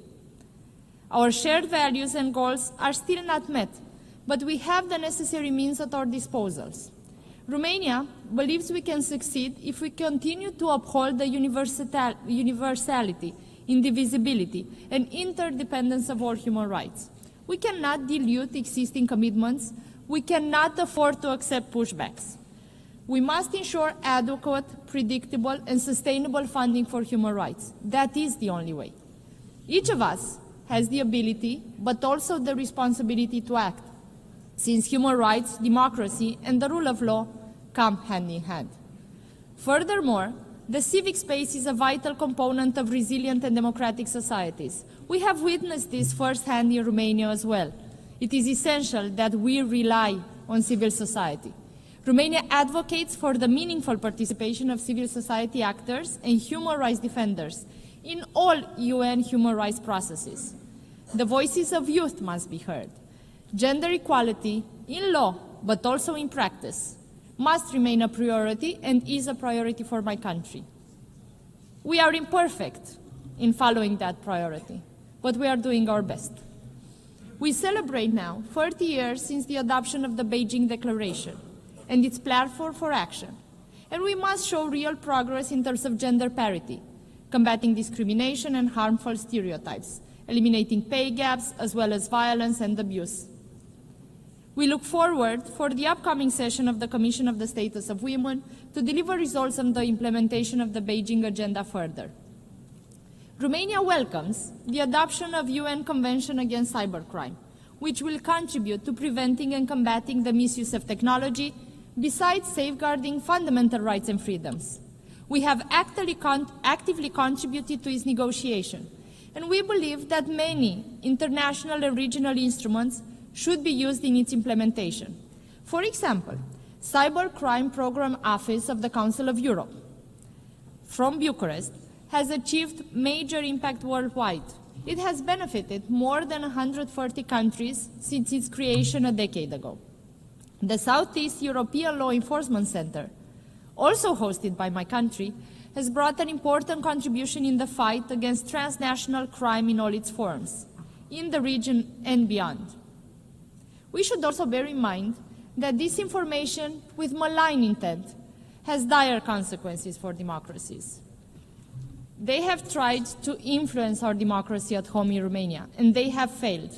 They will try again, and we must ensure they will fail again. In neighboring Republic of Moldova, in about 12 hours from now, the polls open. It is perhaps the most consequential legislative election since the country's independence. In the run-up to these elections, we have seen reports from Moldova that witness malign foreign interference and disinformation on an unprecedented scale, directed by Russia through proxies inside and outside Moldova. The intent, as we see it, is clear: to deny the Moldovan voters the legitimate right to freely decide the future of their own country. Our neighbors are a young and vibrant democracy. They have proved courage, resilience, and vision. But now they are challenged with the powerful tools of an authoritarian state. Ladies and gentlemen, we must ensure a swift implementation of the Pact for the Future, our building block for action on the whole range of UN activities. And we must be responsible and ambitious with the UN reform process, particularly with regards to the UN 80 initiative. Romania supports efforts towards more efficiency and effectiveness in mandate delivery, as well as a system-wide approach to harness synergies and eliminate duplications. We simply cannot afford not to do so. At the same time, the UN can function properly only if it is adequately funded.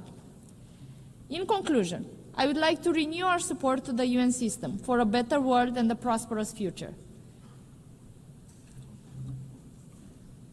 You can count on Romania, and Romania counts on the United Nations. Thank you for your attention.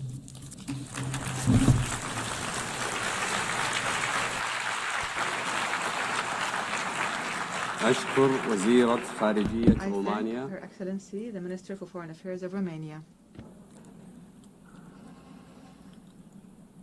I now give the floor to His Excellency Jaishankar Tikyu, Minister for Foreign Affairs of Thailand.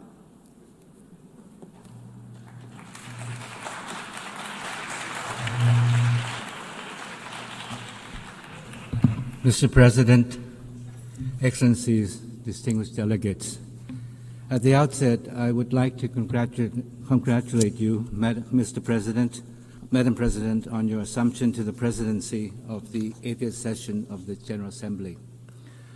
Though I assumed office only a few days ago, my government made it a priority for me to be here today because we believe this moment matters.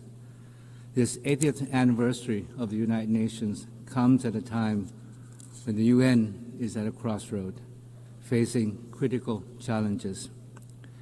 Let me begin by reaffirming Thailand's steadfast commitment to multilateralism.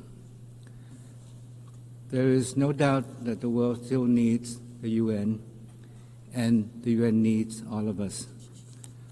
For the UN to fulfill its purpose, it must evolve with the changing times.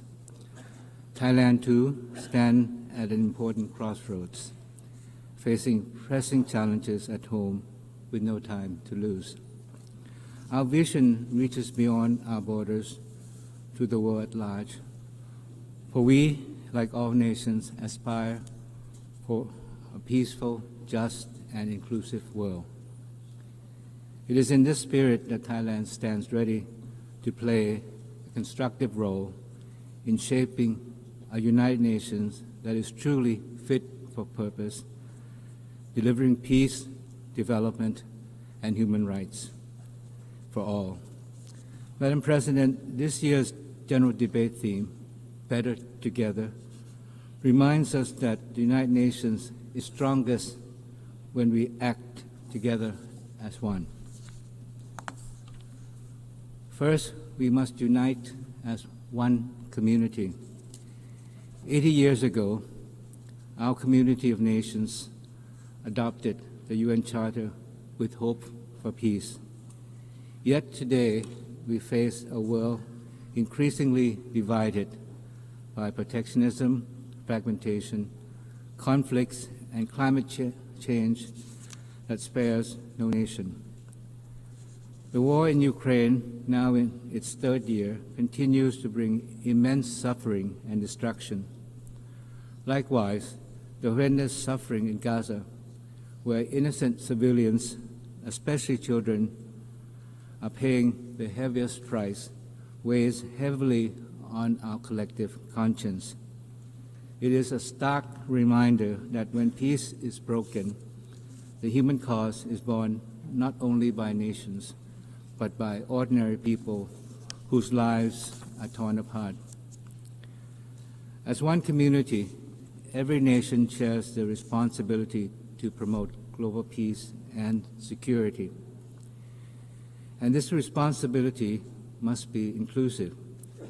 Multilateralism is more effective when women participate fully, whether in peacekeeping, conflict prevention, or humanitarian response. Their voices, leadership, strengthen our community and make peace more durable. I am confident that Madam President's election to lead this assembly will inspire us all to advance UN's Women Agenda with greater resolve. Thailand intends to do our part. Our peacekeepers continue to serve around the world, helping to rebuild lives torn apart by conflicts. At home, we have cleared over 99% of mine-contaminated areas under the Anti-Personnel Mine Ban Convention. This is not just about treaty obligations. It is about giving communities back safe land they can live and grow on. It is about fulfilling our duty to our people. Protecting people at home is only part of the task. We must also respond to transnational challenges like migration driven by conflict and disasters, a shared test no nation can solve alone. This is a real task for Thailand. For over decades, we have hosted displaced persons from Myanmar. Today, we are giving them greater opportunity to work outside of their temporary shelters so they can live with dignity and contribute to society, to mark our commitment to humanitarian assistance and practical solutions. In the same spirit, Thailand is stepping up our efforts to combat transnational crime, including online scams, as their impacts ripple far and wide. Crimes Without Borders demands cooperation without borders. The vision of one community must begin close to home. Regions are the building blocks of the global community. In our region, peace and stability also lies at the heart of ASEAN's community-building efforts. Yet, challenges exist even in our own neighborhood. The situation in Myanmar remains a grave concern. Thailand has provided humanitarian aid along our borders, and we continue to urge all parties towards dialogue and a viable peace process. This is the foundation for lasting peace in Myanmar. And even among closest neighbors, disputes can arise. Admittedly, the current situation with Cambodia is neither desirable or in the interest of either side. Our peace, stability, prosperity are closely intertwined. We cannot move away from one another. We are part of the same ASEAN family.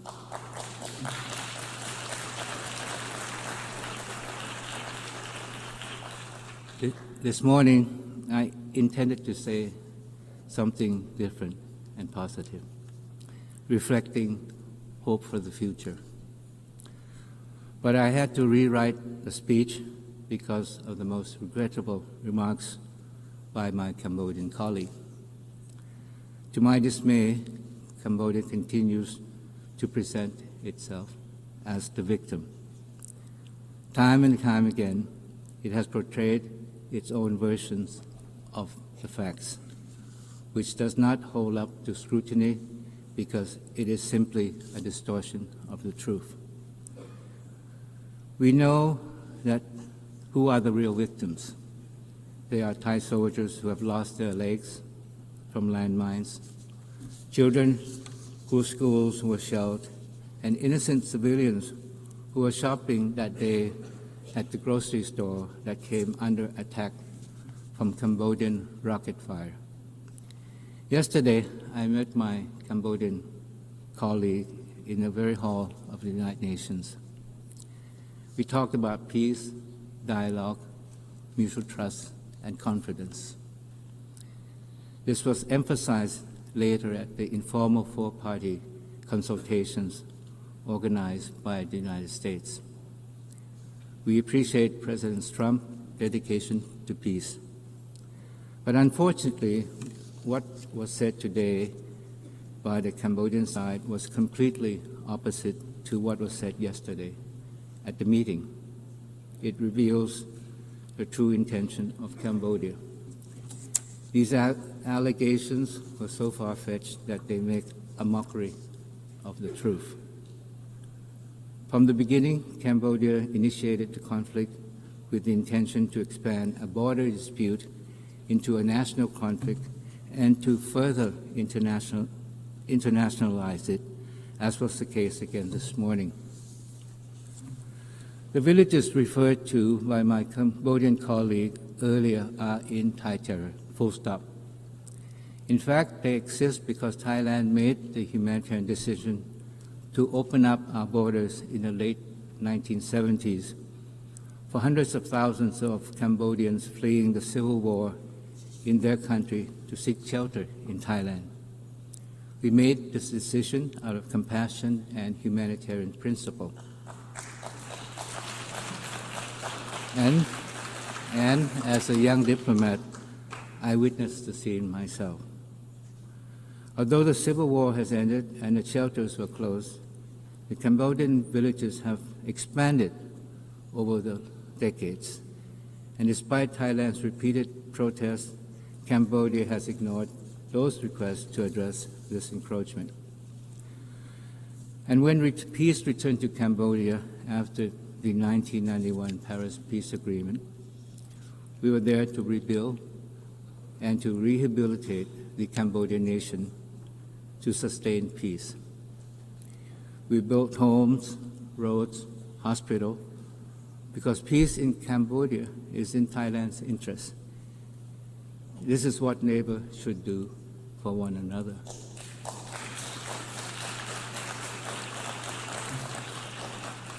Mr. President, the ceasefire is still fragile. We must make it work. This demands commitment and sincere actions from both sides. Regrettably, Cambodia's continued provocation, including mobilization of civilians into Thai territory and recent firings toward our side, undermine peace and stability along the border. I am referring to a series of incidents since 23rd of September of Cambodia's troop firing at Thai troops stationed along the border. The most recent incident happened just today. Thai troops have also continued to detect surveillance drones intruding into Thai territory on a daily basis across the border areas. These actions constitute a violation of Thai sovereignty and territorial integrity, and the ceasefire agreement reached at the special meeting in Putrajaya, Malaysia, and reaffirmed at the bilateral border committee meeting. Now, let there be no doubt that Thailand has always and will always stand for peace, and we will do everything we can to find a peaceful solution to the current problem with Cambodia. At the same time, Thailand will always stand firm and resolute in the defense of our sovereignty and territorial integrity. We urge Cambodia to work with us in resolving the differences through peaceful dialogue and existing mechanisms. Today, our two countries face a defining choice. As a close neighbor and as a friend, we must ask Cambodia which path they wish to take, the path of continued confrontation or the path of peace and cooperation. Thailand chooses the path of peace because we believe that the people of both countries deserve no less. But we really question whether it is the intention of Cambodia to join us in this pursuit for peace. For Thailand, dialogue, trust, and good faith are not just words, they are the way forward. We will continue to uphold these principles in our engagement with partners in ASEAN and beyond, including major powers, in pursuit of sustainable peace and shared prosperity. To speak of one community, Mr. President, is to reaffirm that we are bound by shared principles that everyone is born free and equal in dignity and rights. As a member of the Human Rights Council for 2025-2027 and chair of the Third Committee of the General Assembly, Thailand is committed to promote and protect human rights for all. For us, it is not just about holding a seat at the table. It is about making a real difference in people's lives, the lives of those caught in conflict, those living with disabilities, and those who are often left behind. Advancing the rights of women and girls is also central to this effort. Equal participation and freedom from violence and discrimination are not just human rights, they are the foundation of just and resilient societies. Health is another fundamental right that cannot be overstated. Ensuring access to care is not only about saving lives, it is about giving every person the chance to live with dignity and security. This is why Thailand champions the right to health at home and globally. Our universal health coverage and village health volunteers put people first so that no one is left behind and every community is given the tools to thrive. Thailand is also contributing to global efforts on non-communicable diseases and pandemic preparedness, including through the WHO pandemic agreement. We do not know when the next pandemic will strike, and only by working together can we be prepared and ready. Mr. President, peace and human rights cannot stand without sustainable development. Yet today, development is under threat from rising protectionism, tariffs, and trade barriers may serve short-term interests, but they hurt us all in the long run and divide us when we need the most solidarity. Thailand believes that true prosperity is built not on walls of tariff, but on bridges of trust. Our path forward is open and fair trade, rooted in people-centered and inclusive development. But sustainable development is not just growth. It is about values and balance between progress and preservation. That is why Thailand's sufficiency economy philosophy, built on balance, resilience, moderation, has guided our development journey. It reminds us that true progress must empower people while protecting the planet. With only 5 years left to achieve the SDGs, we must strengthen partnership at all levels and confront the inequalities and financing gap that still hold back our common future. At the same time, we must never forget that the planet lies at the core of sustainable development. Climate change, the overarching threat of our time, is widening the gap between the haves and have-nots. Without stronger support for those most affected, we will fail both our people and our planet. As the UN turns 80, our task is simple but profound: to come together under one dedication. We are all bound by ideals, norms, and principles of the UN Charter. But the world has changed dramatically. Renewing our dedication to multilateralism is no longer optional. But the truth is, the history of the UN is filled with promises made but not kept. Each unfulfilled pledge erodes the credibility and weakens global trust. If the UN is to remain at the heart of multilateralism, we cannot afford to repeat this cycle. That is why the Pact for the Future adopted last year must become a blueprint for action. To deliver meaningful progress, our national actions must match our collective pledges. But for the UN to effectively deliver on its task, it must be equipped with the resources it needs. We must ensure that the UN has the means to achieve the ends it has been mandated to undertake, so that the UN can remain a driving force for peace and development. Mr. President, as we seek to rebuild, reinvigorate, and reform the UN, we must be guided by the vision of one future. For the UN to guide us into the future, comprehensive reform, including the Security Council, are imperative.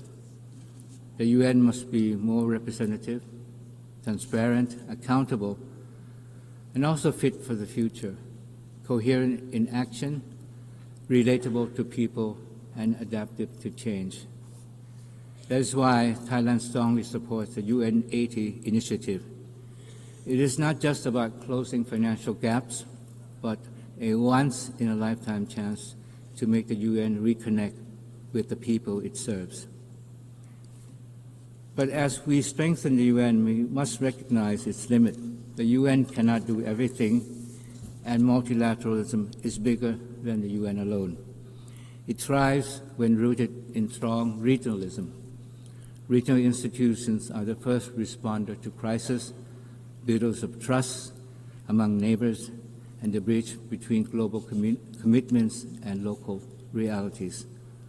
For Thailand, ASEAN is our home and our center. The upcoming 15th ASEAN UN Summit will show how shared principles become practical cooperation. Thailand is fully committed to advancing this partnership so that regional voices are fully heard in shaping global solutions. Building a strong global community goes beyond our generation. That is why we must embrace the power of youth. Marking the 30th anniversary of the World Programme for Action for Youth, Thailand reaffirms its commitment to invest and empower young people and give them real opportunities to drive change. With this in mind, Thailand is proud to have youth delegates joining our national delegation to the UNGA so they can actively participate in shaping the future they envision. For in the end, the future belongs to them. It should therefore be built by them. Mr. President, Excellencies, distinguished guests, in its 80th year, the United Nations must live up to its very name, nations that stand united.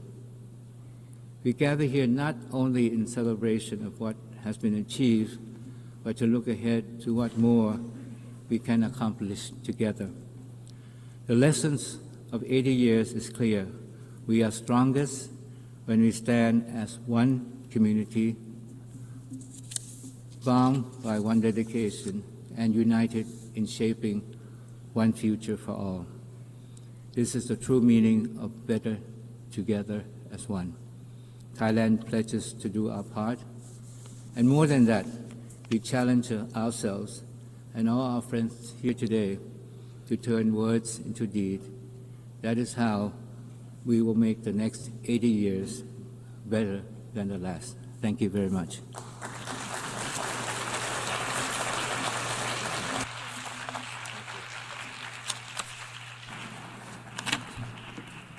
I thank His Excellency, Foreign Minister of Thailand. لقد استمعنا إلى آخر متكلم في المناقشة العامة لهذه الجلسة.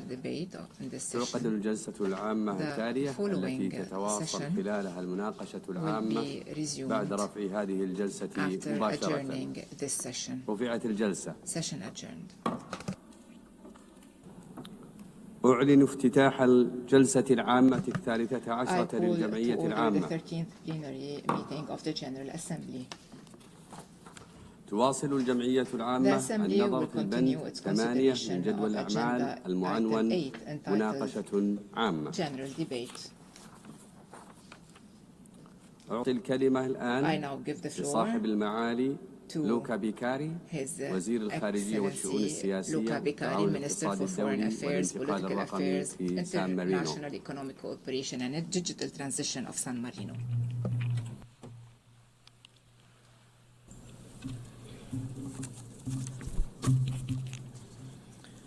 Madam President, Mr. Secretary General, Excellencies, ladies and gentlemen, on behalf of the government of the Republic of San Marino, I would like to congratulate Excellencies Annalena Baerbock on her election as a President of the 80th section of the United General Assembly and to wish her a fruitful work.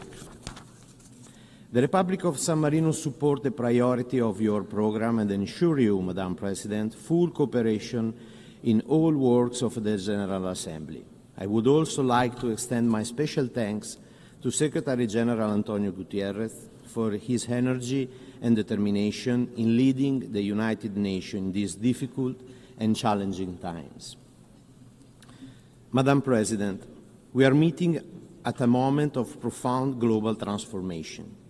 The global order is undergoing fundamental shift, impacting trade, technology, and international cooperation. In such time, the enduring value of a rule-based multilateral system becomes even more critical. The 80th anniversary of our organization provides an opportunity for the United Nations membership to reflect on the enduring significance and relevance of the Charter of the United Nations. As geopolitical dynamics change and new global challenges emerge, this year's general debate must strain our collective reaffirmation of the spirit of San Francisco and the founding principle of the United Nations enshrined in the Charter. Our meeting in the General Assembly not only honors the legacy of the United Nations, but also regenerate the continued cooperation in the pursuit of a more peaceful, just, and sustainable world. Madam President, unfortunately, the search of a peace remains as urgent today as it was in 1945, emphasizing the need for renewed commitment, collective action, and stronger multilateral effort. Conflict continues to rise in different parts of the world, inflicting immense human suffering and devastation. If we want that the United Nations remain a light of hope for those who are experiencing the despair of the war, we must advance our strategy for prevention, mediation, and resolution conflict. We acknowledge the essential role of the UN in delivering life-saving assistance and protection to millions of people in countries and areas that are enduring conflict, such as the Horn of Africa, the occupied Palestinian territory, including East Jerusalem, the Sudan, Ukraine, Yemen, and beyond. But it is not enough. We, Member States, must do more in advancing international peace and security, guided by the Charter and the mandate of the General Assembly and the Security Council.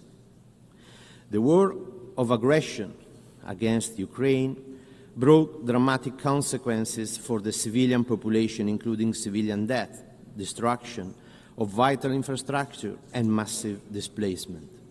San Marino condemned the Russian aggression against Ukraine and supports Ukraine's independence, sovereign, and territorial integrity within its internationally recognized border. We remain committed to ensure that Russia is held fully accountable for its war of aggression against Ukraine. At the same time, San Marino welcomes all international efforts for a comprehensive, just, and lasting peace in Ukraine, in line with the UN Charter, the resolution of the General Assembly, and international law. Madam President, the humanitarian catastrophe unfolding in Gaza and the West Bank is unbelievable and remains one of the most painful and long-standing tragedies of our time. San Marino condemns unequivocally the horrific terror attack perpetrated by Hamas on 7 October and call once again for the immediate and unconditional release of all hostages. At the same time, we reiterate our call for an immediate and permanent ceasefire and for full, safe, and unhindered humanitarian access to the affected civilian population. Nothing can justify the collective punishment of the Palestinian people through indiscriminate bombing, starvation, and displacement. The continued expansion of settlement, including highly sensitive projects such as E1, together with the devastation in Gaza, threaten the erase of a concrete possibility of peace. Unless we act with unity and determination, the vision of two people living side by side in dignity and security will be lost. It is in this dark hour that responsibility becomes urgent. On 15 May, our Parliament, with unanimity, mandated government to recognize the state of Palestine within this year.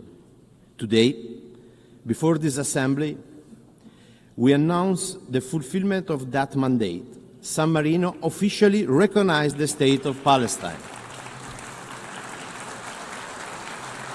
as a sovereign and independent state within secure international recognized border in line with the resolution of the United Nations.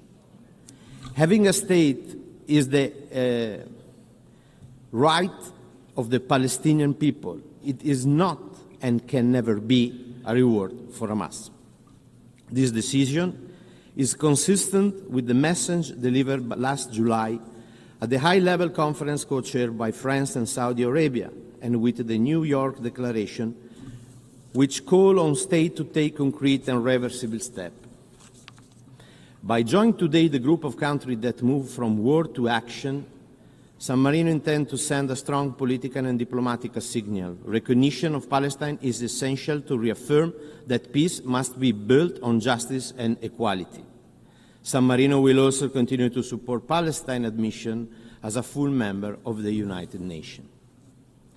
Madam President, civilians continue to bear the brunt of armed conflict worldwide. The death toll of civilians, including children and women trapped in conflict, has reached a shocking number. We cannot remain silent in front of such tragedy. They have been targeted, killed, injured, kidnapped, and tortured. The number of civilians that have been displaced has reached new records. Civilians have been deprived of water, food, and humanitarian assistance. Houses, critical infrastructure, schools, and hospitals have been targeted and destroyed or damaged, leaving civilians in despair, leaving children without education, patients without health care. Extensive use of explosive weapons in populated areas have caused the majority of civilian casualties in different conflicts.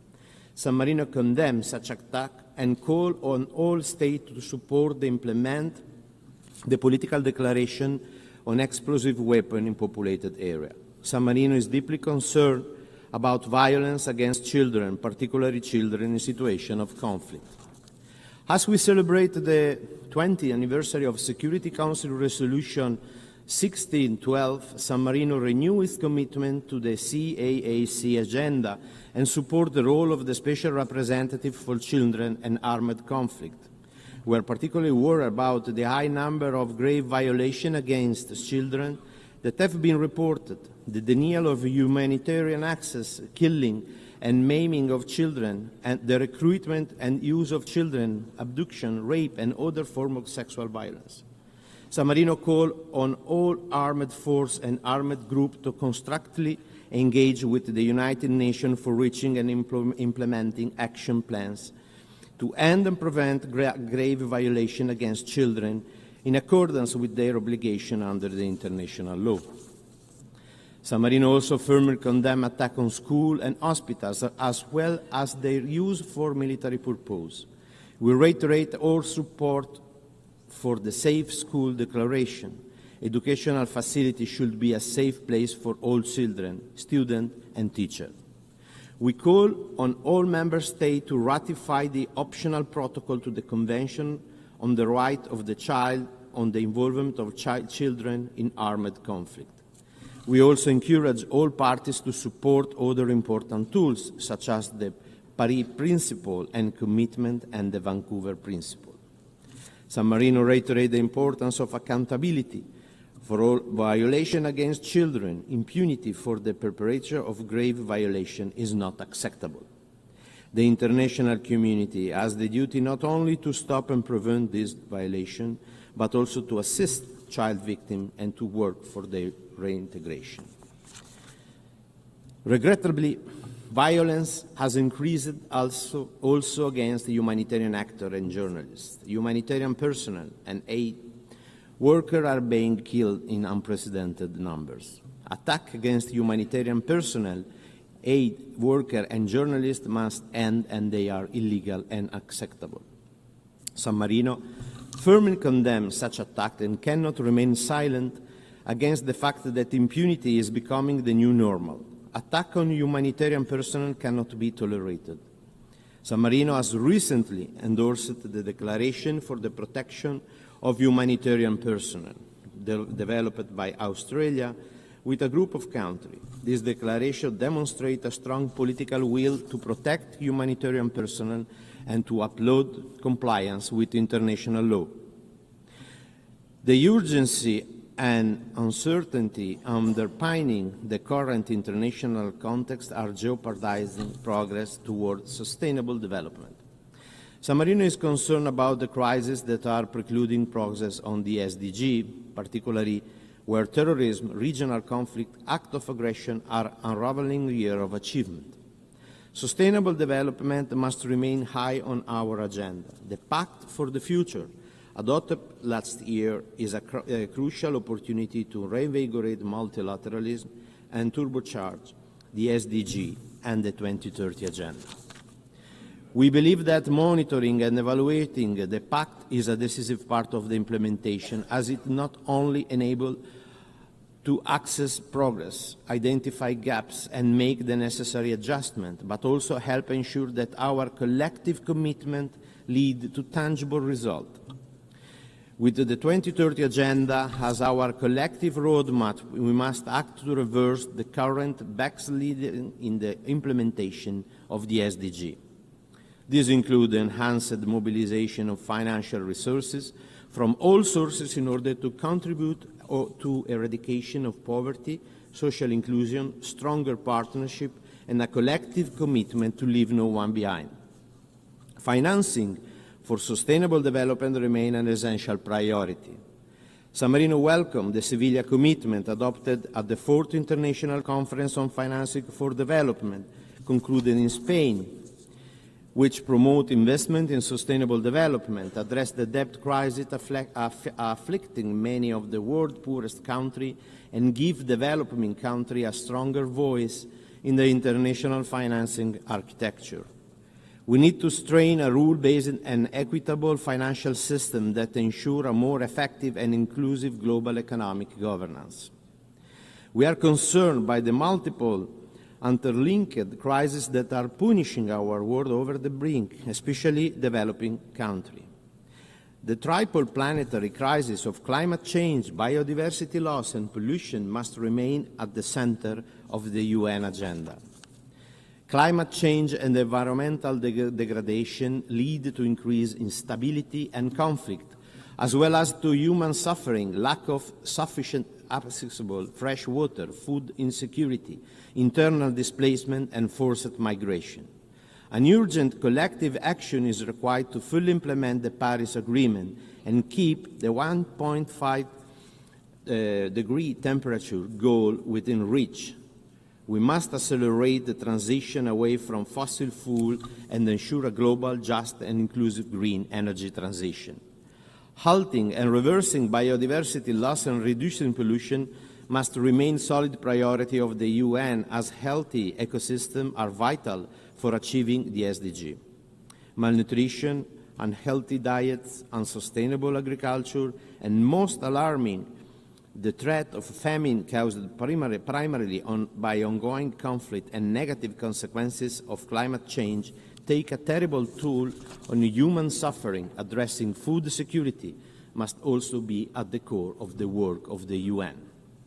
In this context, San Marino firmly believes that the fight against food loss and waste will contribute to promote food security and welcome all the initiatives aiming at developing awareness in such responsible behaviors. Madam President, since the foundation of the UN, significant progress has been made in advancing the promotion and protection of human rights, but inequality and backsliding persist. The world continues to witness persistent violation of human rights. In 2025, 30 years after the adoption of the Beijing Declaration and Platform for Action, gender equality remains one of the world's greatest challenges and most transformative opportunities. It is extremely important to address the root of gender inequality alongside the effort to combat gender-based violence in all its forms. San Marino supports women, youth and vulnerable groups' equal, full, effective and meaningful participation in all spheres of public and political life. We support the Declaration of Future Generation adopted last year at the Summit of the Future, which aimed to unleashing future generations' full potential through all and inclusive and equal access to quality education. San Marino believes it is essential to safeguard the human rights and digital age. In this respect, the Global Digital Compact is an important tool that underscores our collective commitment to bridging the digital divide and promoting digital inclusion, creating a more equitable and sustainable future, and finally ensuring that digital technology are used for the benefit of all humanity. Moreover, the establishment of an independent international science panel on AI and on the global dialogue on artificial intelligence governance are fundamental to promote scientific understanding of AI and to ensure inclusive multi-stakeholder discussion on this matter, that it will contribute to building the UN membership capacity by fostering shared knowledge, common understanding, and pooled experience, equally benefiting the stakeholders, particularly from developing countries. We are worried about the risk related to new technology in the military domain. The rapid advance in artificial intelligence have led to concerning level of autonomy in conflict. Artificial intelligence has been used in conflict to select target and make decisions over life or death. San Marino believes that meaningful human control must be retained over such a decision guided by international law and ethical principles. San Marino is also worried about the enlargement and upgrading of nuclear arsenal, aimed at escalating global tension. The threat of nuclear weapon use continues to pose an existential risk to humanity.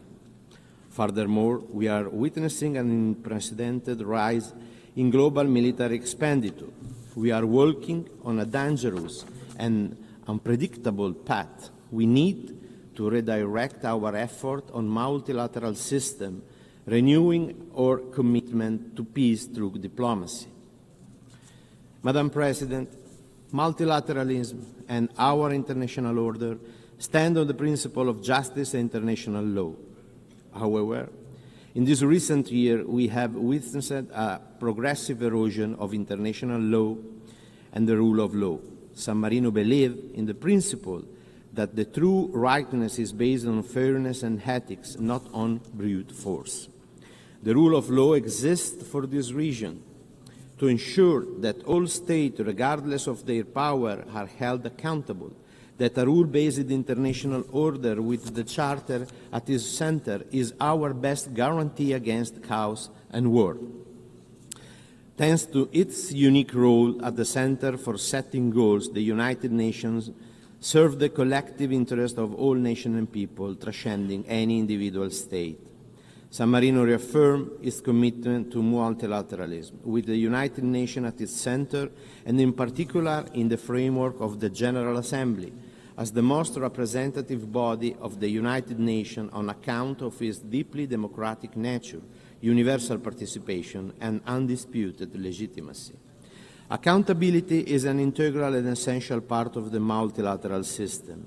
It plays an important role in addressing global challenges, fostering trust and legitimacy in international institutions. We are deeply worried about the disregard and violation of international law. The Republic of San Marino reaffirmed its full commitment to the obligation under the human and humanitarian law, such as the Convention on the Prevention and Punishment of the Crime of Genocide, the Rome Statute, and the Geneva Convention. Madam President, We need to revitalize the United Nations by reinvigorating the multilateralism if we want to pursue credible solutions to the global challenges.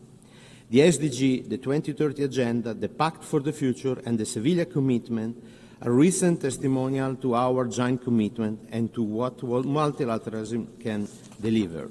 But it's not enough.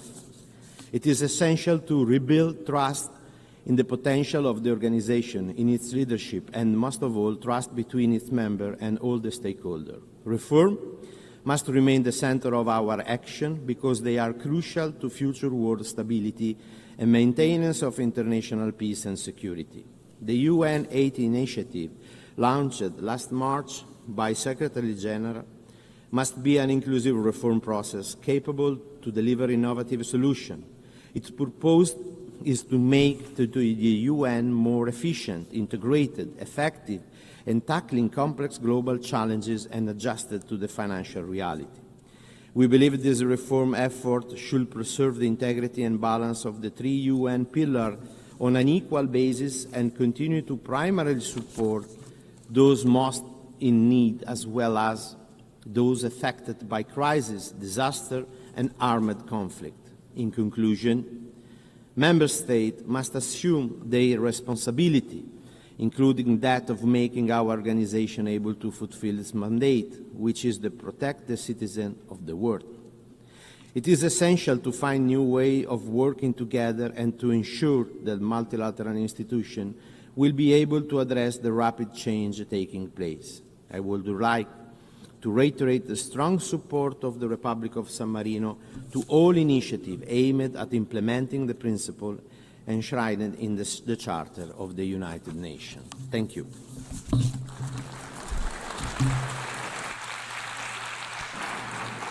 أشكر معالي وزير الخارجية والشؤون السياسية والتعاون الدولي والانتقال الرقمي في سان مارينو.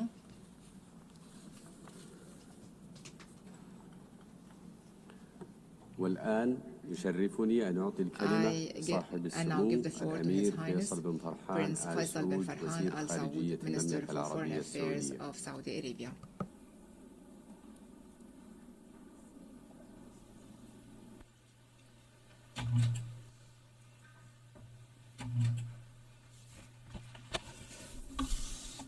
بسم الله الرحمن الرحيم.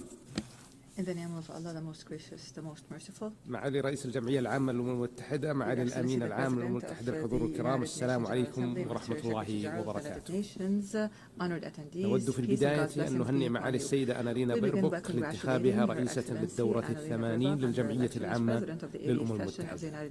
ونشكر معالي السيد فيلمون يانغ على جهوده المبذولة خلال رئاسته للدورة السابقة. كما نعرب في هذه المناسبة عن بالغ الشكر والتقدير لمعالي الأمين العام للأمم المتحدة السيد أنطونيو غوتيريش على جهوده الدؤوبة في تحقيق مبادئ ميثاق الأمم المتحدة وأهدافها. سيد الرئيس، تفتخر المملكة العربية السعودية بكونها عضوا مؤسسا لهذه المنظمة، وهي تبذل كل ما في وسعها لترجمة مبادئ الميثاق إلى واقع ملموس عبر ترسيخ احترام القانون الدولي وتعزيز الأمن والسلم الدولي ودعم التعاون متعدد الأطراف، انطلاقا من إيمانها العميق بأهمية دور المنظمة في عالمنا اليوم. وتحرص المملكة على تحقيق مقاصد ميثاق الأمم المتحدة بالإسهام في الاستجابة للنداءات الإنسانية، ولم تألو جهدا في مد يد العون والعطاء حتى تجاوز ما قدمته من مساعدات وإعانات 141 مليار دولار أمريكي، واستفاد منها 174 دولة. سيد الرئيس، مع وصول المنظمة إلى عامها 80 نؤكد الحاجة الملحة لأن تصبح أكثر قدرة وكفاءة على مواكبة التطورات وإيجاد المقاربات اللازمة لحل الأزمات ووضع حد للصراع، وأن لا تحيد عن الأهداف التي أنشئت من أجلها، خاصة فيما يتعلق بحفظ السلم والأمن ودون ازدواجية أو انتقائية. إن المعاناة التي يشهدها الشعب الفلسطيني والأزمة الإنسانية غير المسبوقة في قطاع غزة، والتي صنفت رسميا حالة مجاعة وفق تقرير التصنيف المرحلي المتكامل للأمن الغذائي IPC، تتنافى مع مبادئ الميثاق والقانون الدولي والقانون الإنساني الدولي في ظل الممارسات الوحشية التي تقوم بها سلطات الاحتلال دون رغبة من تجويع وتهجير قسري وقتل ممنهج في تجاهل تام لحقوق الشعب الفلسطيني التاريخية والقانونية في أرضه وسعيا لطمس حقوقه المشروعة، مما يحتم علينا جميعا التحرك الجاد لوقف العدوان وضمان الوصول المستدام لمساعدات الإنسان. سيد الرئيس، لقد آن الأوان لإيجاد حل عادل ودائم للقضية الفلسطينية فالتصعيد العسكري لن يحقق الأمن والسلام، واستمرار التعامل مع القضية الفلسطينية خارج إطار القوانين والشرعية الدولية هو ما أدى إلى استمرار العنف وتفاقم الجماعات. ومن هنا نؤكد أهمية تحمل المجتمع الدولي مسؤولياته لوقف هذه المأساة وإيجاد سلام مستدام من خلال حل الدولة، باعتباره السبيل الوحيد الذي يضمن أمن الجميع في المنطقة. إن تقاعس المجتمع الدولي عن اتخاذ إجراءات الحاسمة ووقف الاعتداءات والانتهاكات الإسرائيلية لن يسهم في زعزعة الأمن والاستقرار الإقليمي وعالمي وفتح المجال أمام تداعيات خطيرة وتصاعد جرائم الحرب وأعمال الإبادة الجماعية.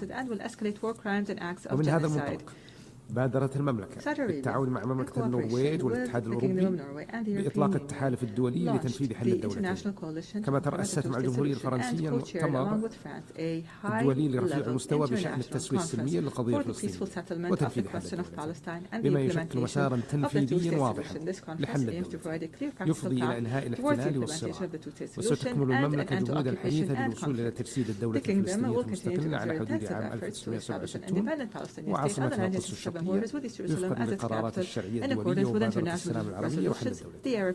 وفي هذا الإطار تشيد المملكة بالدعم الدولي الذي شهد المؤتمر الدولي رفيع المستوى بشأن التسوية السلمية للقضية الفلسطينية وتنفيذ حل الدولتين، كما تشيد المملكة باعتماد الجمعية العامة للأمم المتحدة إعلانا نيويورك بشأن التسوية السلمية وتنفيذ حل الدولتين وإقامة دولة فلسطينية مستقلة الذي حشد أغلبية كبرى، كما ترحب بالعدد المتزايد من الدول التي أعلنت اعتراف بالدولة الفلسطينية بما فيها فرنسا وبريطانيا وكندا واستراليا والبرتغال ومالطا وبلجيكا ولوكسمبورغ وموناكو وأندورا وسان مارينو، باعتبار ذلك خطوة مهمة نحو تكريس حل الدولتين وتعزيز مسار السلام العادل والدولي.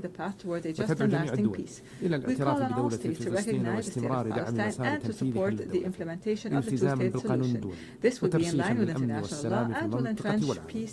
ولا يفوتنا الإشادة بتوجه السلطة الوطنية الفلسطينية لإجراء إصلاحات مهمة وهم يستحقوا المزيد من الدعم والتمكين من قبل المجتمع الدولي. سيد الرئيس، نؤكد حرصنا على العمل المشترك القائم على الاحترام المتبادل وترسيخ قواعد القانون الدولي بما يعزز الثقة المتبادلة ويوفر أساسا راسخا للأمن والاستقرار والتنمية المستدامة. وتؤكد المملكة في هذا السياق استمرار سعيها نحو تعزيز علاقات حسن الجوار واحترام سيادة الدول والإسهام في جهود خفض التصعيد والتهدئة تعزيزا للأمن والاستقرار في المنطقة والعالم. ومن هذا المنطلق أكدت المملكة إدانتها الاعتداء الإيراني على دولة قطر الشقيقة الذي جاء مناقبا لما نسعى إلى ترسيخه من معاقات حسن الجوار، كما تدين المملكة بشدة الاعتداءات الإسرائيلية المتواصلة في المنطقة وآخرها العدوان السافر على دولة قطر الشقيقة الذي يتطلب تحركا دوليا لمواجهة هذه الاعتداءات واتخاذ إجراءات دولية لإيقاف إسرائيل وردعها عن ممارسة أعمالها الإجرامية في زعزعة أمن المنطقة واستقرارها.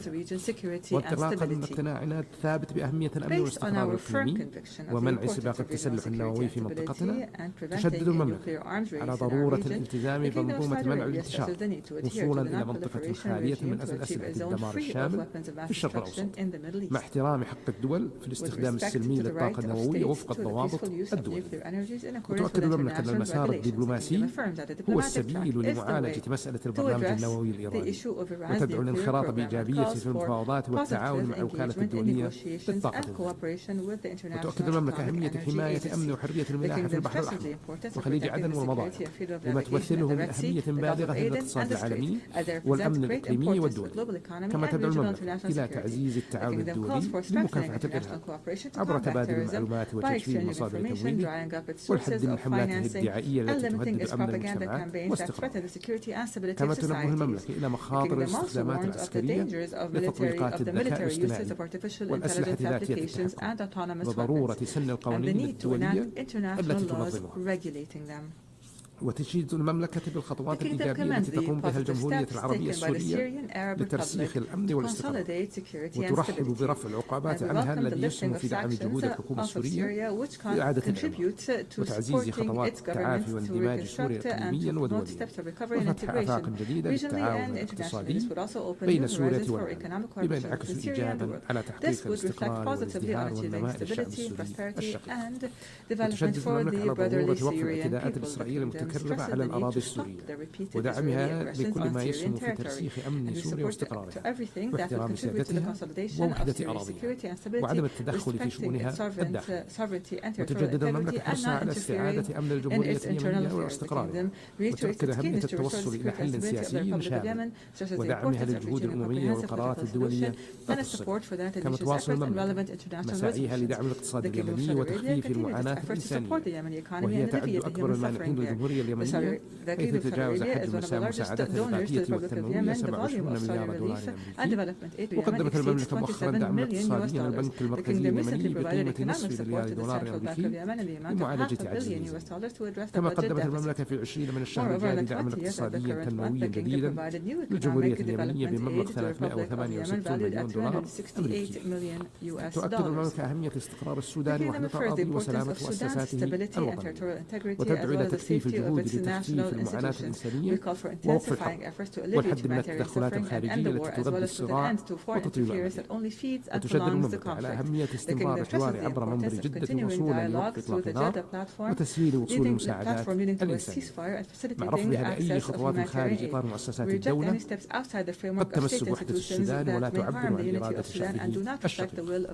وتقف المملكة إلى جانب لبنان وتدعم كل ما يعزز أمنه واستقراره، وتثمن جهود الدولة اللبنانية لتطبيق اتفاق الطائف وبسط سيادة الدولة وحصر السلاح بيد الدولة اللبنانية ومؤسساتها الشرعية مع ضرورة انسحاب الاحتلال الإسرائيلي من جميع الأراضي اللبنانية تطبيقا للقرارات الدولية لا تصل.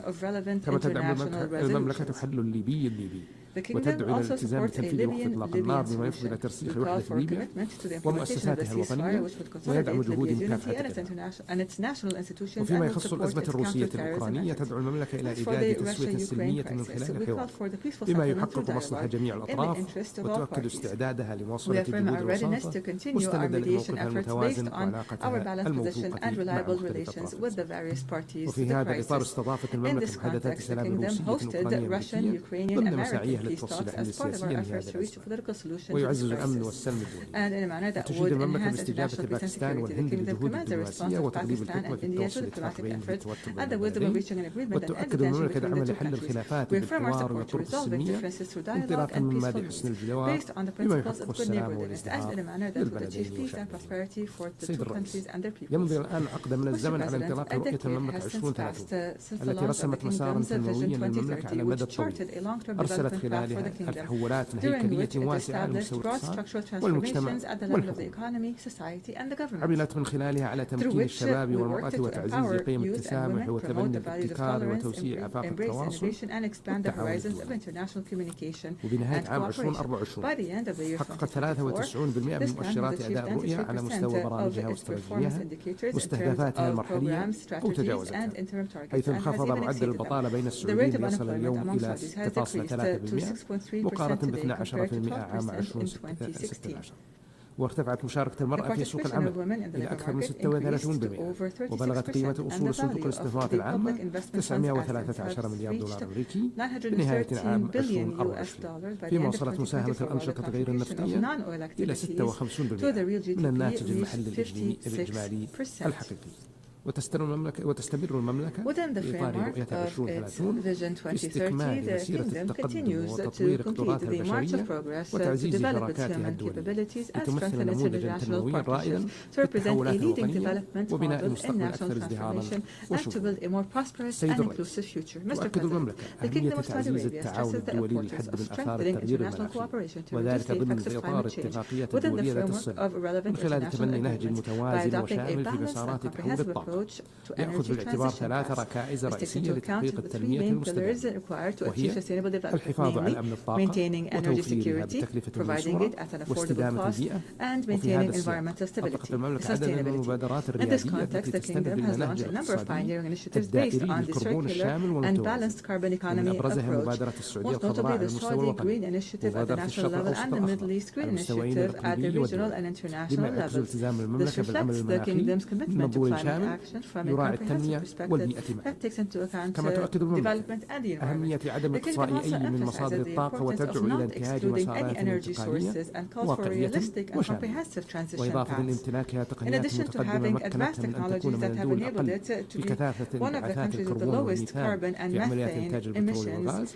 فإن المملكة تطلع بدور ريادي في الاستثمار في تقنية إدارة الانبعاثات الناتجة عن استهلاك المواد الهيدروكربونية، لا سيما تقنية التقاط الكربون واستخدامه وتخزينه CCUS التي تتيح استخداما فعالا للموارد مع خفض الأثر البيئي مما يسهم في حماية النظام المناخي العالمي.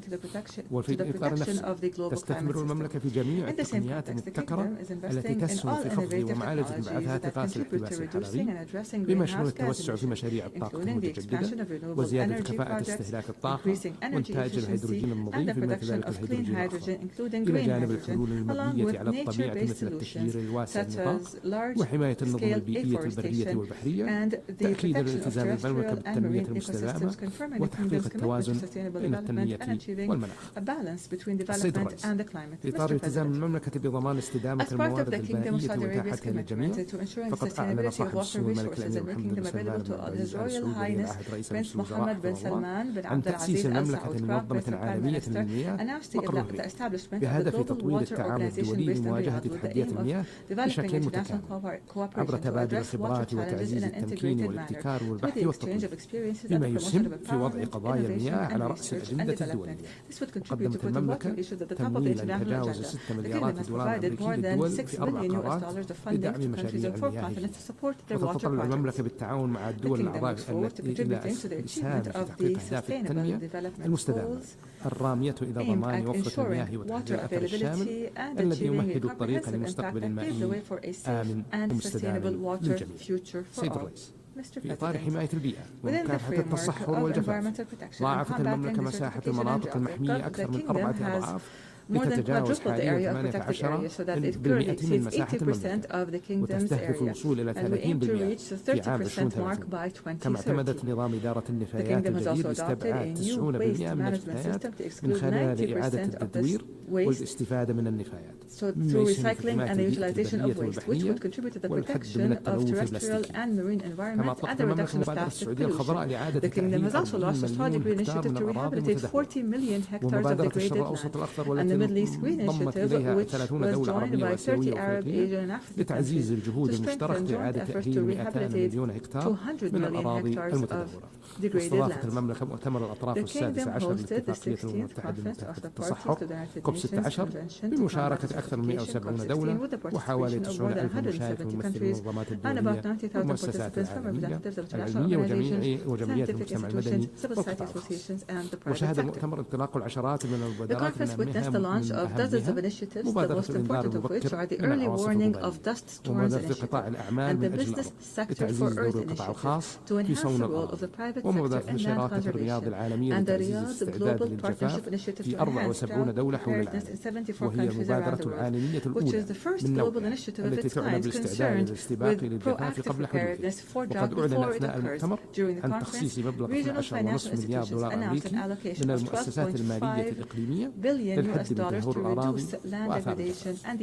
وفي ختام سيد الرئيس، تؤمن المملكة أن لا خيار أمامنا إلا العمل الجاد والمسؤول مع شركائنا في المجتمع الدولي لترسيخ مبادئ الاحترام المتبادل وتعزيز قواعد القانون الدولي، بما يسهم في بناء الثقة بين الدول ويجنب الأجيال القادمة ويلات النزاعات. إننا نؤمن بأن الطريق إلى عالم أكثر استقرارا وازدهارا يمر عبر التعاون الصادق والحوار البناء والعمل المشترك من أجل الأمن والسلام المستدام للجميع. والسلام عليكم ورحمة الله وبركاته.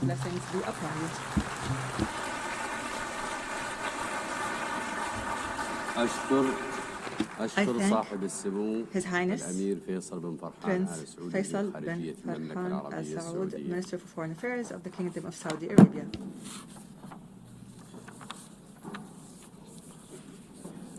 I now give the floor to His Excellency Viviane Balakrishnan, Minister for Foreign Affairs of Singapore.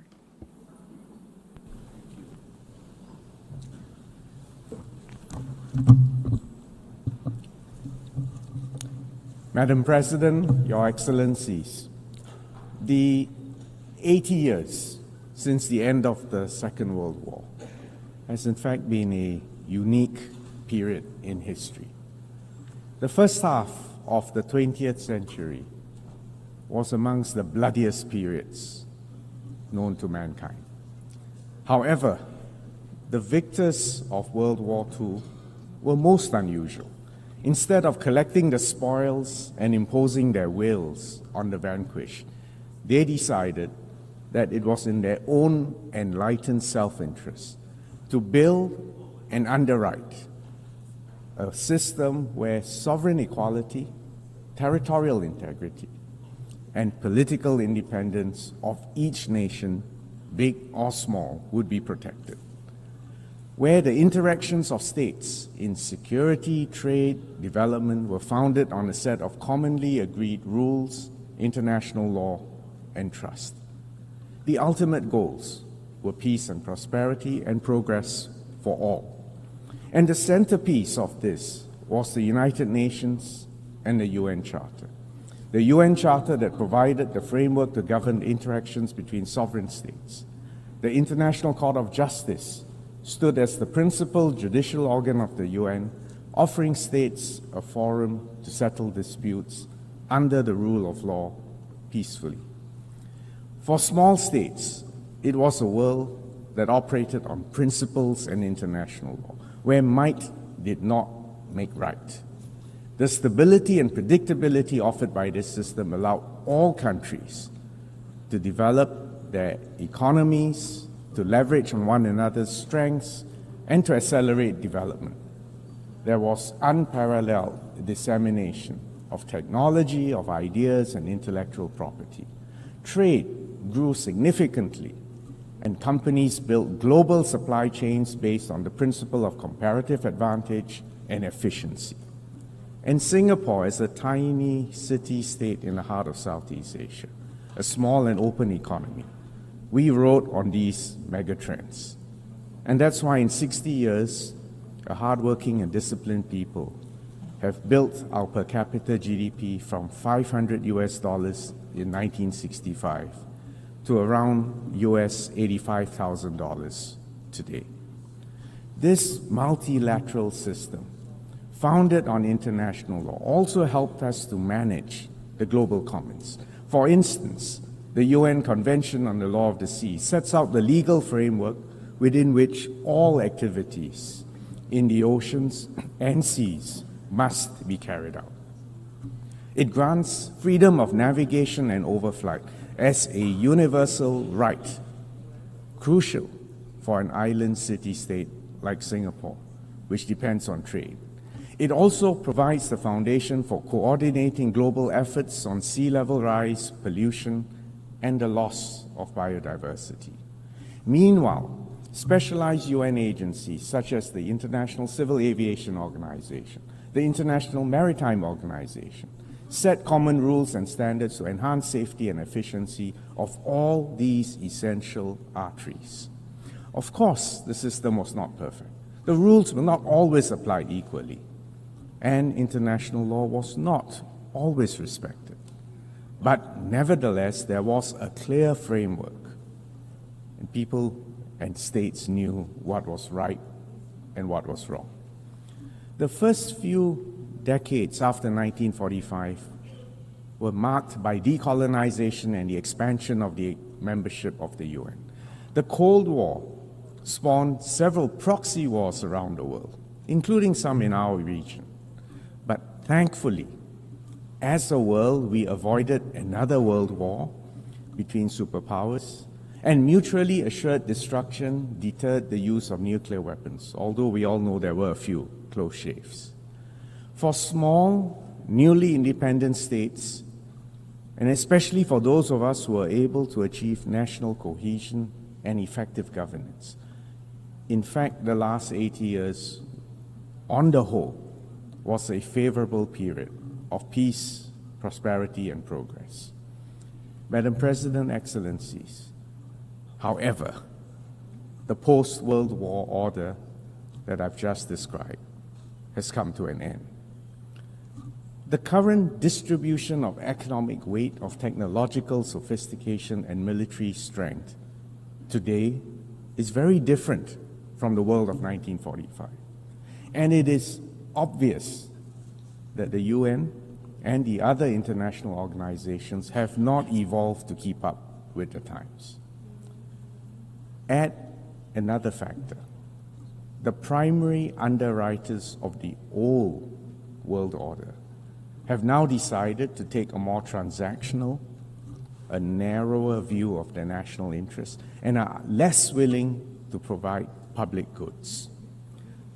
And the sharper strategic contest between superpowers has also made them less able to cooperate, less able to underwrite, less able to manage the global commons. Consequently, today the world has become more turbulent, more uncertain, and in some places more violent. The erosion of respect for the principles of the UN Charter, the egregious violations of international law and of international humanitarian law have unfortunately become more common, as have violations of sovereignty and territorial integrity. The current wars which we all witness in the Middle East, in Ukraine, and parts of Africa reflect this tragedy. In all conflict zones, too many innocent lives are lost, preventable famines occur, and impunity abounds. The humanitarian situation in Gaza is dire and shocking. Singapore hopes there will be an immediate ceasefire, an immediate and unconditional release of all hostages, and for immediate access to humanitarian aid, food, and medical care for the civilians in Gaza. Singapore will recognize the state of Palestine when it has an effective government that accepts Israel's right to exist and categorically renounces terrorism. Singapore cannot recognize any unilateral annexation of occupied territory because this would be a flagrant breach of international law. And if the situation continues to deteriorate, or if Israel takes further steps to extinguish a two-state solution, we will then have to reconsider our position on when to recognize a Palestinian state. In the Ukraine, a permanent member of the Security Council has to comply with the UN Charter. And we must not forget the victims in Sudan and other conflict zones throughout the world. Madam President, Excellencies, these geopolitical shifts have also disrupted the multilateral trading and economic system. Decades of progressive trade liberalization and investments expanded opportunities and prosperity all over the globe. But today those are at risk. The tariffs, the export controls are being used as levers to secure unilateral advantage, including sometimes to address non-trade related issues. The repudiation of the principle of most favored nation. This is a principle which is a cornerstone of the WTO and GATT systems, erodes a transparent, rules-based multilateral system and giving way to a system where trade agreements approximate bilateral arm wrestling matches. And it's obvious that this will be to the detriment of small and trade-dependent states everywhere. In such a fragmented world, we risk compounding the tragedy of the commons because collective action for long-term good becomes even more elusive. And climate change and pandemics are existential problems that no single country can resolve on its own. And if I may add, all of us need to base our decisions on scientific evidence and a commitment to fairness, both to current and future generations. Notwithstanding this prevailing pessimism, Singapore believes that the multilateral system and international law, underpinned by the UN, still remains the best way to uphold global peace and prosperity in a fair and inclusive way. As a small state, we cannot afford to be passive or fatalistic and pessimistic. In fact, we're here to call on all of us to double down on multilateralism founded on international law. Even small states and middle powers have agency, and we have strategic autonomy to collectively protect our long-term national interests and the global commons. And Singapore will support the UN80 process to strengthen this institution and the multilateral system. The good news is that actually the multilateral system still works. And let me cite a few success stories. The BBNJ treaty agreement will enter into force on the 17th of January 2026. Earlier this week, we exceeded the 60 ratifications necessary to bring it into force. It is a legally binding treaty to conserve and to sustainably use marine biodiversity beyond national jurisdiction. And we congratulate Ambassador for International Law, Rina Lee from Singapore, who presided over these very difficult negotiations that led ultimately to a consensus, and I emphasize the word consensus adoption of the historic BBNJ agreement in June 2023.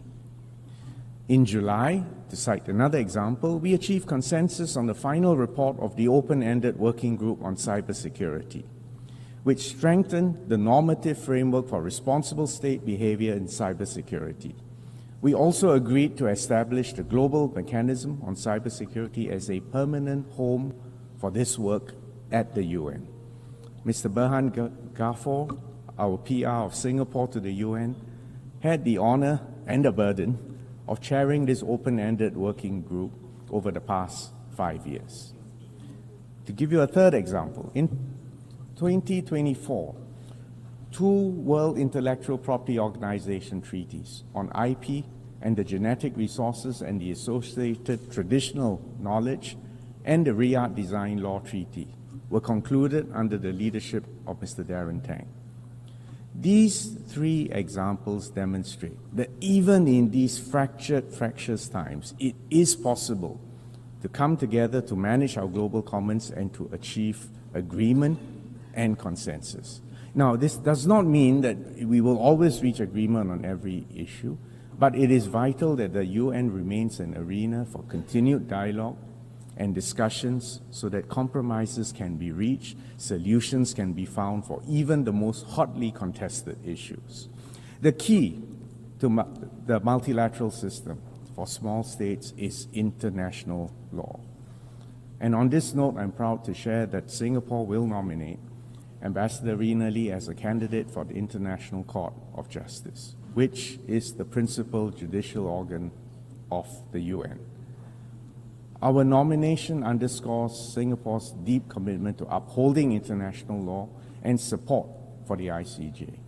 If elected, Ambassador Lee will be only the second person, and in fact the first woman from Southeast Asia to serve on this court. Madam President, Excellencies, just as the world has changed dramatically in the last 80 years, it is also clear that the UN needs to reform to be fit for purpose for the next stretch. We need a more representative and a more inclusive UN that reflects current realities. The UN Charter confers on the UN Security Council the primary responsibility for the maintenance of international peace and security. It clearly needs reform to better fulfill this mandate. The increasing, and if I may add, cynical use of vetoes by the P5 must be constrained, and the wider UN membership must reach agreement on how this veto is to be exercised in the future. We commend the role played by the elected members of the Council, which gives the wider membership of the UN greater agency in addressing the pressing issues of the day. We also believe it is important to strengthen the relationship between the Security Council and the General Assembly. We need a UN that delivers for real people on the ground. Clean water, education, pandemic preparedness, social mobility, jobs, education, and an international financial architecture that delivers stability and prospects of progress for all. These are the building blocks for sustainable development and human dignity. The commitments made at the Summit of the Future last year signal our collective resolve to implement the SDGs. The UN needs to be future-ready and to harness the potential of emerging technologies like AI as a force for good for all. Early and constructive and inclusive multilateral engagement is essential, and AI's transformative force can aid conflict prevention, peacekeeping, and humanitarian options, but you all know there are also downsides and dangers, and it requires guardrails so that it can be harnessed responsibly. Madam President, Excellencies, the first Foreign Minister of Singapore said it best 60 years ago in 1965, quote, "Despite cynics who focus attention on its many shortcomings, Singapore has faith in the future of the United Nations simply because without it, there is no worthwhile future for humanity," unquote. These words still ring true today. So together, let's ensure that this institution continues to serve as humanity's best hope for peace and prosperity for all of us. Thank you, Excellencies.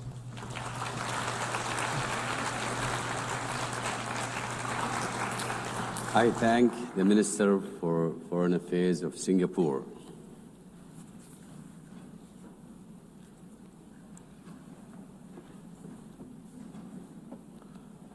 أعطي الكلمة الآن لمعالي السيد بدر بن حمد بن محمود أبو سعيدي وزير خارجية عمان. Foreign Minister of Oman.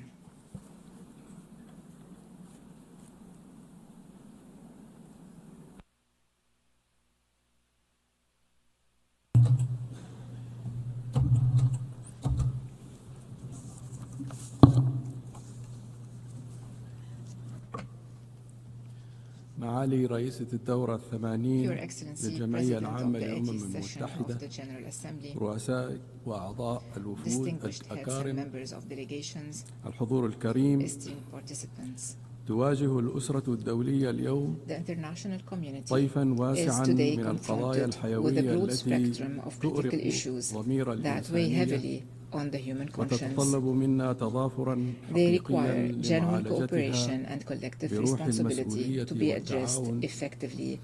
وقد عبرت سلطنة عمان في مناسبات متعددة عن رؤيتها ومواقفها الواضحة حيال هذه القضايا، وفي مقدمتها أزمة المناخ والتحول إلى مصادر الطاقة النظيفة، فضلاً عن الدعوة لاستثمار الفرص الجديدة في مجال التجارة والتنمية المستدامة.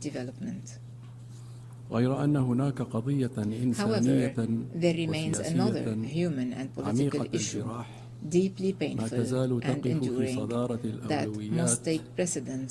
الأولويات الملحة، ويجب أن تتقدم على سواها في مداولاتنا وقراراتنا، ألا وهي القضية الفلسطينية. لقد طال الأمد For too long, this conflict has persisted. The suffering has grown unbearable, and the time has come to end the occupation, to undo the injustice, and to restore the legitimate rights of the Palestinian people through the implementation of the two-state solution, which is the only just and viable path toward a lasting and comprehensive peace that ends decades of conflict and deprivation. The Sultanate of Oman is convinced that just peace is a fundamental pillar for sustainable security, stability, and development. From this perspective, the establishment of an independent Palestinian state with East Jerusalem as its capital must be at the forefront of strategic priorities to bring about a just and lasting peace in the Middle East. Therefore, the recognition of the State of Palestine is the most crucial step in this critical phase of the history of the Palestinian cause. The Sultanate of Oman expresses its deep appreciation to the governments that have taken this step, a step that reinforces respect for international law and aligns with the Charter of the United Nations and the Universal Declaration of Human Rights. Recognizing Palestine also reflects the international community's commitment to this two-state solution as outlined in UN resolutions and the outcomes of the two-state solution conference and the New York Declaration under the auspices of the United Nations. Distinguished heads and members of delegations, esteemed delegates, the Sultanate of Oman remains firmly committed to its consistent policy of working toward peace and security in the region. It has a record of notable initiatives and achievements in this regard. It continues to engage constructively with all parties and partners in pursuit of this noble goal for the benefit of all. Today, we celebrate 80 years since the establishment of the United Nations, this global institution that embodies our collective commitment to working together for peace and to settle conflicts through dialogue and peaceful and legal means. Yet, Israel continues to disregard international appeals, refusing to engage in a serious dialogue that would lead to a just and comprehensive solution. Its continued use of force and disregard for reason threaten the credibility of the international system. Therefore, it is our shared responsibility to intensify our efforts and to apply effective pressure to bring Israel to the negotiating table and to make it clear that the path to peace cannot be forged through dictation or the imposition of a fait accompli, but rather through mutual understanding and respect for international law and the rights of peoples. My country, the Sultanate of Oman, calls upon the international community to adopt measures that limit the Israeli government's ability to continue its policies of genocide, destruction, and illegal occupation of the Palestinian territories, and its ongoing policies of starvation and blockade against the Palestinian people and the obstruction of humanitarian assistance. From this very podium, We call for a global peaceful campaign to lift the blockade and undo the injustice imposed on the Palestinian people and to secure their freedom through the establishment of an independent and sovereign Palestinian state. Esteemed delegates, drawing on its principled stances and principles of supporting peace and regional stability, and on its categorical rejection of any violation of state sovereignty, the Sultanate of Oman reaffirms its solidarity with the sisterly state of Qatar, supporting its right to take the dissuasive measures to protect its security and full sovereignty over all its territories. We renew our condemnation of the Israeli aggression against Qatar on the 9th of September of this year. We also renew our condemnation of Israeli aggressions against Iran, Yemen, Syria, and Lebanon. We call for imposing sanctions on Israel in response to its blatant violations of international law and its unlawful encroachments on the sovereignty of states. Distinguished delegates, the international community, particularly the permanent members of the Security Council, must empower the Secretary General to fulfill his mandate in line with the purposes of the UN Charter, particularly in the areas of international peace and security. We must also cooperate with him to achieve the Sustainable Development Goals, especially those related to inclusive economic growth, job creation, encouraging innovation, and reinvigorating global partnerships for development, as well as the eradication of poverty and disease, and ensuring food, health, and energy security. The Sultanate of Oman attaches the highest priority to education and health. We recognize them as fundamental rights for all and key pillars of development.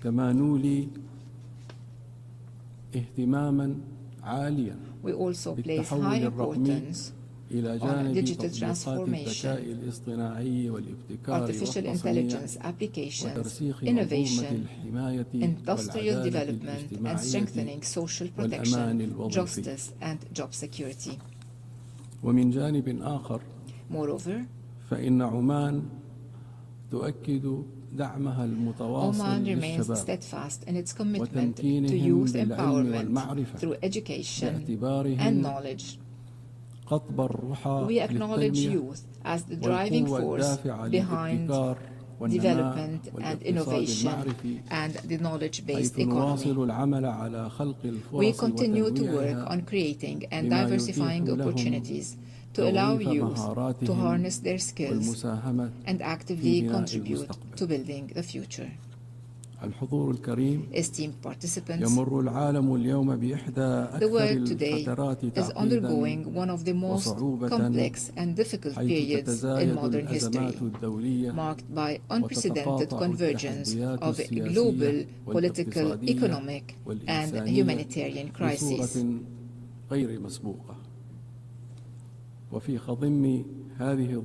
Amidst these critical circumstances, the international community is clearly unable to make decisive and effective decisions that could help de-escalate conflicts, alleviate human suffering, or address crises from a just and comprehensive perspective. However, and despite these challenges,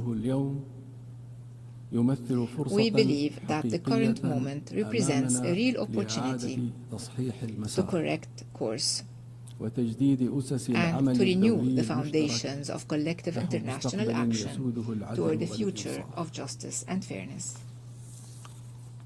فلنجدد في هذه الجمعية العامة in this General Assembly تمسكنا reaffirm our الصادق collective and genuine commitment بالقانون الدولي international law, والقانون الدولي الإنساني international humanitarian law, وبالمبادئ الراسخة and the enduring principles of the United Nations مع Charter. الدعوة إلى تعزيز دور هذه المنظمة Let الأممية us strengthen the role of this international organization and all its subsidiary organs so it may play a more robust role in maintaining international peace and security, in promoting sustainable development, and fostering a culture of justice, tolerance, and mutual respect. This is the path toward realizing the aspirations of peoples for freedom, prosperity, and a just, stable, and prosperous future. Thank you for your attention. Peace, mercy, and God's blessings be upon you.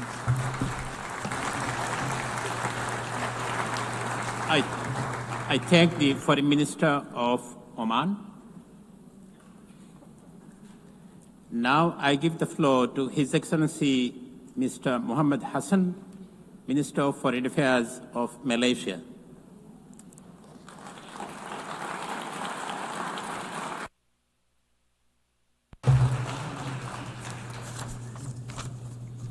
Bismillahirrahmanirrahim. Madam President, Your Excellencies, may I begin by congratulating President Annalena Baerbock on being elected as the President of the 80th session of the General Assembly. I also wish to thank His Excellency Philemon Yang for his leadership throughout the 79th session of the General Assembly. Madam President, it is now the 80th session of the General Assembly. Yes, 80 years since our dreams of bright future gave birth to the United Nations. Humanity has imagined the future in many ways.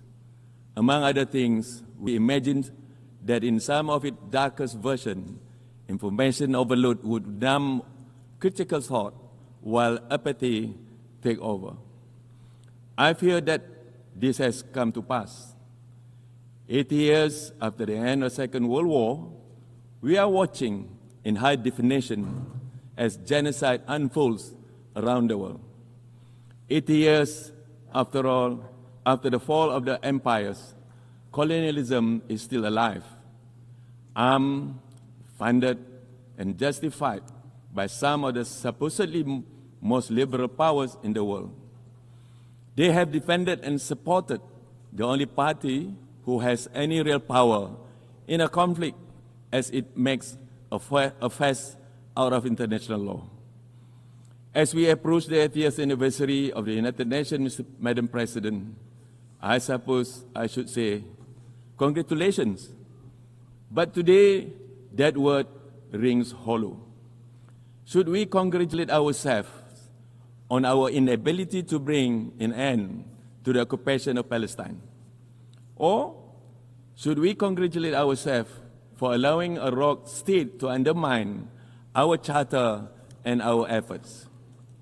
In Gaza, the clock is ticking, the bombs are falling, and the light is fading. We have failed at least 70,000 people. Israel can no longer hide behind its pretense of victimhood.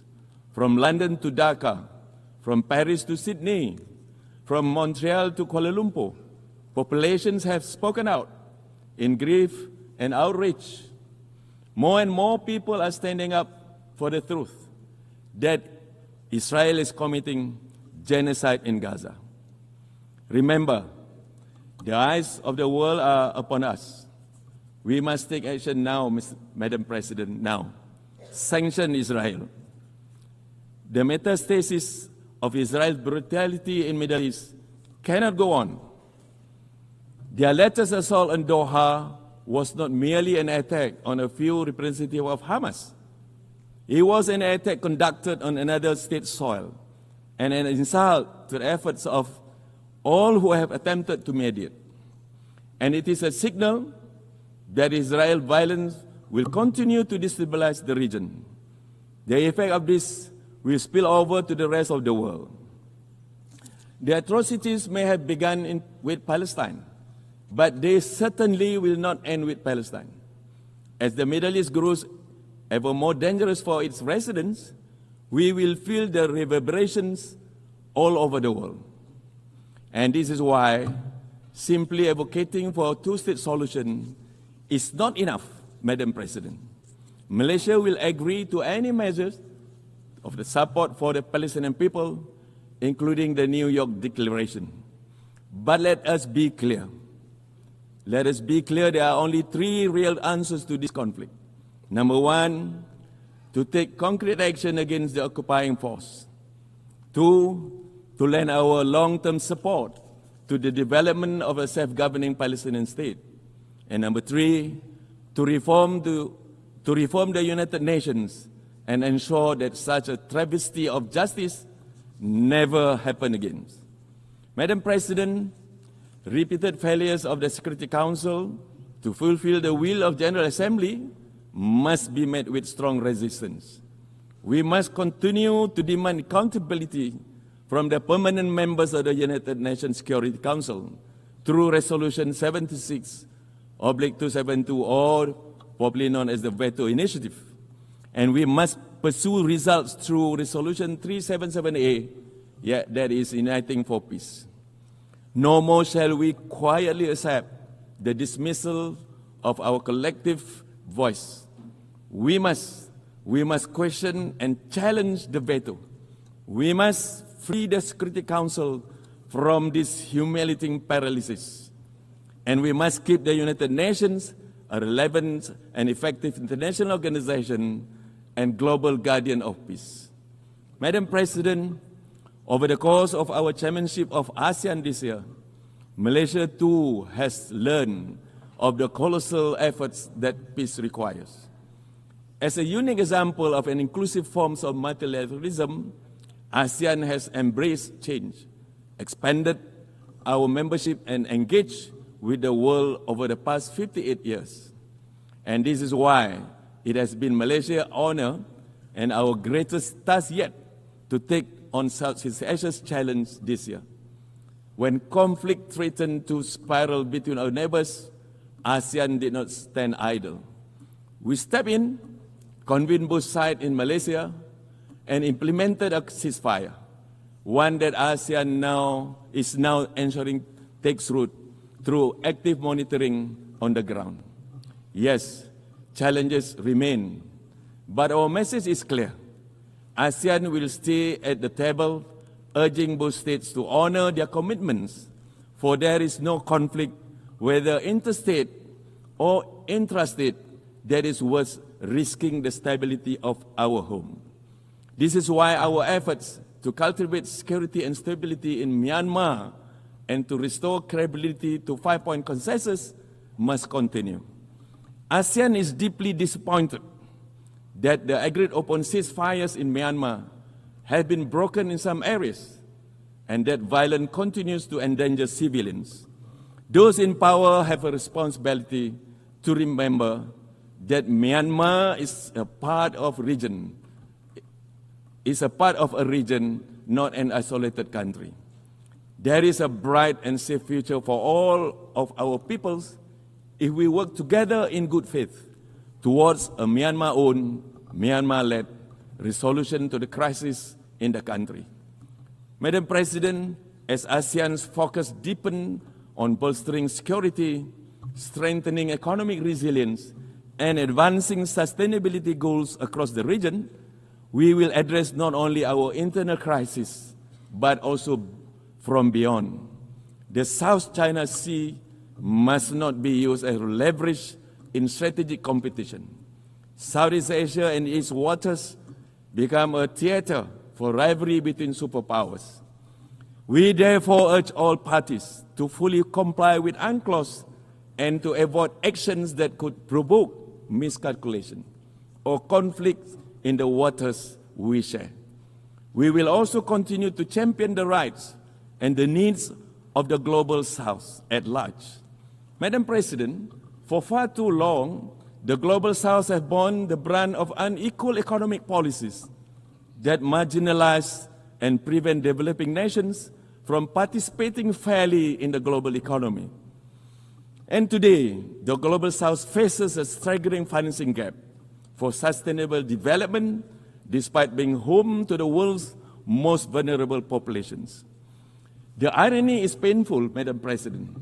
We constitute the world's majority, yet remain unrepresented in decision-making, underserved in development financing, and sidelined in global governance. These imbalances must be corrected. The voices, needs, and aspirations of the Global South are not secondary. Remember this: we cannot build a fairer international order without the Global South at its center. Malaysia will continue to advocate for dignity, equity, and opportunity for all developing nations. Madam President, Excellencies, the UN has served the world for 80 years, but the world we live is in shifting beyond any recognition from what it was back then.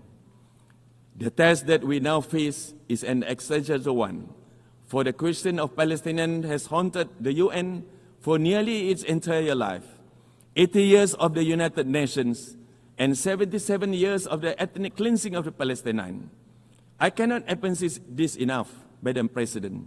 If we cannot resolve this, the citizens of the world will lose faith in us and the international order. Because there is no longer any way to deny that this is modern-day colonization. Only the formerly colonized have been able to see it for what it is since the start. It is a genocide. And it is a genocide dressed in the cape of Western tolerance. For us to remain relevant, we cannot move forward on the habits of the past. We must summon the same courage that built this organization from the ruins of war. To conclude, Madam President, Malaysia believes that 3 urgent reforms are key to our survival. First, we must limit, if not abolish, the veto. We must challenge it each and every time that is wielded, particularly in cases of crimes against humanity. Second, authority must flow back to the General Assembly and the most inclusive body. As the most inclusive body of this House, it should be allowed to serve as the conscience and voice of the world unimpeded. And third, we must redesign global financing mechanisms to ensure transparency and fairness for the Global South. Reform is no longer a choice, it is our imperative. Madam President, to be better together, we must change together. Billions of lives depend on whether we succeed. Madam President, I thank you.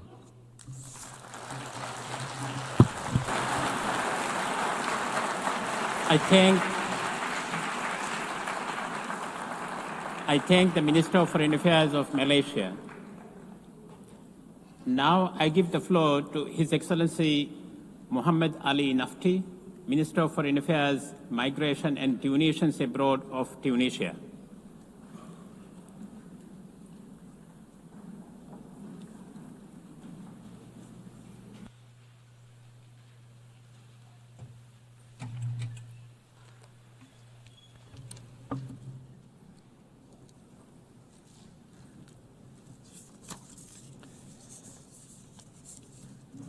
بسم الله الرحمن الرحيم والصلاة والسلام على أشرف المرسلين السيد الرئيس أصحاب المعالي سيدات والسادة أود في البداية أن أنقل خالص تحيات رئيس الجمهورية التونسية السيد قيس سعيد وبالغ تقديري إلى السيد أنطونيو غوتيريش الأمين العام لمنظمة الأمم المتحدة على جهوده الخيرة من أجل نصرة قضايا الحق والعدل وإعادة الثقة في العمل متعدد الأطراف وأجدد دعمنا له في مبادرة الأمم المتحدة UN 80 to reform and develop the work of the organization at this critical time for our world, a time of instability and unprecedented frequency of violations of the rules of international law and the principles of the Charter. I would also like to deeply congratulate Ms. Annalena Baerbock on assuming the presidency of the General Assembly during its 80th session. We wish her luck in managing its work. We would also like to express our thanks and appreciation to Mr. Philemon Young for successfully presiding over the 79th session of the General Assembly. Mr. President, during this session, we are proud to celebrate the 80th anniversary of the United Nations. On this occasion, we recall the number of principles and noble purposes for which it was established, notably human solidarity and the unity of our destiny, which inspired those who came before us in their diplomatic steadfastness and struggle. Our United Nations was established following the most brutal and vicious of wars in our history, so that it is the voice of collective conscience for our people, so that it is the bulwark that protects humanity from the scourges of conflicts and wars. Today, we truly need to strengthen this common home so that it can be the light that guides us towards security, peace, and human dignity, so that it remains a home for international legitimacy and a platform for dialogue, negotiations, and reconciliation, so that we can build a more secure, just, and stable and peaceful world. A world that is committed to our global values. Let us learn from the lessons of the past. We must learn from the wars and conflicts that caused humanitarian suffering and grave violations. We must learn that the logic of might, no matter its justifications, cannot break the will of people and their belief in their right to self-determination. Today, we stand on the steps of a new era that requires us to be determined and to work tirelessly to renew our trust in multilateral work and the ability of the United Nations to achieve the global goals for which it was established, to continue the path of reform and to adopt a comprehensive roadmap that is well defined in order to implement the UN 80 initiative to restore international legitimacy and to strengthen the theme of our former session, to leave no one behind. We renew our commitment to multilateral work and our common responsibility to confront the accelerating changes and the economic, social, security, environmental, and climate challenges confronting our world today. We trust the vital role of the United Nations to find suitable solutions for these challenges. The President of the Republic of Tunisia, on the occasion of the 80th anniversary of the United Nations, decided to consider 2025 as the year to strengthen multilateral work and enhance cooperation with the United Nations. This is the theme that is guiding Tunisian diplomacy. We have organized a number of events at the International Diplomatic Academy in Tunis in coordination with specialized UN agencies on a number of topics in line with the outcomes of the Summit for the Future for 2024, and these topics include security, development, science, technology, and culture.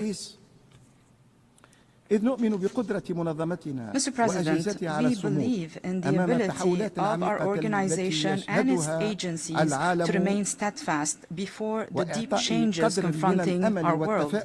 We believe that it can give hope and optimism for future generations, for a better future. However, we feel disappointed today as the Security Council is still unable to put an end to the terrible humanitarian tragedy and the genocidal war and starvation against the steadfast Palestinian people as the brutal occupying entity continues to worsen the suffering of the Palestinian people before the entire world, without accountability and with full impunity. It is evident today that the crimes of the occupation aims to liquidate the Palestinian question and prevent the Palestinian people from enjoying their right to resistance and maintaining their entire territory. Tunisia deplores from this rostrum the announcement of the occupying entity that it intends to reoccupy the Gaza Strip fully and to force the Palestinian people to abandon their land. How can we strengthen the rule of law and give precedence to the UN Charter and its principles at a time when the state of Palestine still has not acquired full membership, although UN resolutions have ratified decades ago Palestine's right to independence and full sovereignty and self-determination without any foreign interference, at a time when the occupying entity maintains its membership at the United Nations despite its systemic, continuous and uninterrupted violations of the rules of international law, and despite its attacks against the work of the United Nations and its specialized agencies and immunities in the occupied Palestinian territory. We value the wave of international recognition of the State of Palestine, with 150 states recognizing the State of Palestine. We do hope that this will support its full membership at the United Nations without delay or hesitation. We recall that the State of Palestine is a state pursuant to international law. When states recognize the State of Palestine, this does not create this right, it only supports and highlights this right.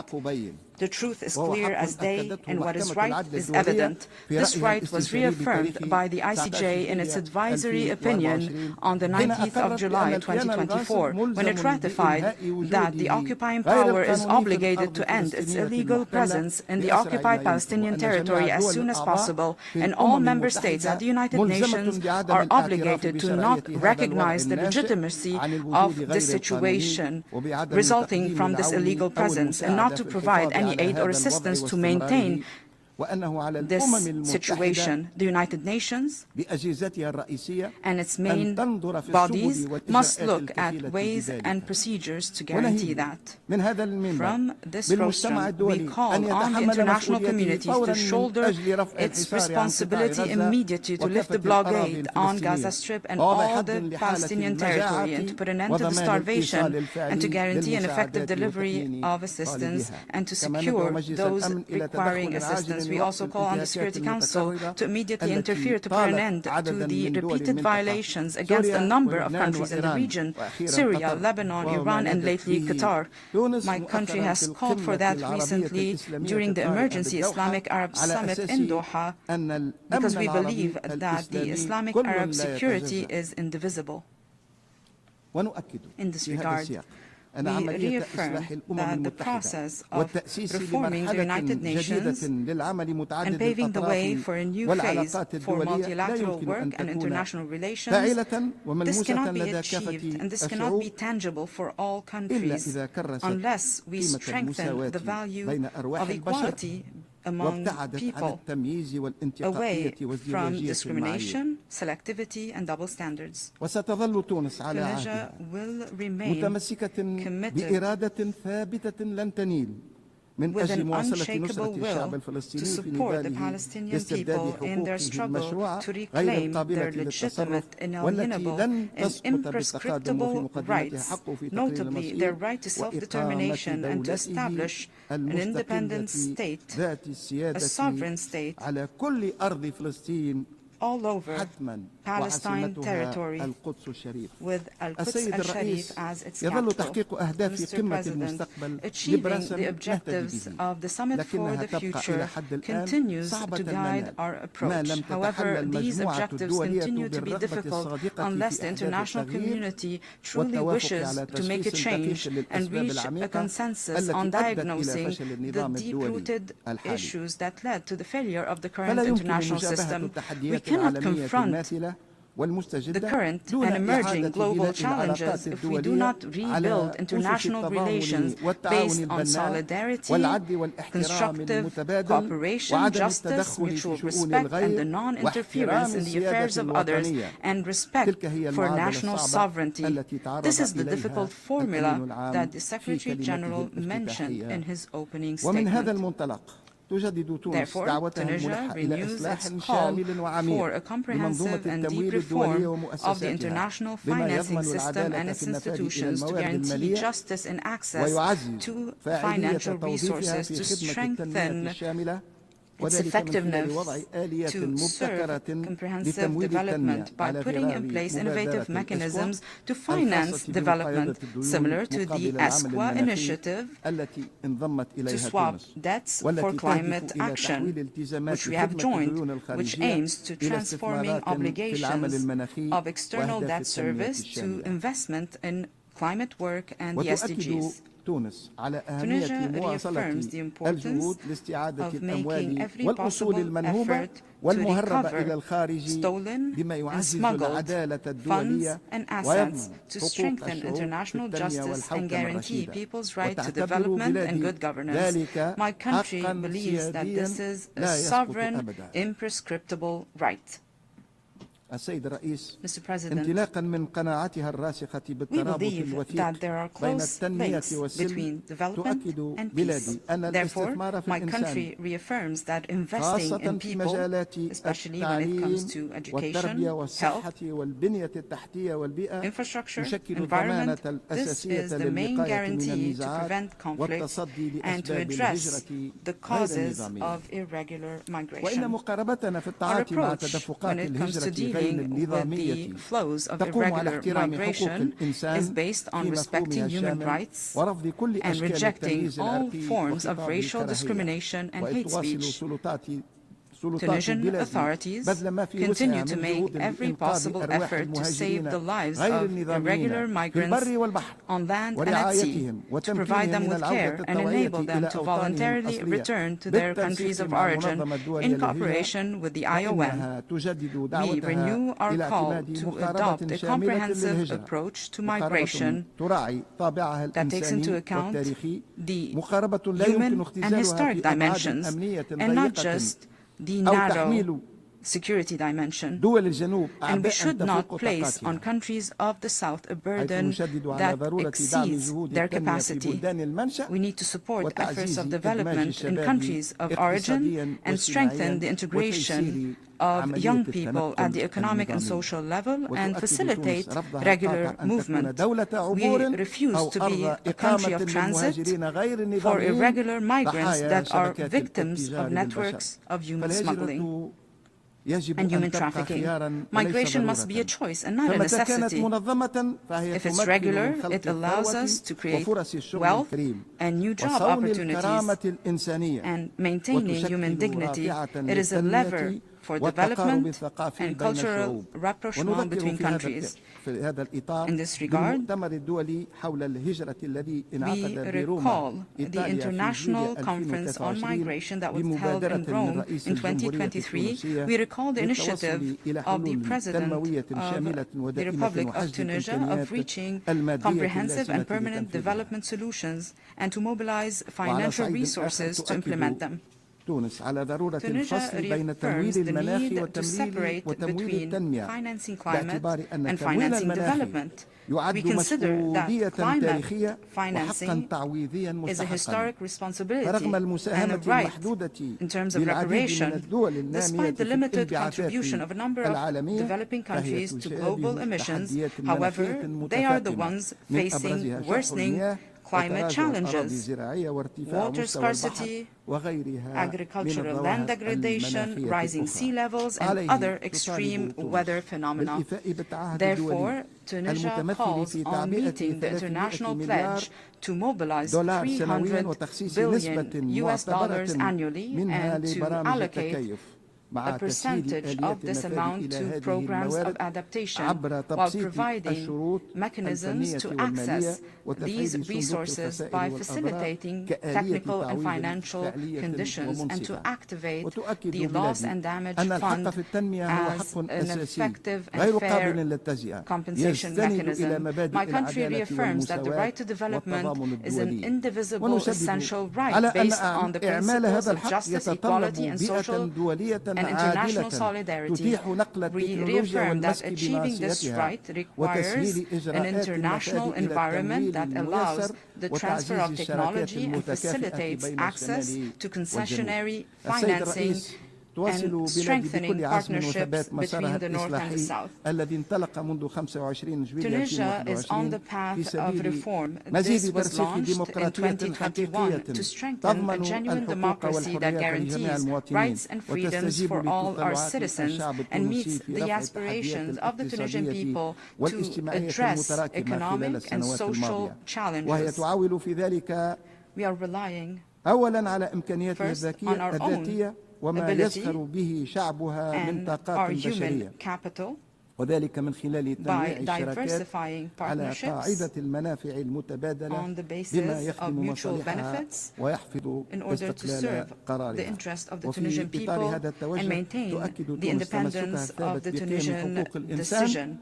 We reaffirm our commitment to the values of human rights and public and individual freedoms pursuant to the Constitution of July 25, 2022, and based on our international obligations and the respect of our national sovereignty and independence of our decision and the choices of our people.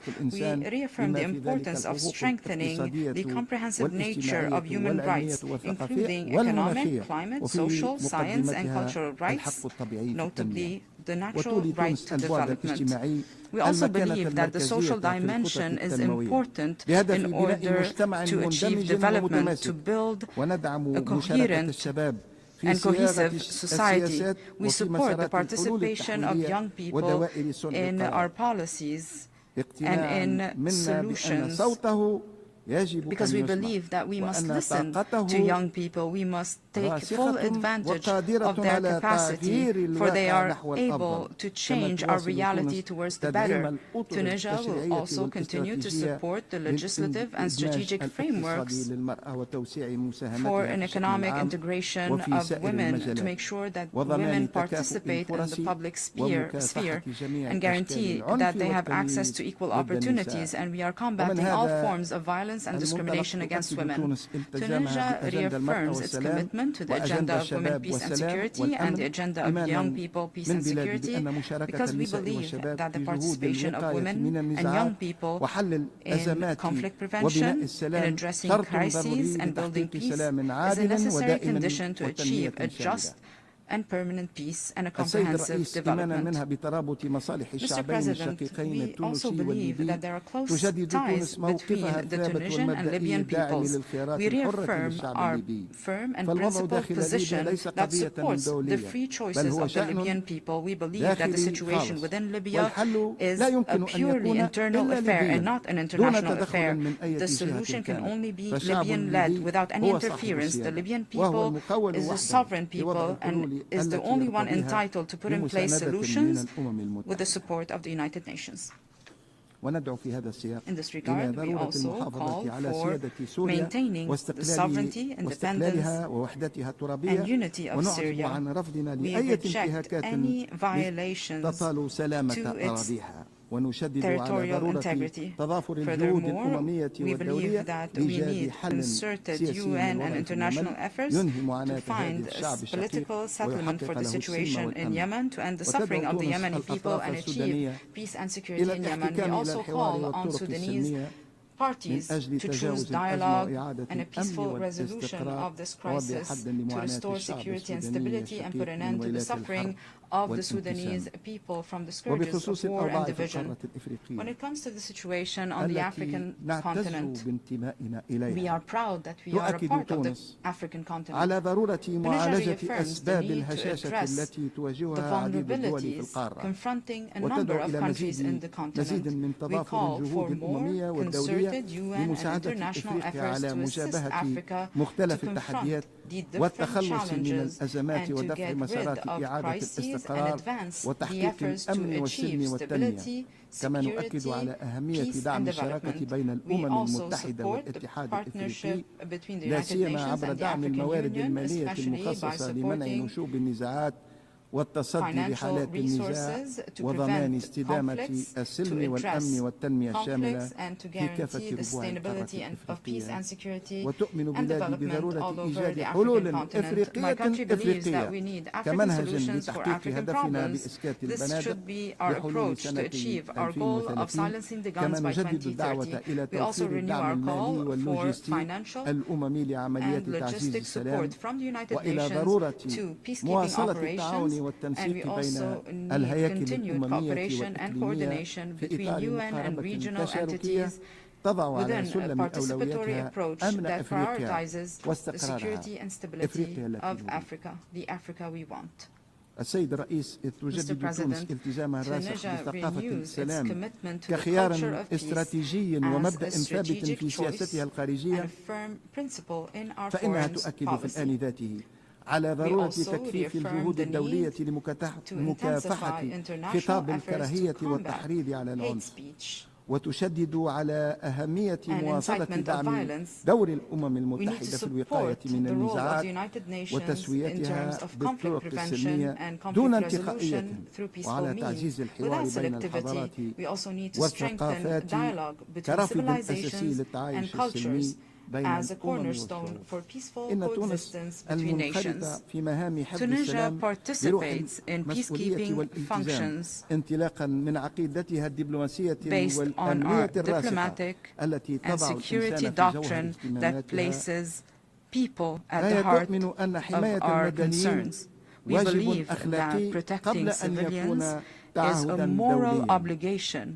and not just an international obligation. Since the first years of our independence, and although our national army was newly formed, Tunisia was one of the first countries that contributed to peacekeeping operations. Today, it is participating in 4 peacekeeping operations. This reflects the trust of the international community in the qualifications and discipline of Tunisian troops and their commitment to the principles of the United Nations. Based on our historic experience and our early engagement in these humanitarian operations, we believe that protecting civilians is not just a temporary response, it is a continuous action based on prevention and anticipation.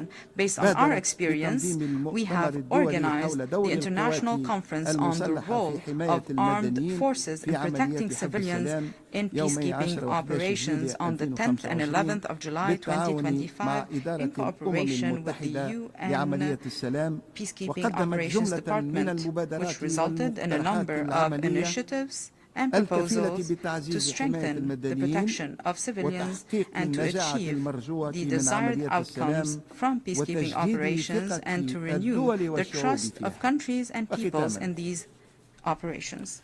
In conclusion, I reaffirm, Mr. President, Excellencies, that Tunisia, which engaged in the work of the United Nations even before our independence and following our liberation, to complete the components of our sovereignty. We are proud of what we have achieved since we have joined the UN on November 12, 1956, in order to defend the UN Charter and reinforce the principles of international peace and security in words and in deeds, and our contribution in the efforts of peacekeeping. With the same determination, Tunisia will continue to actively engage in all genuine initiatives to achieve security and stability for all people of the region and the world. We remain hopeful that we will be able to build together a future that carries opportunities that meet the aspirations and the hopes of our people and future generations. May the peace, mercy, and blessings of God be upon you. I thank you for your attention.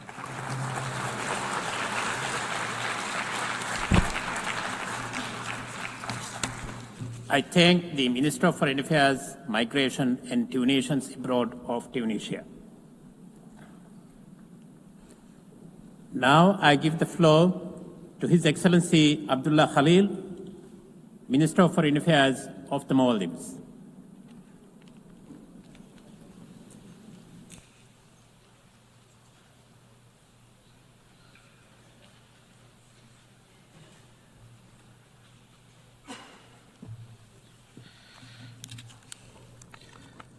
Bismillahir Rahmanir Rahim.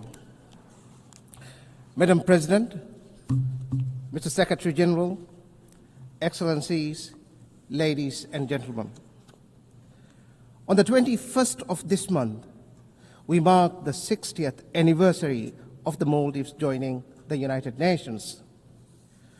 Over the last 60 years, we have placed our confidence in this institution and in the multilateral system it represents. A promise that sovereignty matters, borders are respected, and every country, small or large, has an equal voice in shaping our shared future. That confidence was never naive.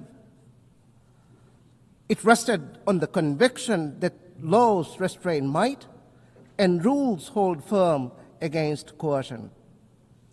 But assurances endure only when the rules-based order is upheld. When it is breached without accountability, we lose more than order. We lose faith in the system itself. And when faith collapses, it is not peace that fills the void. It is unrestrained might, power that redraws boundaries, silences voices, and tramples norms. This is the erosion we confront. Three fault lines in the global order. First, the taboo against conquest. For many decades, the rule that borders cannot be changed by force underwrote peace. That foundation is cracking. Every breach, once allowed, becomes precedent. And precedent invites repetition. Second, sovereignty, respect for sovereignty and territorial integrity. These are not slogans, but the ground rules for peace, development, and dignity. But today, powerful aggressors treat them as optional. Third, multilateralism. The doctrine that shared challenges require shared solutions. That doctrine is under siege. When institutions are bypassed, when vetoes paralyze, when laws are applied selectively, confidence unravels, and with it, the system itself. We see erosion everywhere. In Palestine, especially Gaza, Israel's ongoing genocide has killed more than 66,000 civilians, more than half of them women and children. In the West Bank, settler violence intensifies, trying to force more Palestinians out and annex more land. Israel has willfully, shamelessly, and repeatedly violated international law. It has defied hundreds of resolutions of the Security Council and this very assembly. It has rejected the decisions of the International Court of Justice and sanctioned the International Criminal Court. People killed while begging for food. Mothers holding lifeless babies. Children staring blankly at the ruins of their homes and their future. These are the images that you simply cannot forget and move past. And the sheer hypocrisy is, this genocide is sustained by weapons and money from the very countries that claim to defend human rights. The same countries that helped define the very norms and laws being broken. By their actions, they refuse to see Palestinians as equal human beings, deserving of life, dignity, and freedom. This complicity is the shame of this century. Once again, this complicity is the shame of this century. Let me be clear. Famine can never be a weapon of war. Innocents must not be mercilessly maimed, arbitrarily jailed, and ruthlessly killed. The assault on sovereignty is equally clear in Israel's illegal attacks against Qatar, Syria, Lebanon, Yemen, Tunisia, and Iran. Each strike is a reminder that borders are trampled when power speaks louder than law. In each case, where laws and norms give way to leverage, where responsibility gives way to convenience, the pattern is the same. If this erosion continues, the question will no longer be whether it will happen again, but who will be the next victim. UN80 must be the repair moment, the turning point. Reform is no longer optional. It is the only pathway forward. Any serious reform must tackle the Security Council, the Council's paralysis. We need an expanded and more representative Council. A rotating seat for SIDS is where we must start. We need a Council that is transparent in its deliberations and accountable in its decisions to the membership and to itself. We need a Council that does not hide under the threat of veto. The Secretary General's three-track reform should be member state-led, member state-driven, and implementation-focused. It should enhance the UN's presence, especially in SIDS. It should align mandates and secure predictable development finance. It should ensure sufficient program delivery staff. Realign must not mean less, but better service and better support. We must also confront another imbalance. The United Nations should exemplify equally. But the shameful reality is that it has never had a female Secretary General until today. The time has come to correct that.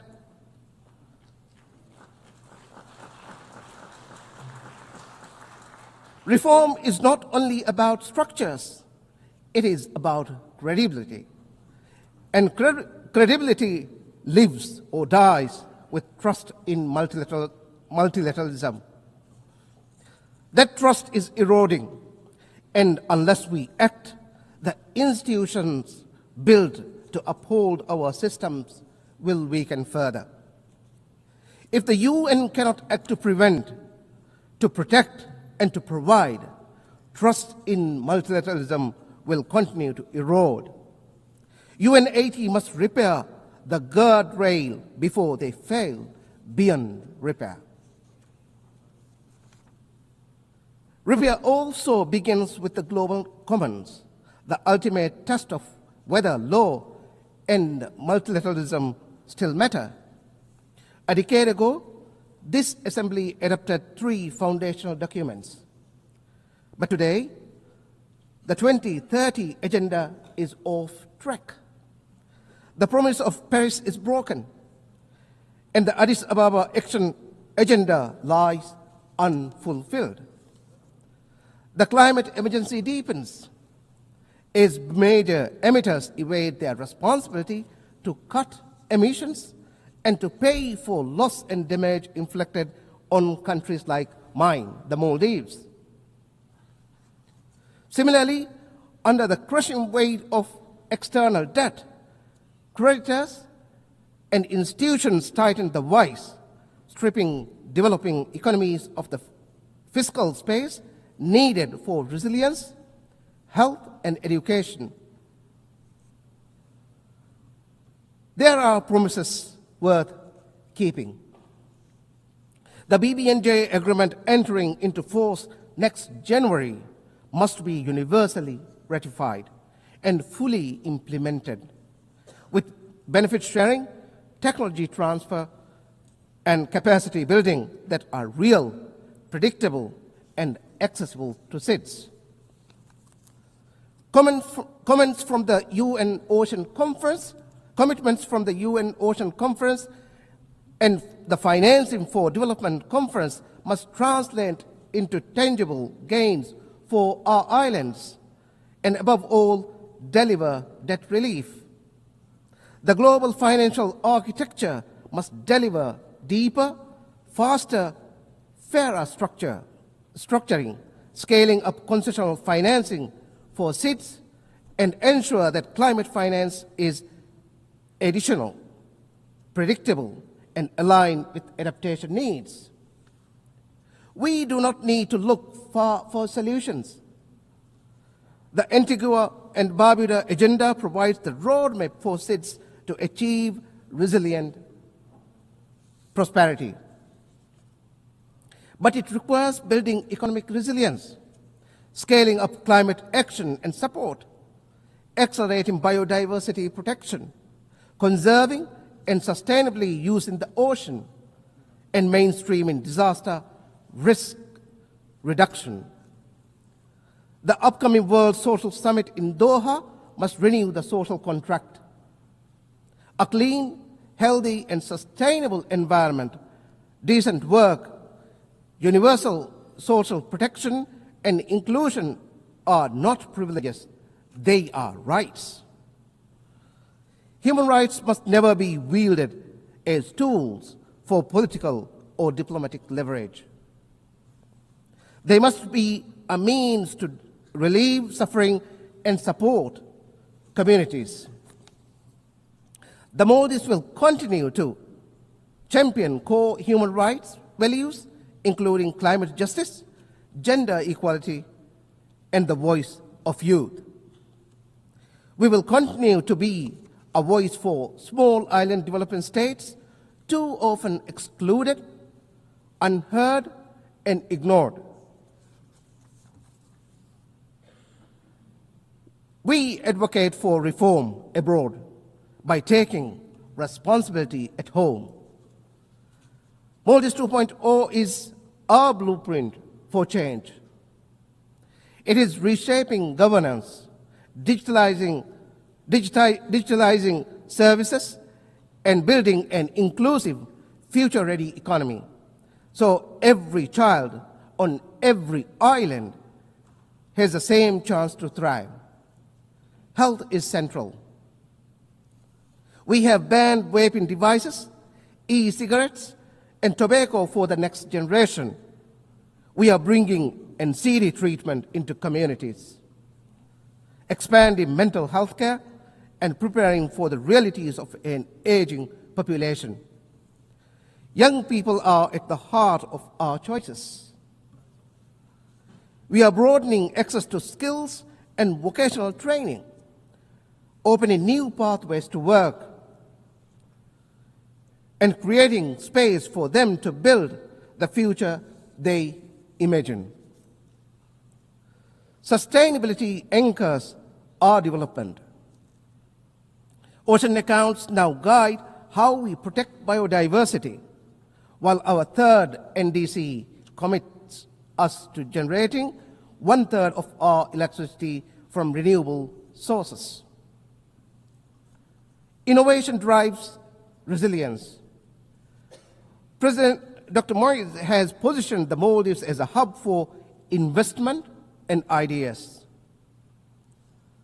The Maldives International Financial Center will be the cornerstone, supported by competitive tax and regulatory incentives under our special economic zone framework. Geography is an asset we are determined to use. By investing in maritime logistics and trade gateways, we are placing the Maldives at the crossroad of global exchange. And inclusion remains our promise. Content creators, entrepreneurs, and MSMEs, especially those led by women and persons with disabilities, will have the support they need to succeed. In doing so, we are not only building resilience at home, but also contributing to a fairer and stronger global community. The choice before us is stark. Either we rebuild the foundations of law and norms, or reconcile ourselves to a world where might makes right. Small states will be the first casualty of a lawless world. But we will not be the only ones who will suffer. No state, small or large, will be safe. In such a world, borders become bargaining chips. Human rights become selective, and the global commons become a free for all. We refuse to accept that fate. At UN 80, let us restore the taboo against conquest. Let us renew respect for sovereignty and territorial integrity. Let us revitalize multilateralism, not as a talk shop, but as a system that acts with courage, clarity, and conviction. If the rules stand, the small can stand. And if the small can stand, all of us will stand taller. I thank you all.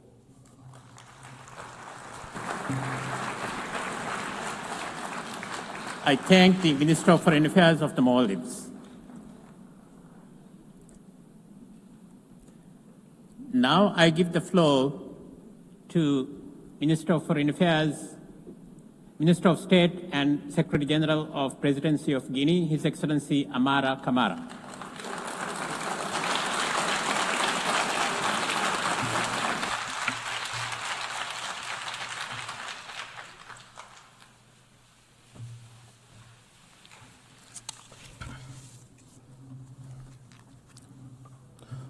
Bonsoir à tous. Good evening to all. Madame la Présidente, Madam President, Monsieur le Secrétaire Général, Mr. Secretary General, Mesdames et Messieurs ladies and les gentlemen, chefs de délégation, heads of delegations, c'est un honneur it is an et un honor privilège pour and moi a privilege for me de prendre la parole to à cette tribune speak universelle at this au nom universal de son Excellence, platform and to le do so Président on Mamadi behalf Doumbouya, of His Excellency President Président Mamadi de la République de Doumbouya, Guinée, President of the chef de Republic of l'État. Guinea and Head of State.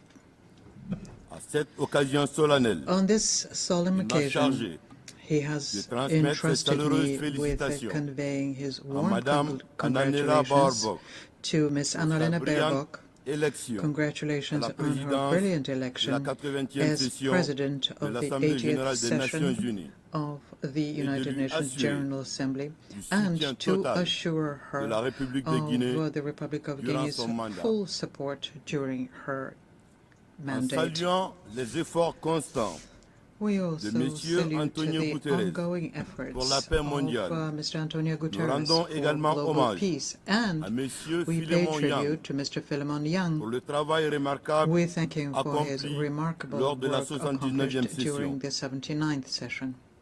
La République de Guinea, dont nous avons l'honneur de porter la voix, whose s'identifie pleinement voice it is an honor au for thème us de cette présente to session. express here, fully identifies Mieux with the ensemble. theme of Plus de this 80 ans au 80th service session, de la which paix, is Better du Together, développement 80 years and et des more droits humains. for peace, development and human rights.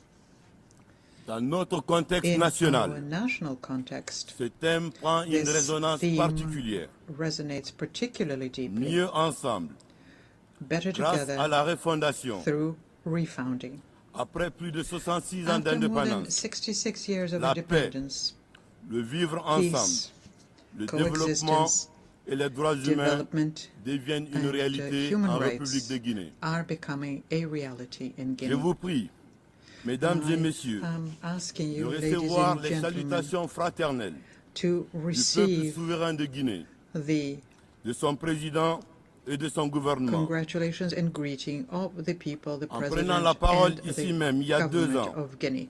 le président 2 Doumbouya years ago, affirmait: President Doumbouya stated, mon pays continue "My de fonder country un espoir continues en to l'Organisation des Nations Unies place hope in pour the trouver United des solutions Nations idoines to find aux problèmes appropriate auxquels notre solutions monde est confronté. to the challenges Mais facing les our world." fondamentaux But qui ont présidé à la the founding création de principles notre organisation of our organization doivent s'adapter must aux adapt mutations profondes to de the notre profound société. changes in our society.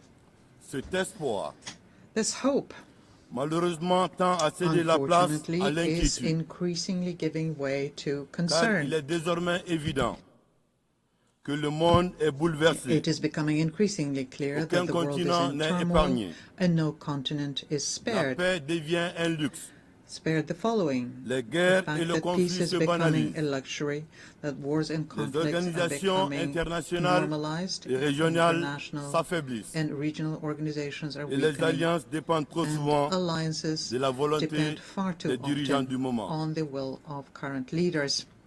À ce rythme, At this pace, nous devons avoir le we courage must have the courage d'admettre que les plus to belles années de notre organisation acknowledge commune that the pourraient best bien years être derrière of nous. our shared organization may be Mesdames behind et us. messieurs, Ladies and il gentlemen, existe un lien there indissoluble is an inseparable entre link la paix, between peace, le développement development, et les droits humains. and human rights. Nous rendons hommage And we pay aux hommes tribute et aux femmes to the qui men partout and dans le women monde who se battent pour la paix. fight for peace Mais force worldwide. est de constater But we must que la simple acknowledge dénonciation des that a atrocités mere reste denunciation trop of souvent atrocities l'ultime niveau is d'action de far la too communauté often the internationale. ultimate level of international action. Par ailleurs, Furthermore, la nature jadis nature, agressée par l'homme which was once nous assaulted inflige by human aujourd'hui beings, now les conséquences inflicts les plus dramatic dramatiques. consequences. La raréfaction In des terres arabes, form of the scarcity of l'aggravation arable des lands, sécheresses, worsening droughts, la multiplication des increasing inondations, floods, la chaleur devenue and de plus en plus insupportable. increasingly unbearable heat. Ces réalités doivent nous These interpeller realities must et nous pousser prompt à une profonde remise en deep question. reflection on our part. Mesdames et messieurs, Ladies and gentlemen, le bien-être du peuple the well-being et le vivre ensemble of sont the les véritables people synonymes de la paix. and people peacefully C'est ce living qu'a together affirmé are déjà le true président synonyms Doumbouya of peace. en faisant de cette priorité President la Doumbouya ligne made directrice this a de guiding son action principle à la tête of de l'État. his leadership.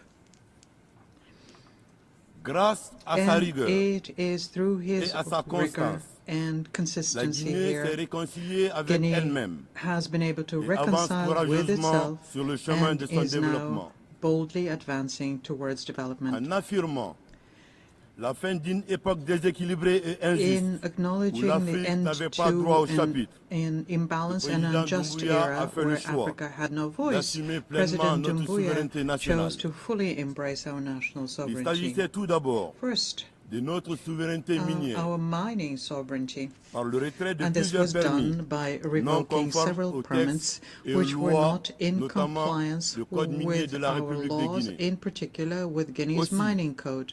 Notre souveraineté And then intellectuelle, our intellectual property, à travers and la this was transformation done de by notre système transforming éducatif the education et la system promotion we de have l'excellence. and by promoting excellence. C'est ainsi qu'est née l'initiative This led Simandou Academy, to the creation of qui Simandou offre aux Academy, meilleurs enfants du pays which offers top-performing students of the country a chance to study in the world's best schools under the best conditions, thus providing our country with the human capital we need for development. Ladies and gentlemen, we know better than anyone the price of peace and the cost of underdevelopment.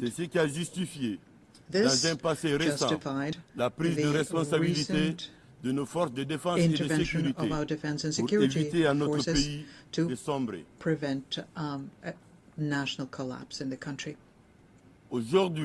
And now, with a methodical approach, which is a forward-looking one, President Doumbouya has launched Simandou 2040 program, which is built on the basis of 5 strategic pillars.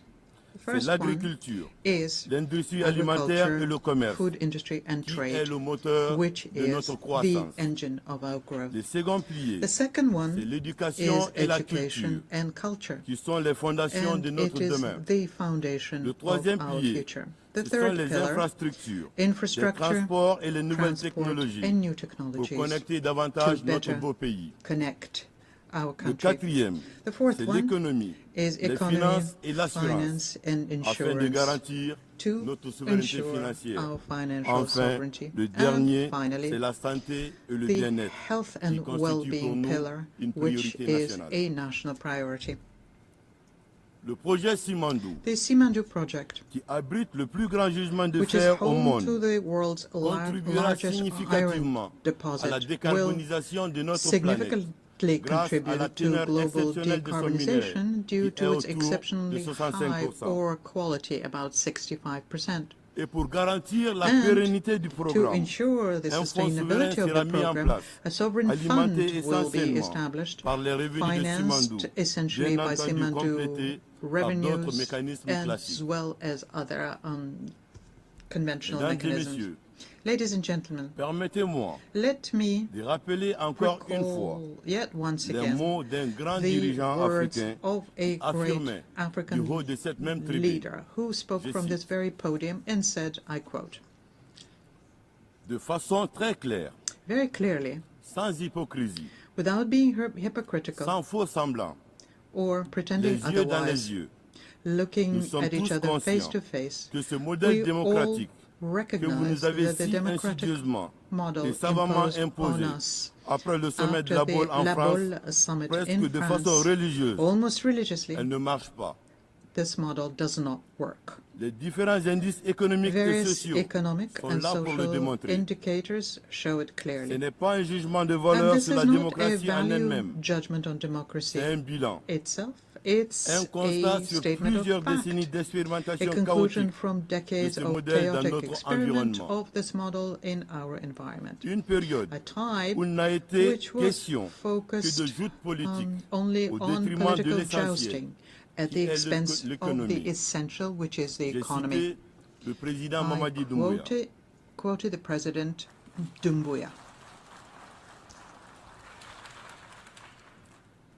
And in this regard, I am pleased to announce that the Republic of Guinea has achieved a historic milestone. It's achieved its first sovereign credit rating, which was classified as B+ with stable outlook by Standard & Poor's. Thanks to the vision and leadership of the President of the Republic, General Doumbouya, Guinea has reached today a major milestone with this international recognition.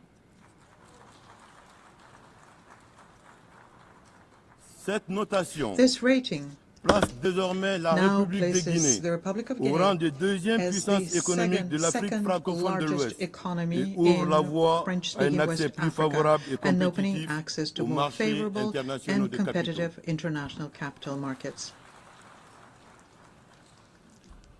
Pour la République de Guinée, le respect du droit humain signifie la reconnaissance de la dignité inhérente à chaque personne et l'application des principes et des normes qui protègent ces droits, tels que définis par la Déclaration universelle des droits de l'homme.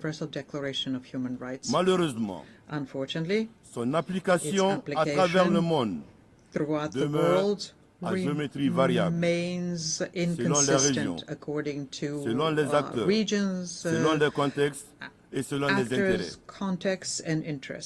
Mesdames et messieurs, en venant ici, le président Doumbouya nous a chargé de réaffirmer son adhésion sincère au thème de cette session.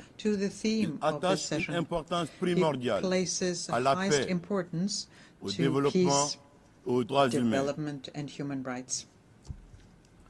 Madame la Présidente, en voulant doter notre pays d'une constitution qui nous rassemble et qui nous ressemble, une démarche de concertation et de recherche d'inclusivité a été initiée. Elle fut certes longue, mais utile et nécessaire au regard de nos passifs. Nous sommes heureux d'annoncer du haut de cette tribune que le projet de constitution qui a été soumis au peuple de Guinée par référendum a été adopté à une très large majorité. C'est l'occasion pour moi, au nom du chef de l'État, de saluer la maturité du peuple de Guinée et saluer également son attachement à l'avenir de son pays. Depuis hier, 26 septembre 2025, à la suite de sa promulgation par le chef de l'État, la République de Guinée a désormais une constitution qui marque son retour à l'ordre constitutionnel tant attendu par nos populations et la communauté internationale. Je vous remercie pour votre aimable attention.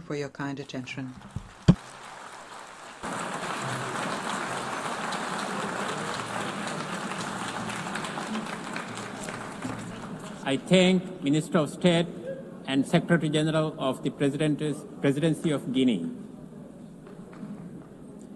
Now I give the floor to Her Excellency Maria Teresa Lazaro, Secretary for Foreign Affairs of the Philippines.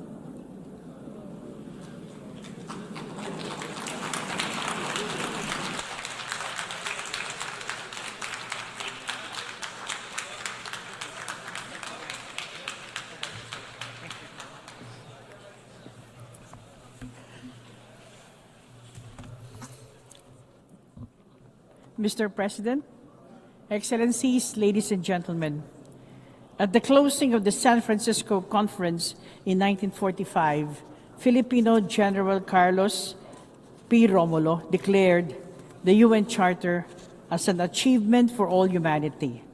It is an accomplishment, he said, that will embrace and protect us at the same time that it liberates the human spirit. Our faith in the United Nations Charter endures as the international community celebrates the 80th anniversary of the United Nations. United in purpose, we, the 193 member states of the United Nations, are stewards of this office, of this edifice. It counts on our courage to be equal to the task it bestows on us. The United Nations was born in the rubble of war. We embark on a peace that works not only for the powers of that day, but also for all of humanity, for all time.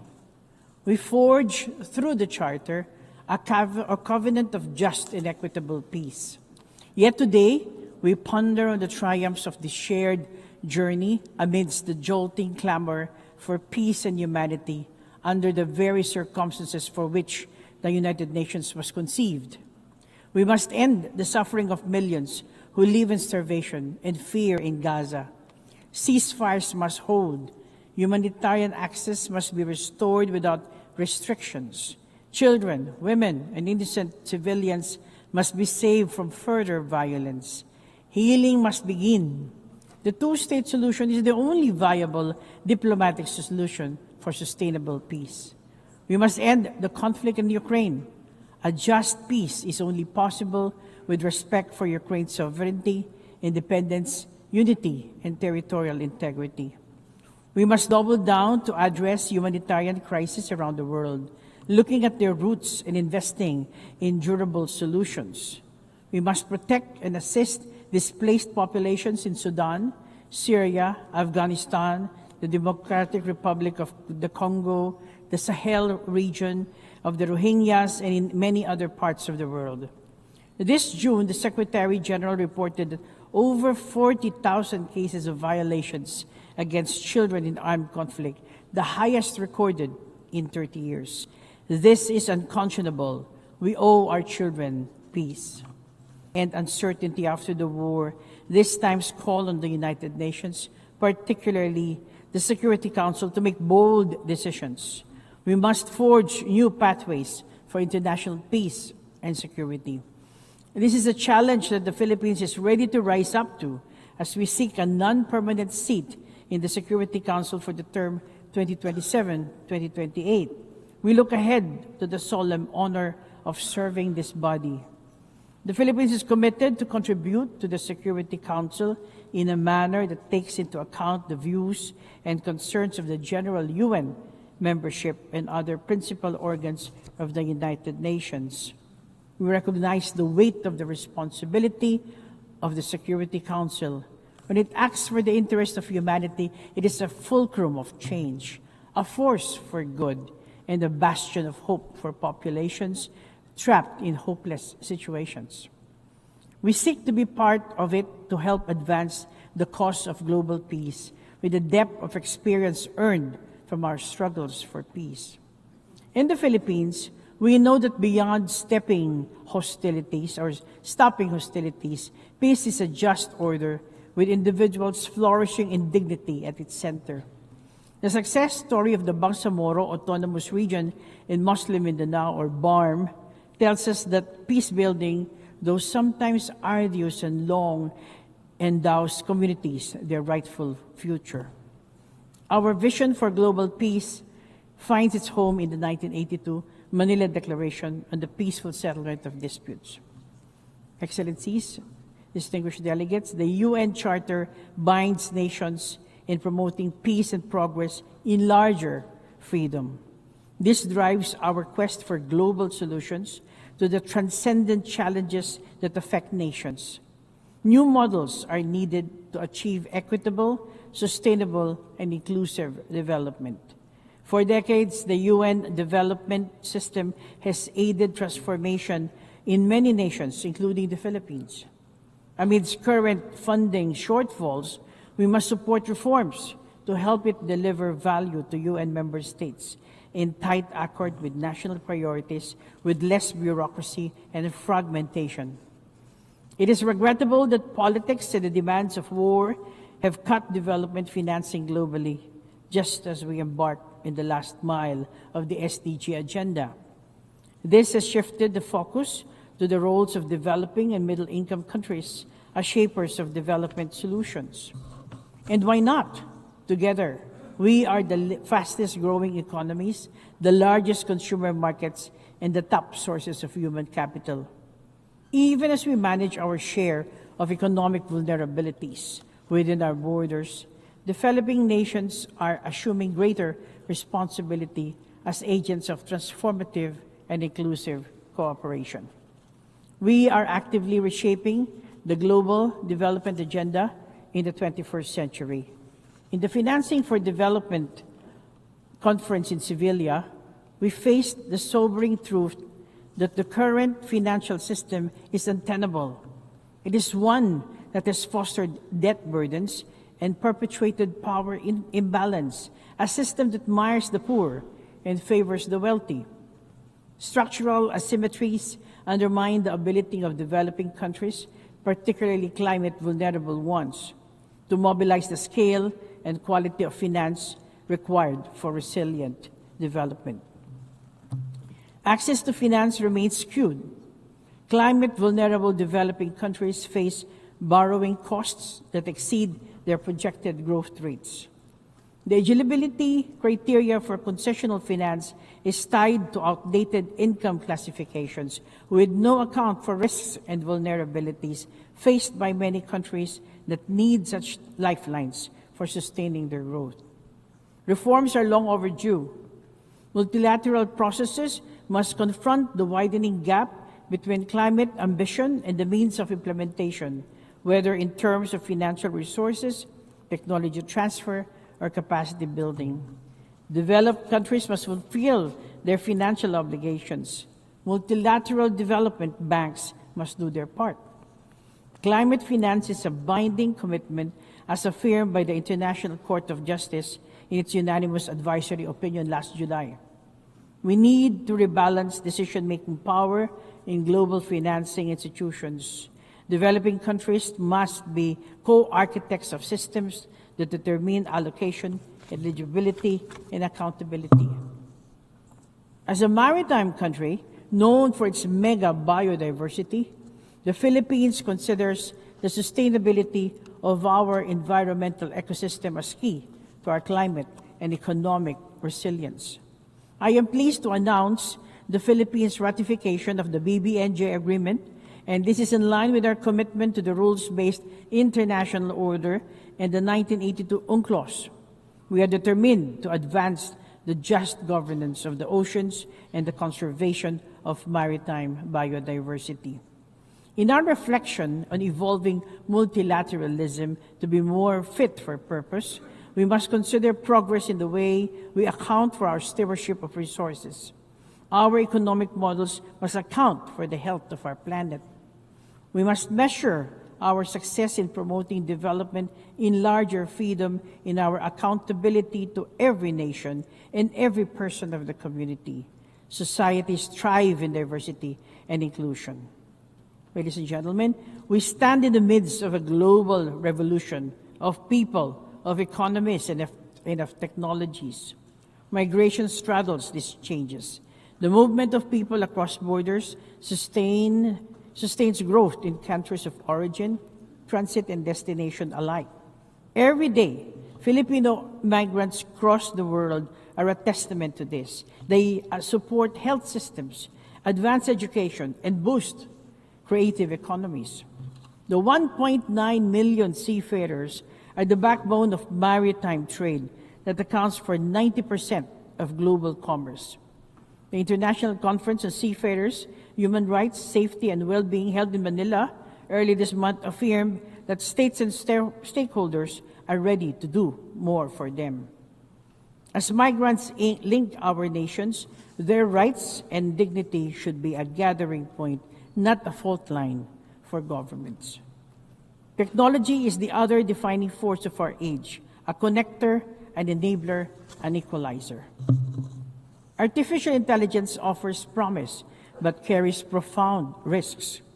We must help build digital societies that bridges development divides rather than widen them, conforming with safeguards against misuse. Over the last 80 years, the United Nations Charter has served as a wellspring of purpose and action for those who rise equal to the task of delivering its promise. There is no alternative to the United Nations. There is no good global order other than one based on international law and the principle of the sovereign equality of states. A rules-based order is indispensable.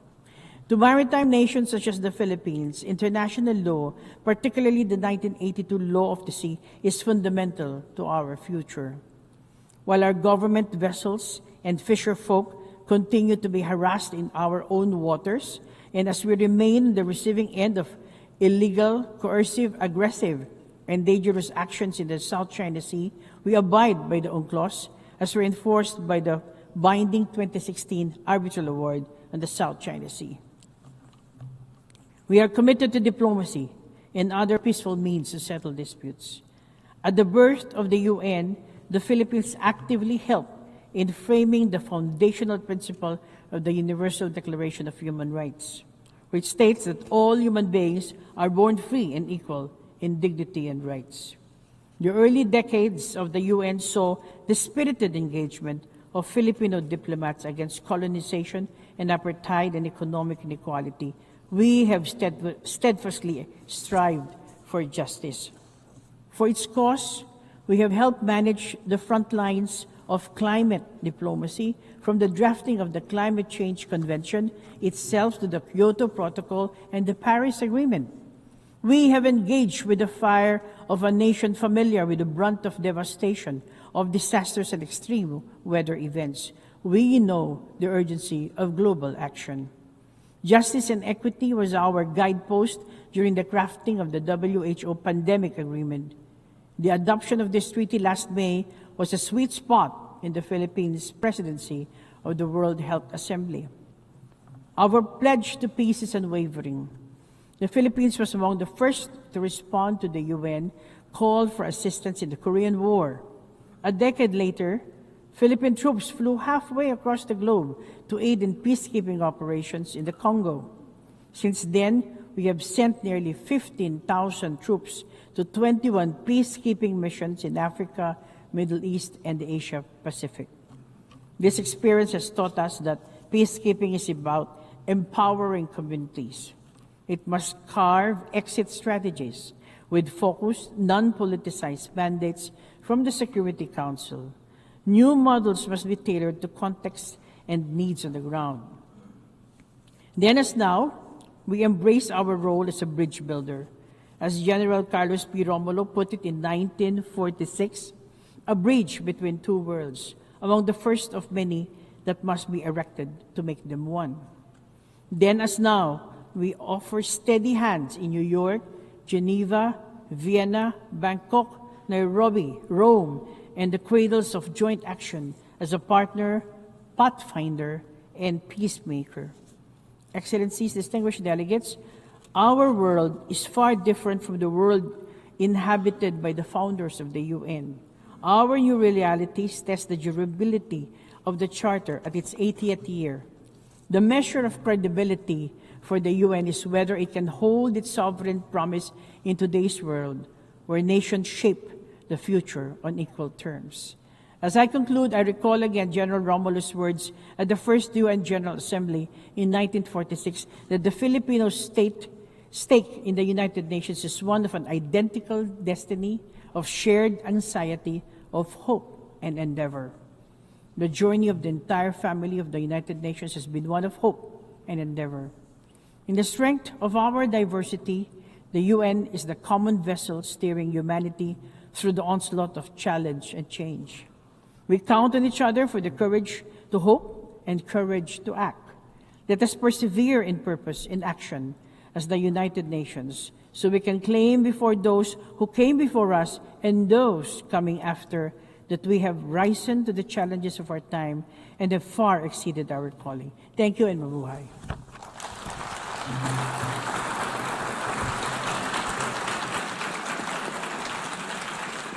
I thank the Secretary for Foreign Affairs of the Philippines. I now give the floor to Her Excellency Lana Nusseibeh, Minister of State for Ministry of Foreign Affairs of the United Arab Emirates.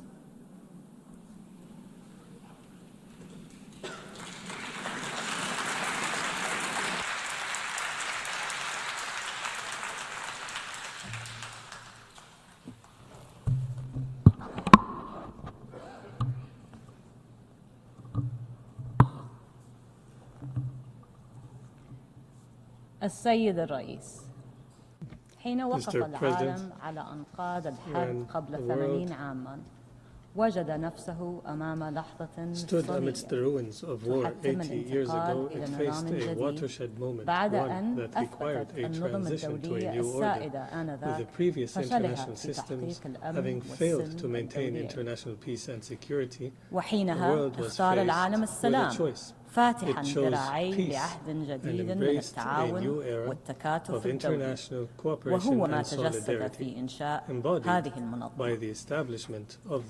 واليوم نجد أنفسنا مجدداً أمام لحظة فارقة في مشهد تسوده الاضطرابات والنزاعات conflict and humanitarian crises, threats to state sovereignty, proliferation risks, and extremist ideologies persist, undermining the foundations of stability and development. Amidst these challenges, my country has chosen the path of prudence and de-escalation, leveraging its capabilities to build bridges, prevent conflict, and place the interests of humanity above all. We have sought to strengthen the mechanisms for international cooperation and multilateralism, as well as the norms and principles of the UN Charter and international law. In doing so, the UAE promotes the principles of good neighborliness and respect for sovereignty of states to create opportunities and advance progress in every field. My country has also championed genuine humanitarian diplomacy aimed at preserving the dignity of individuals in the most difficult circumstances. We have sought to bridge divides, facilitating the exchange of thousands of prisoners between Russia and Ukraine, hosting peace talks between Azerbaijan and Armenia, and undertaking efforts to de-escalate tensions in South Asia and beyond. In the face of these global challenges, the United Arab Emirates remains committed to diplomacy, peaceful solutions, and dialogue. Our aim is not simply to manage conflicts, but to resolve them sustainably. The urgent need for this approach is clear around the world, whether in the Gaza Strip, Ukraine, Sudan, Yemen, Libya, or the Sahel. Many of the crises around us have been exacerbated by extremist ideologies, hate speech, and incitement. That is why we are leading efforts to advance the tolerance, peace, and security agenda, to uphold the values enshrined in the UN Charter, and to break cycles of conflict. There is no doubt that what we are witnessing today in the Palestinian-Israeli conflict is not only a result of, but serves extremists and warmongers' efforts who seek to undermine the path to a peaceful resolution. Nothing can justify targeting tens of thousands of civilians, or besieging them, or starving them, and forcibly displacing them, nor can anything excuse the pursuit of unacceptable expansionist ambitions, including the threat of annexing the West Bank. Similarly, there is no justification for the taking of hostages or the targeting of civilians in conflict. We emphasize the need to protect the hostages as per international humanitarian law. This situation also cannot serve as an excuse to attack countries in the region.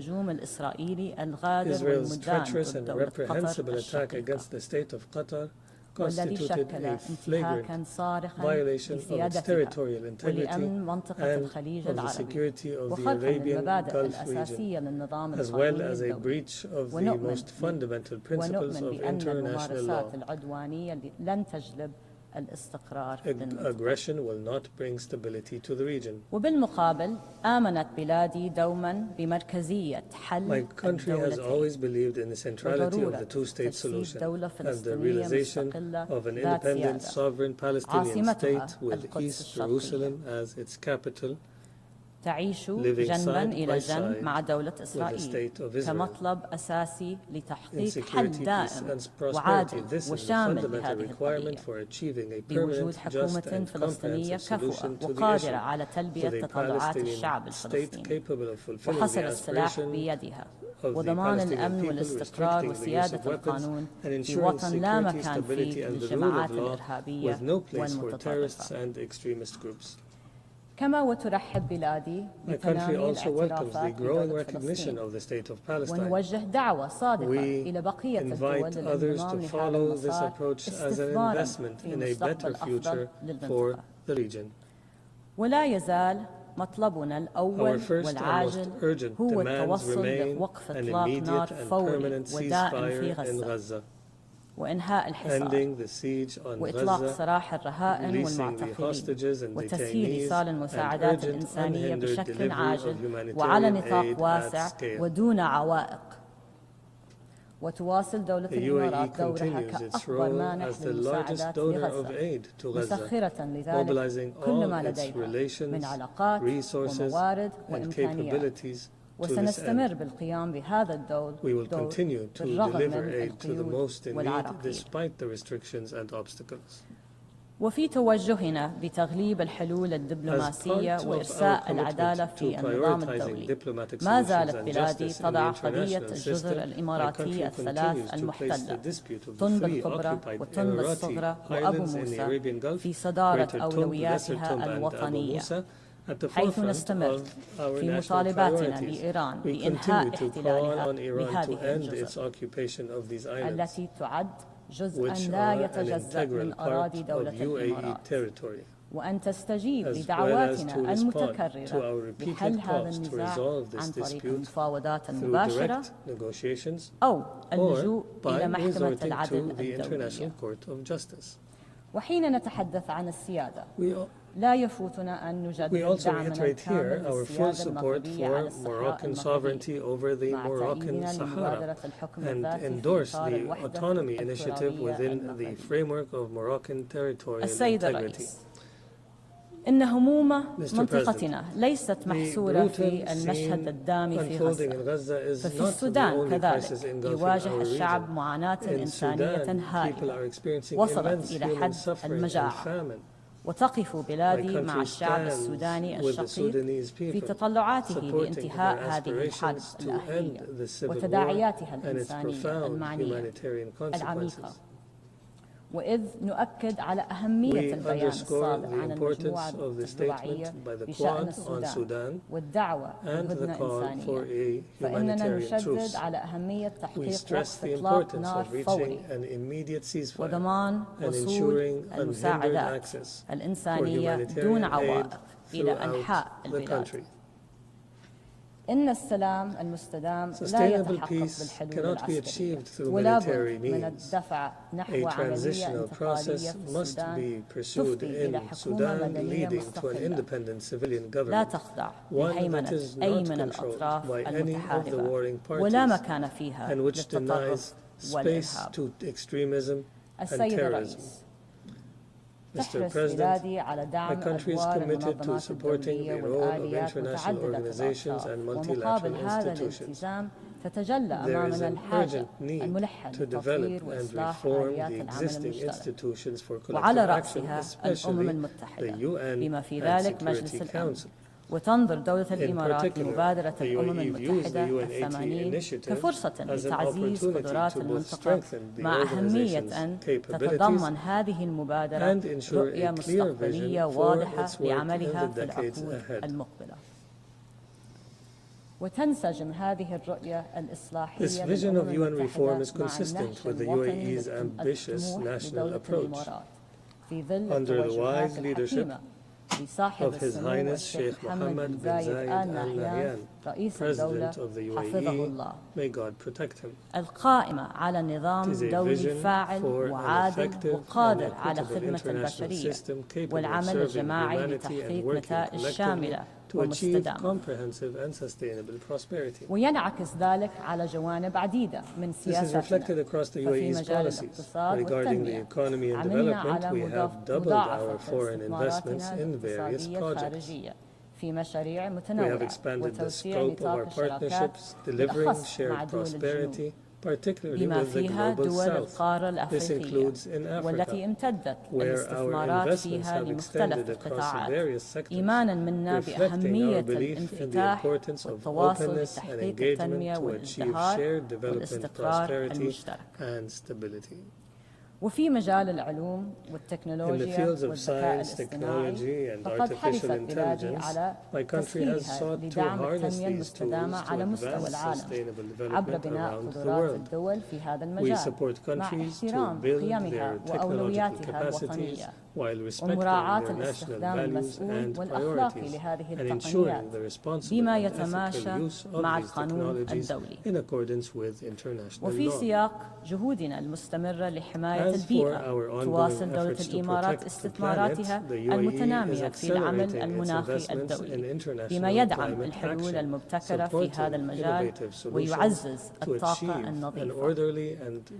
وتؤكد بلادي التزامها الكامل بتنفيذ نتائج اتفاق الإمارات المنبثق عن مؤتمر الأطراف الثامن والعشرين الذي انعقد في دبي عام 2023 كما استثمرت بلادي الكثير للتصدي لتحديات ندرة المياه بما في ذلك من خلال مبادرة محمد بن زايد للماء التي تدعم تطوير وتطبيق التقنيات الرائدة لتعزيز الوصول المستدام لهذا المورد الأساسي. وتستعد بلادي لاستضافة مؤتمر الأمم المتحدة للمياه العام المقبل مع جمهورية السنغال والذي سنسعى من خلاله لتعزيز التعاون الدولي في هذا المجال وتحفيز الاستثمار والابتكار. وفي كافة مشاريعنا وتوجهاتنا نسعى لتعزيز المشاركة الكاملة والهادفة والمتساوية للمرأة بوصفها شريكا أساسيا وروح المجتمع. وختاما السيد الرئيس، في الوقت الذي تتعرض فيه المؤسسات الدولية للإضعاف ويتعرض فيه القانون الدولي للتقويض يتعين علينا الالتزام بمسؤولياتنا المشتركة لضمان استمرارية نظامنا الدولي واسترجاع مصداقيته ولضمان الوصول لمستقبل أفضل للأجيال القادمة. وشكرا السيد الرئيس. Thank you, Mr. President.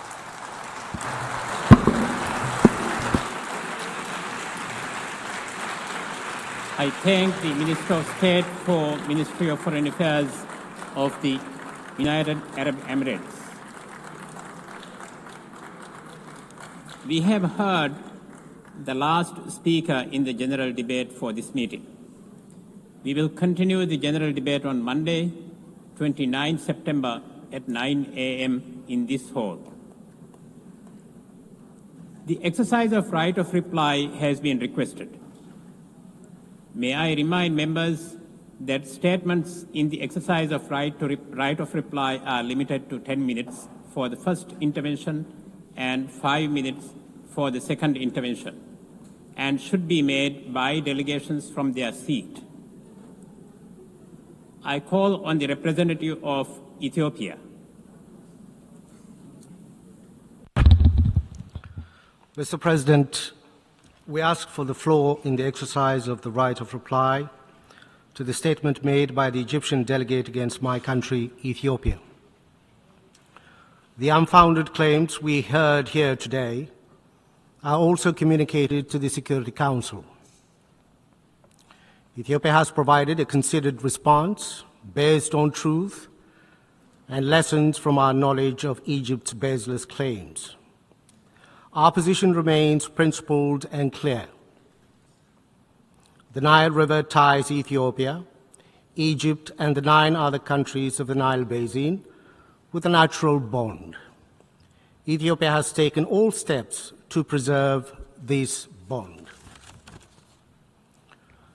The contrast between Ethiopia's long-standing policy of cooperation and Egypt's continued hostility is starkly clear. Ethiopia abides by the international law principle of equitable and reasonable utilization in its use of the Nile River. Egypt, on the other hand, is invested in imposing what it calls its historic right. Ethiopia advances basin-wide cooperation along with its sisterly core-riparian countries. Egypt pushes for colonial-era bilateral commission that grants it unfettered authority over 10 African countries. Ethiopia seeks to develop the water to protect the human rights of our people for inadequate standard of living, to enjoy access to clean drinking water, food, and electricity to power our homes, schools, hospitals, and factories. Egypt insists on denying them these necessities of life by a perpetual colonial status as a desert farm, to use its own terms, and I quote, oasis for development, end of quote. Ethiopia built the Grand Ethiopian Renaissance Dam by consulting and involving Egypt in the decision-making processes, starting from the design to the operation of the dam. Egypt built the humongous High Aswan Dam, which is nearly 3 times the size of our Renaissance Dam, destroying the Nubia and Meroe civilizations, with flooding destroying the livelihood of people in its neighbor.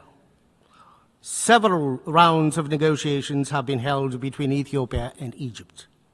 Egypt tried to extract unreasonable concessions from Ethiopia without any genuine desire for a win-win solution.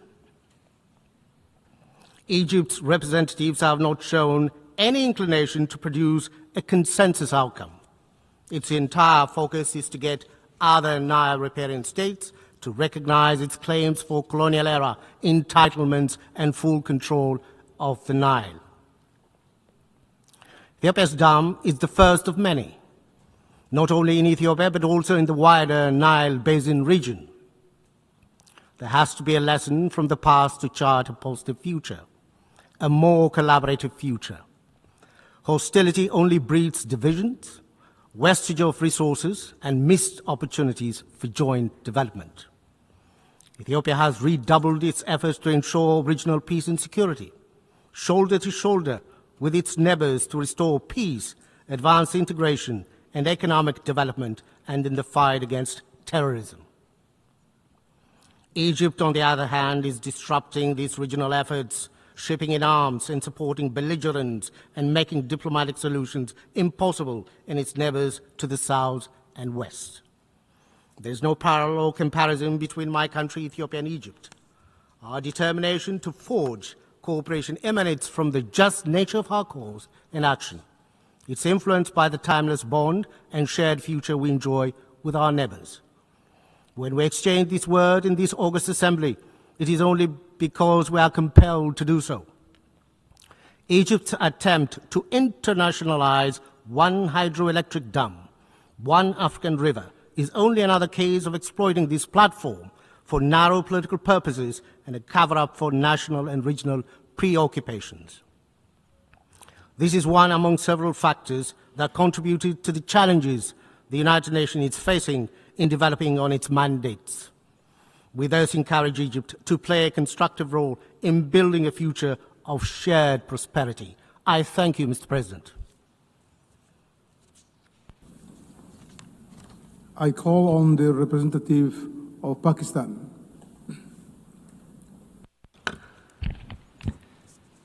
Mr. President, today we heard the familiar rhetoric from one member state. What was said was predictable. An attempt to malign Pakistan, relying on rhetoric and disinformation, yet as always, completely devoid of facts. So let me state those facts clearly. Mr. President, Pakistan has sacrificed over 90,000 lives in fighting terrorism. Its sacrifices are recognized globally. We are one of the strongest pillars in leading global efforts for combating terrorism, as also highlighted by my Prime Minister at this forum.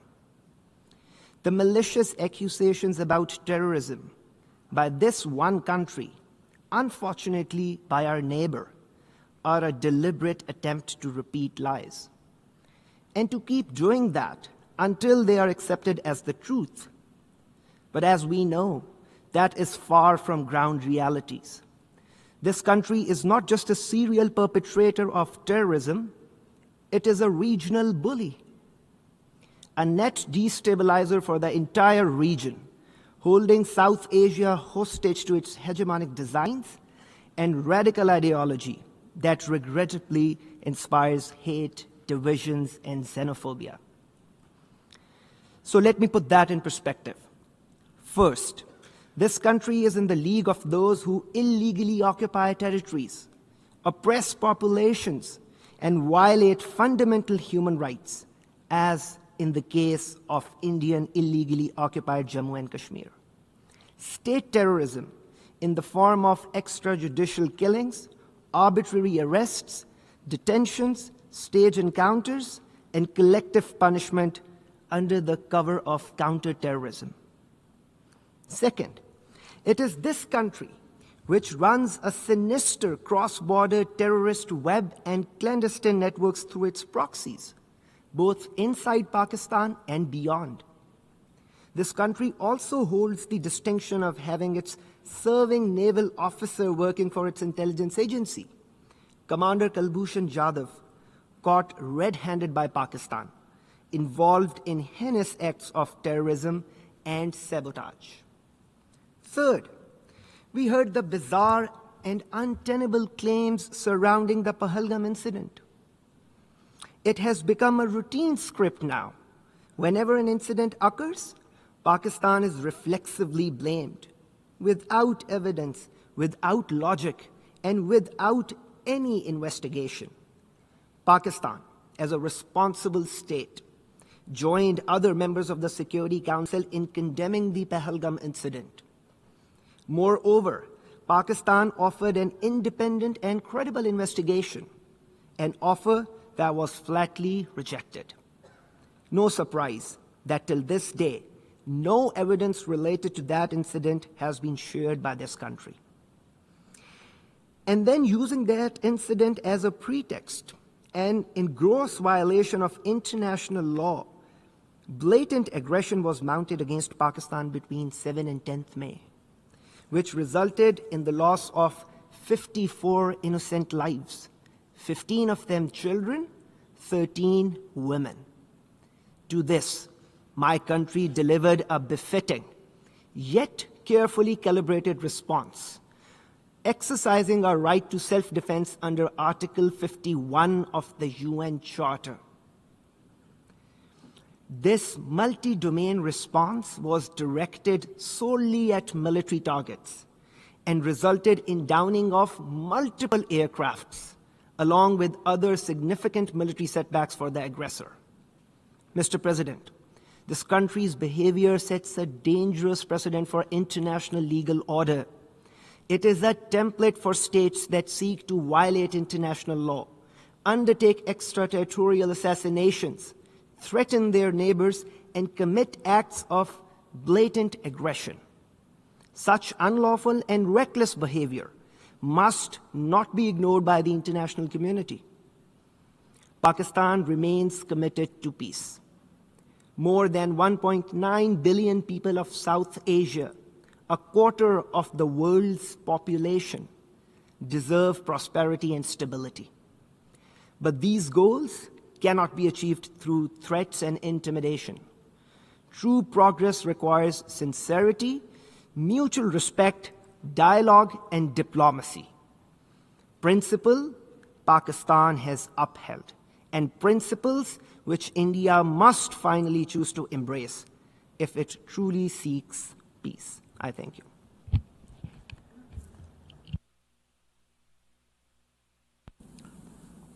I call on the representative of Islamic Republic of Iran.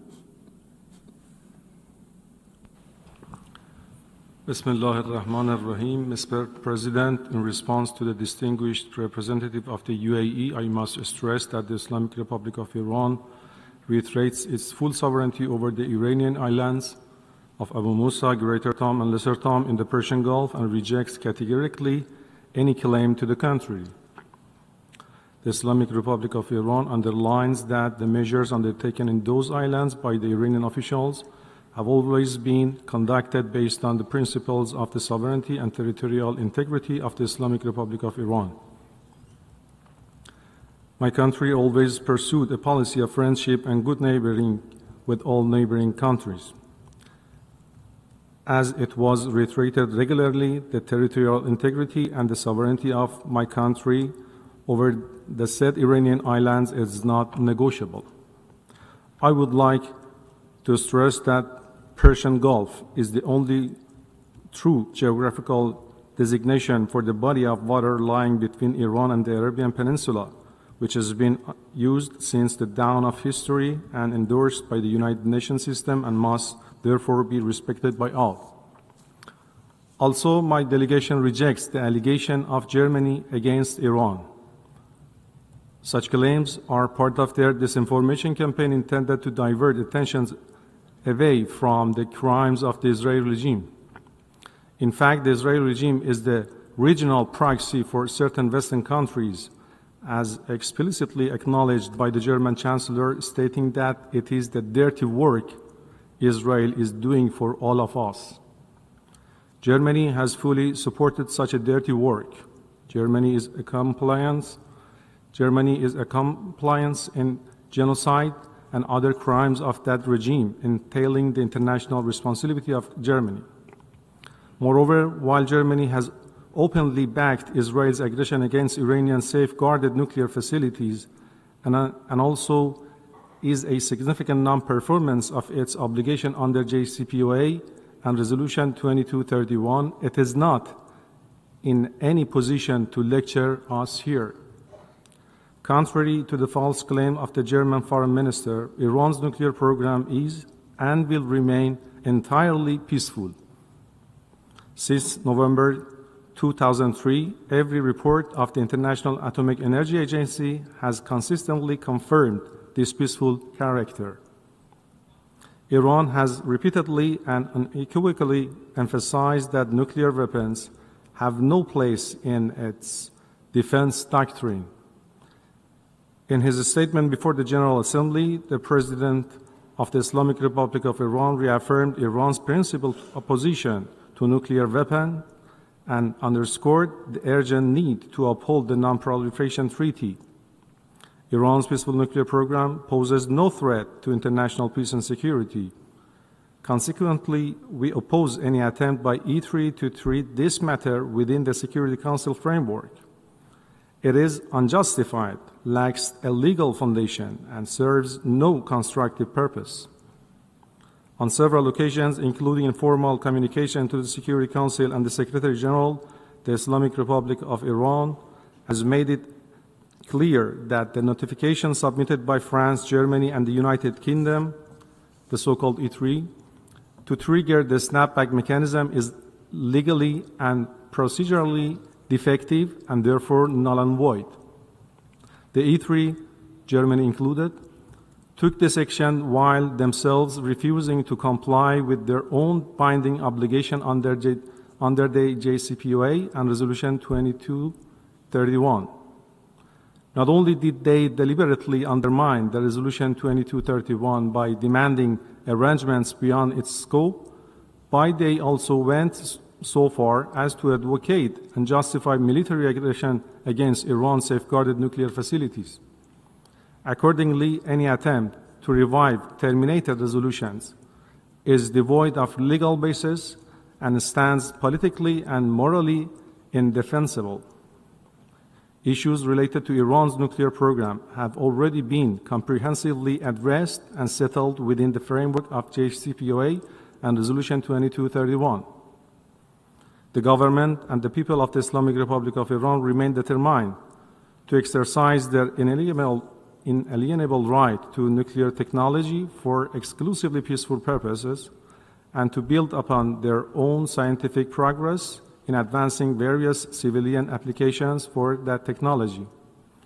At the same time, as the only nation in recent history to have suffered the use of weapons of mass destruction, Iran categorically rejects the development, possession, or use of such inhuman weapons on both ideological and strategic grounds. I thank you, Mr. President.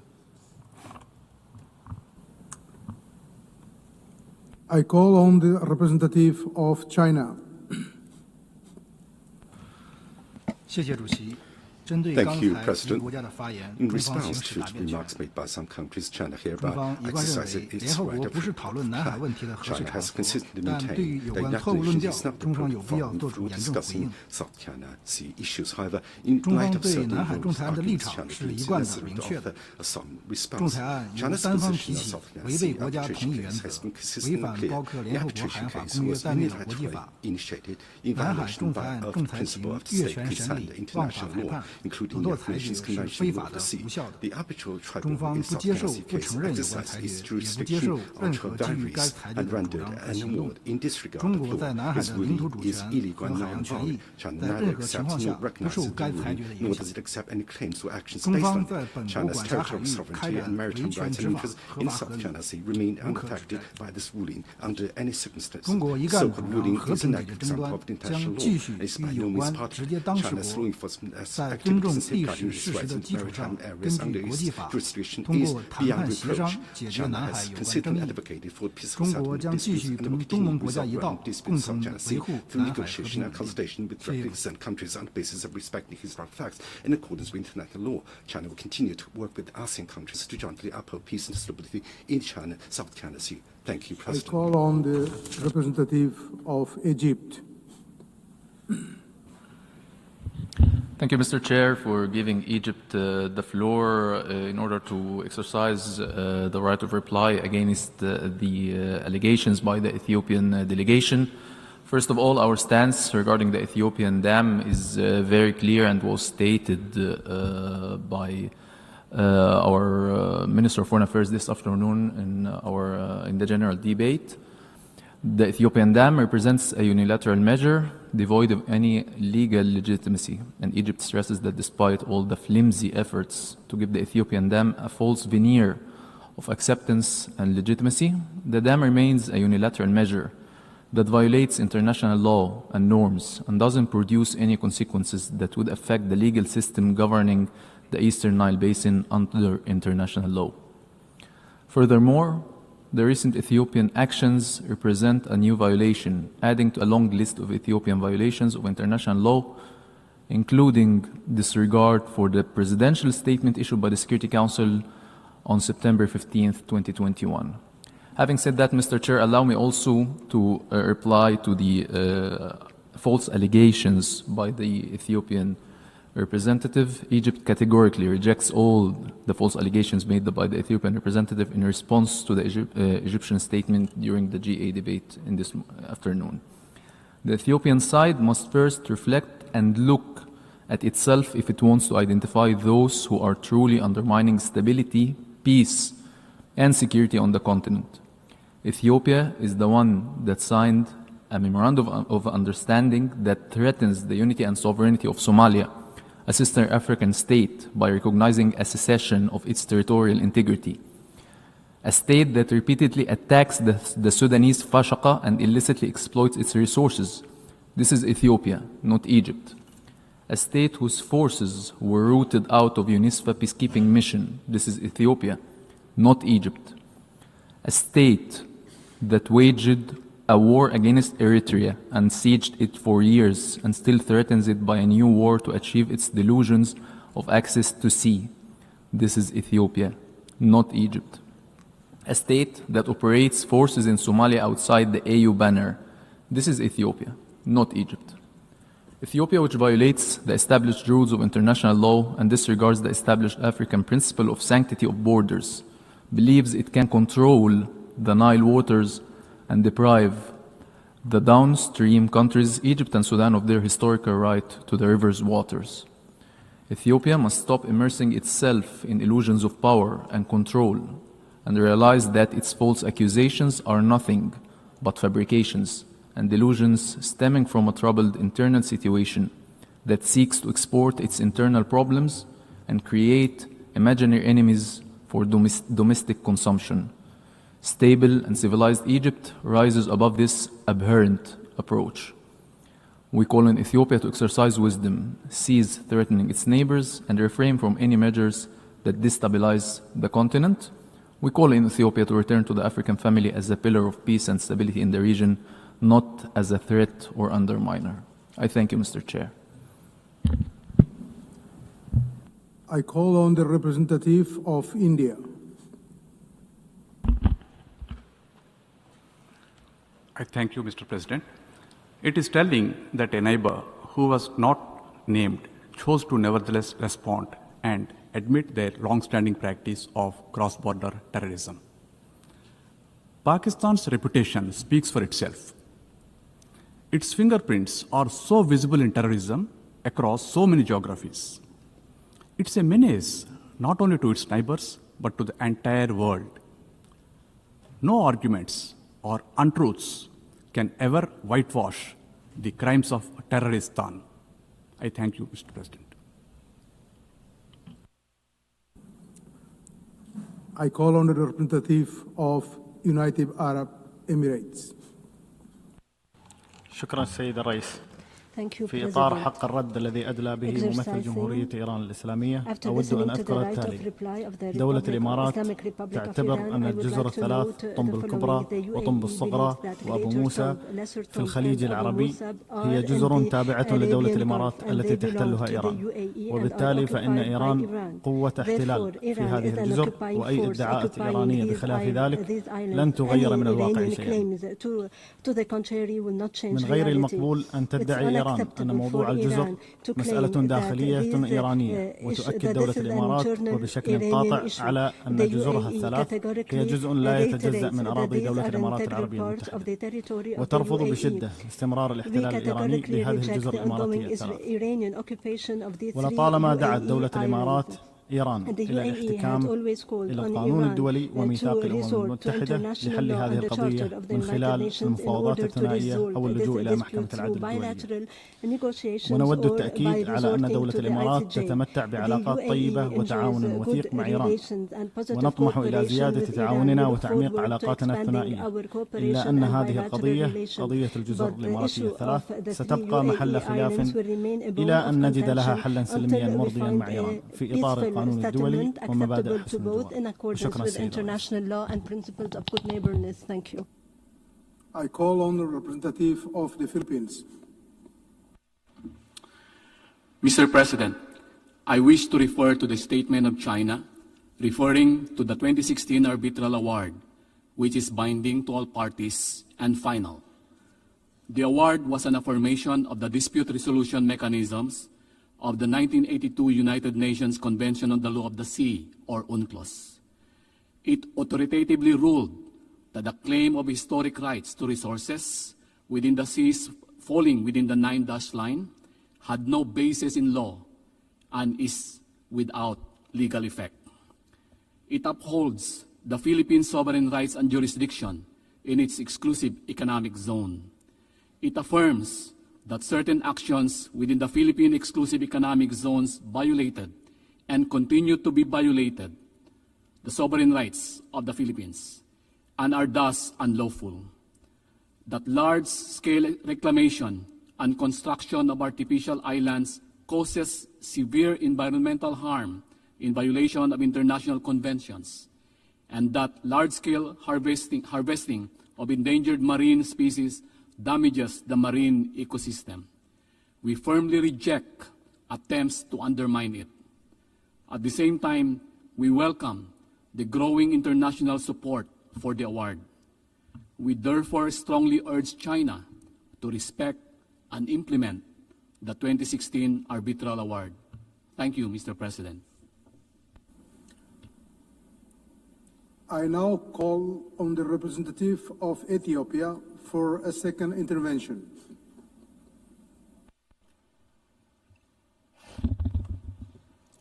Mr. President, Egypt has once again made additional baseless allegations against my country, most of which are refuted by Ethiopia's previous statements and replies before this August Assembly. The Grand Ethiopian Renaissance Dam is complete, and it was inaugurated on September 9th this year. This is a fact. The dam is generating electricity. It has brought immense satisfaction for Ethiopians, people of the Nile River Basin, Africans across who aspire the continent's development and prosperity, unlike what the Egyptian delegate falsely described in his intervention just now.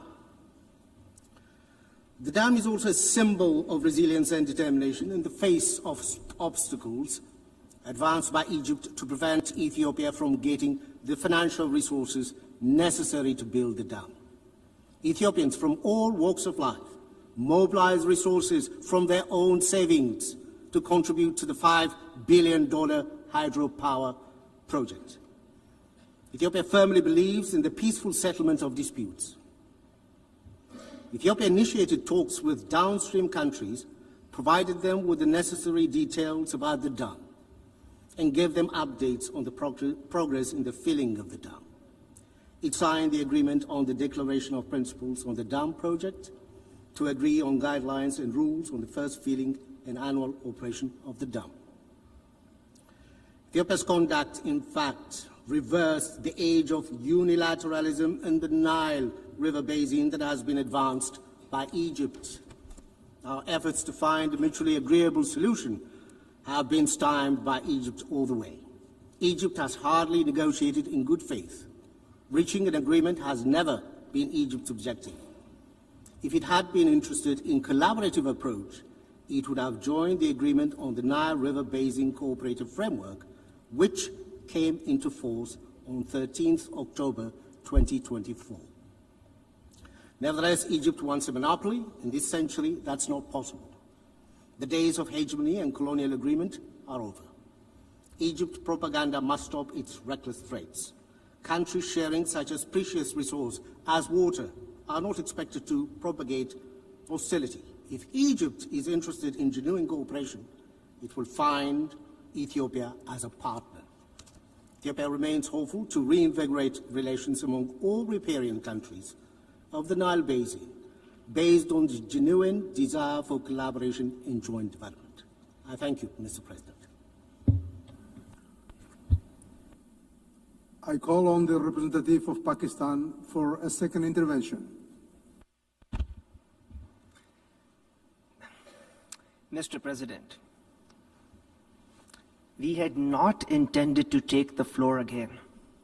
However, it is utterly shameful that India stoops so low as to distort the very name of a country, a member of the United Nations.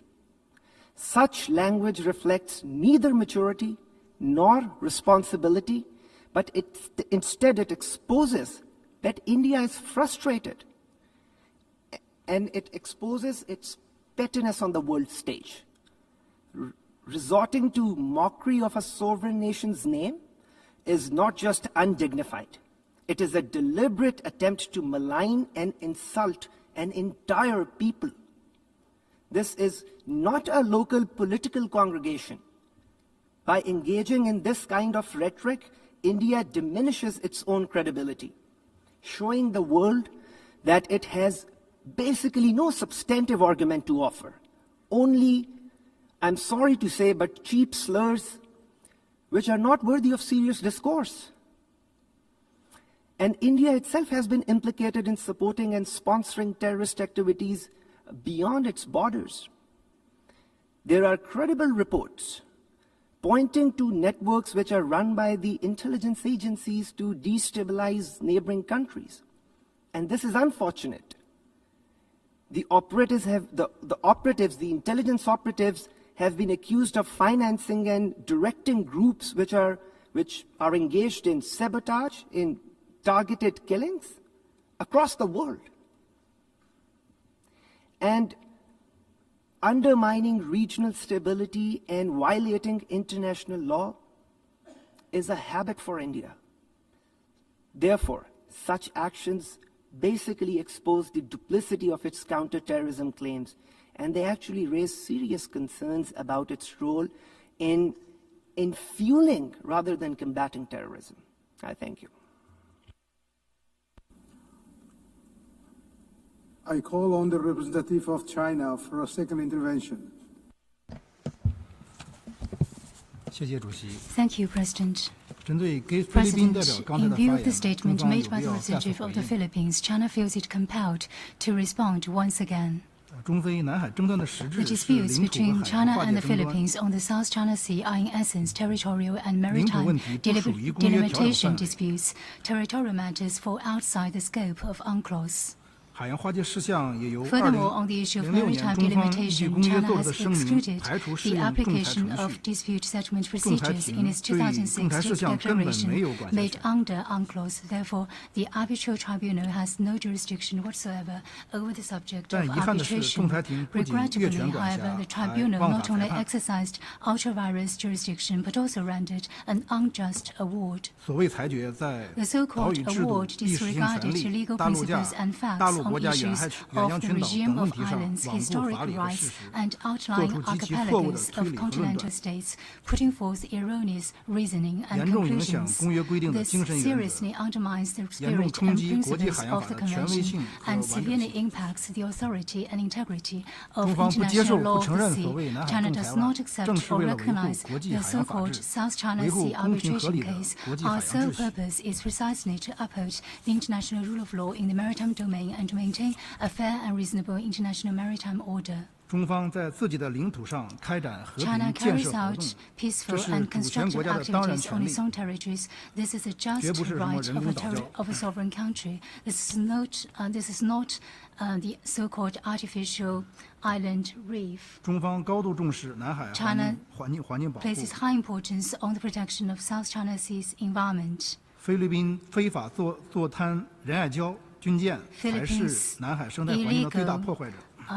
illegal military fleet in the island means that Philippines is the biggest destroyer of the South China Sea ecosystem.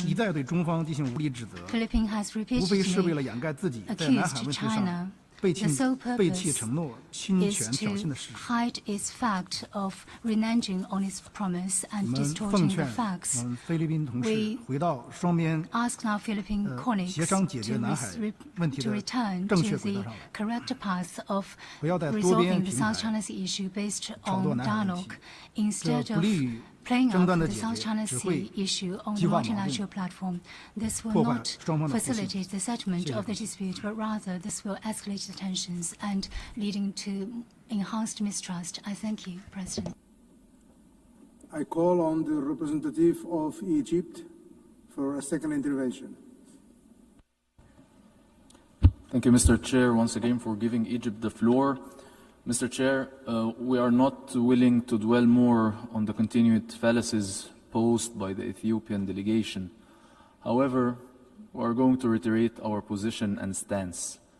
We affirm Egypt's firm position of rejecting all unilateral Ethiopian measures on the Nile River and not accepting them or their consequences for the existential interests of the peoples of the downstream countries, Egypt and Sudan. Ethiopia is adopting intransigent positions seeking to impose a fait accompli driven by a political agenda, not development needs, to mobilize the Ethiopian interior against an imaginary enemy under the pretext of false claims about sovereignty over the Nile River, which represents the shared property of its riparian states. Since the unilateral launch of the Ethiopian Dam project and over the past years, Egypt has exercised the utmost restraint and chosen to resort to diplomacy and international organizations, including the United Nations. This is not due to an inability to defend our existential interests, but rather stems from Egypt's firm conviction in the importance of strengthening cooperation and achieving common interests among the peoples of the Nile Basin countries, in accordance with the international law, and in a manner that serves development interests and takes into account the concerns of downstream countries. And hereby, Mr. Chair, we continue to maintain the right to reply to the illegal Ethiopian unilateral measure by all the necessary means enshrined in the international law and the UN Charter. I thank you, Mr. Chair. I call on the representative of the Philippines for a second intervention. Mr. President, with respect to the second intervention made by China, I would like to reiterate that the 2016 arbitral award is final and binding. It is in line with the 1982 UNCLOS. This evening, our Secretary of Foreign Affairs emphasized that to maritime nations such as the Philippines, international law, particularly the 1982 UNCLOS, is fundamental to our future. While our government vessels and fisher folk continue to be harassed in our own waters, and as we remain on the receiving end of illegal, coercive, aggressive, and dangerous actions in the South China Sea, we abide by the UNCLOS as reinforced by the binding 2016 arbitral award on the South China Sea. We are also committed to diplomacy and to the peaceful means of settling international disputes under the Charter of the United Nations as reinforced by the 1982 Manila Declaration. Again, we strongly urge China to respect and implement the 2016 arbitral award on the South China Sea. Thank you, Mr. President.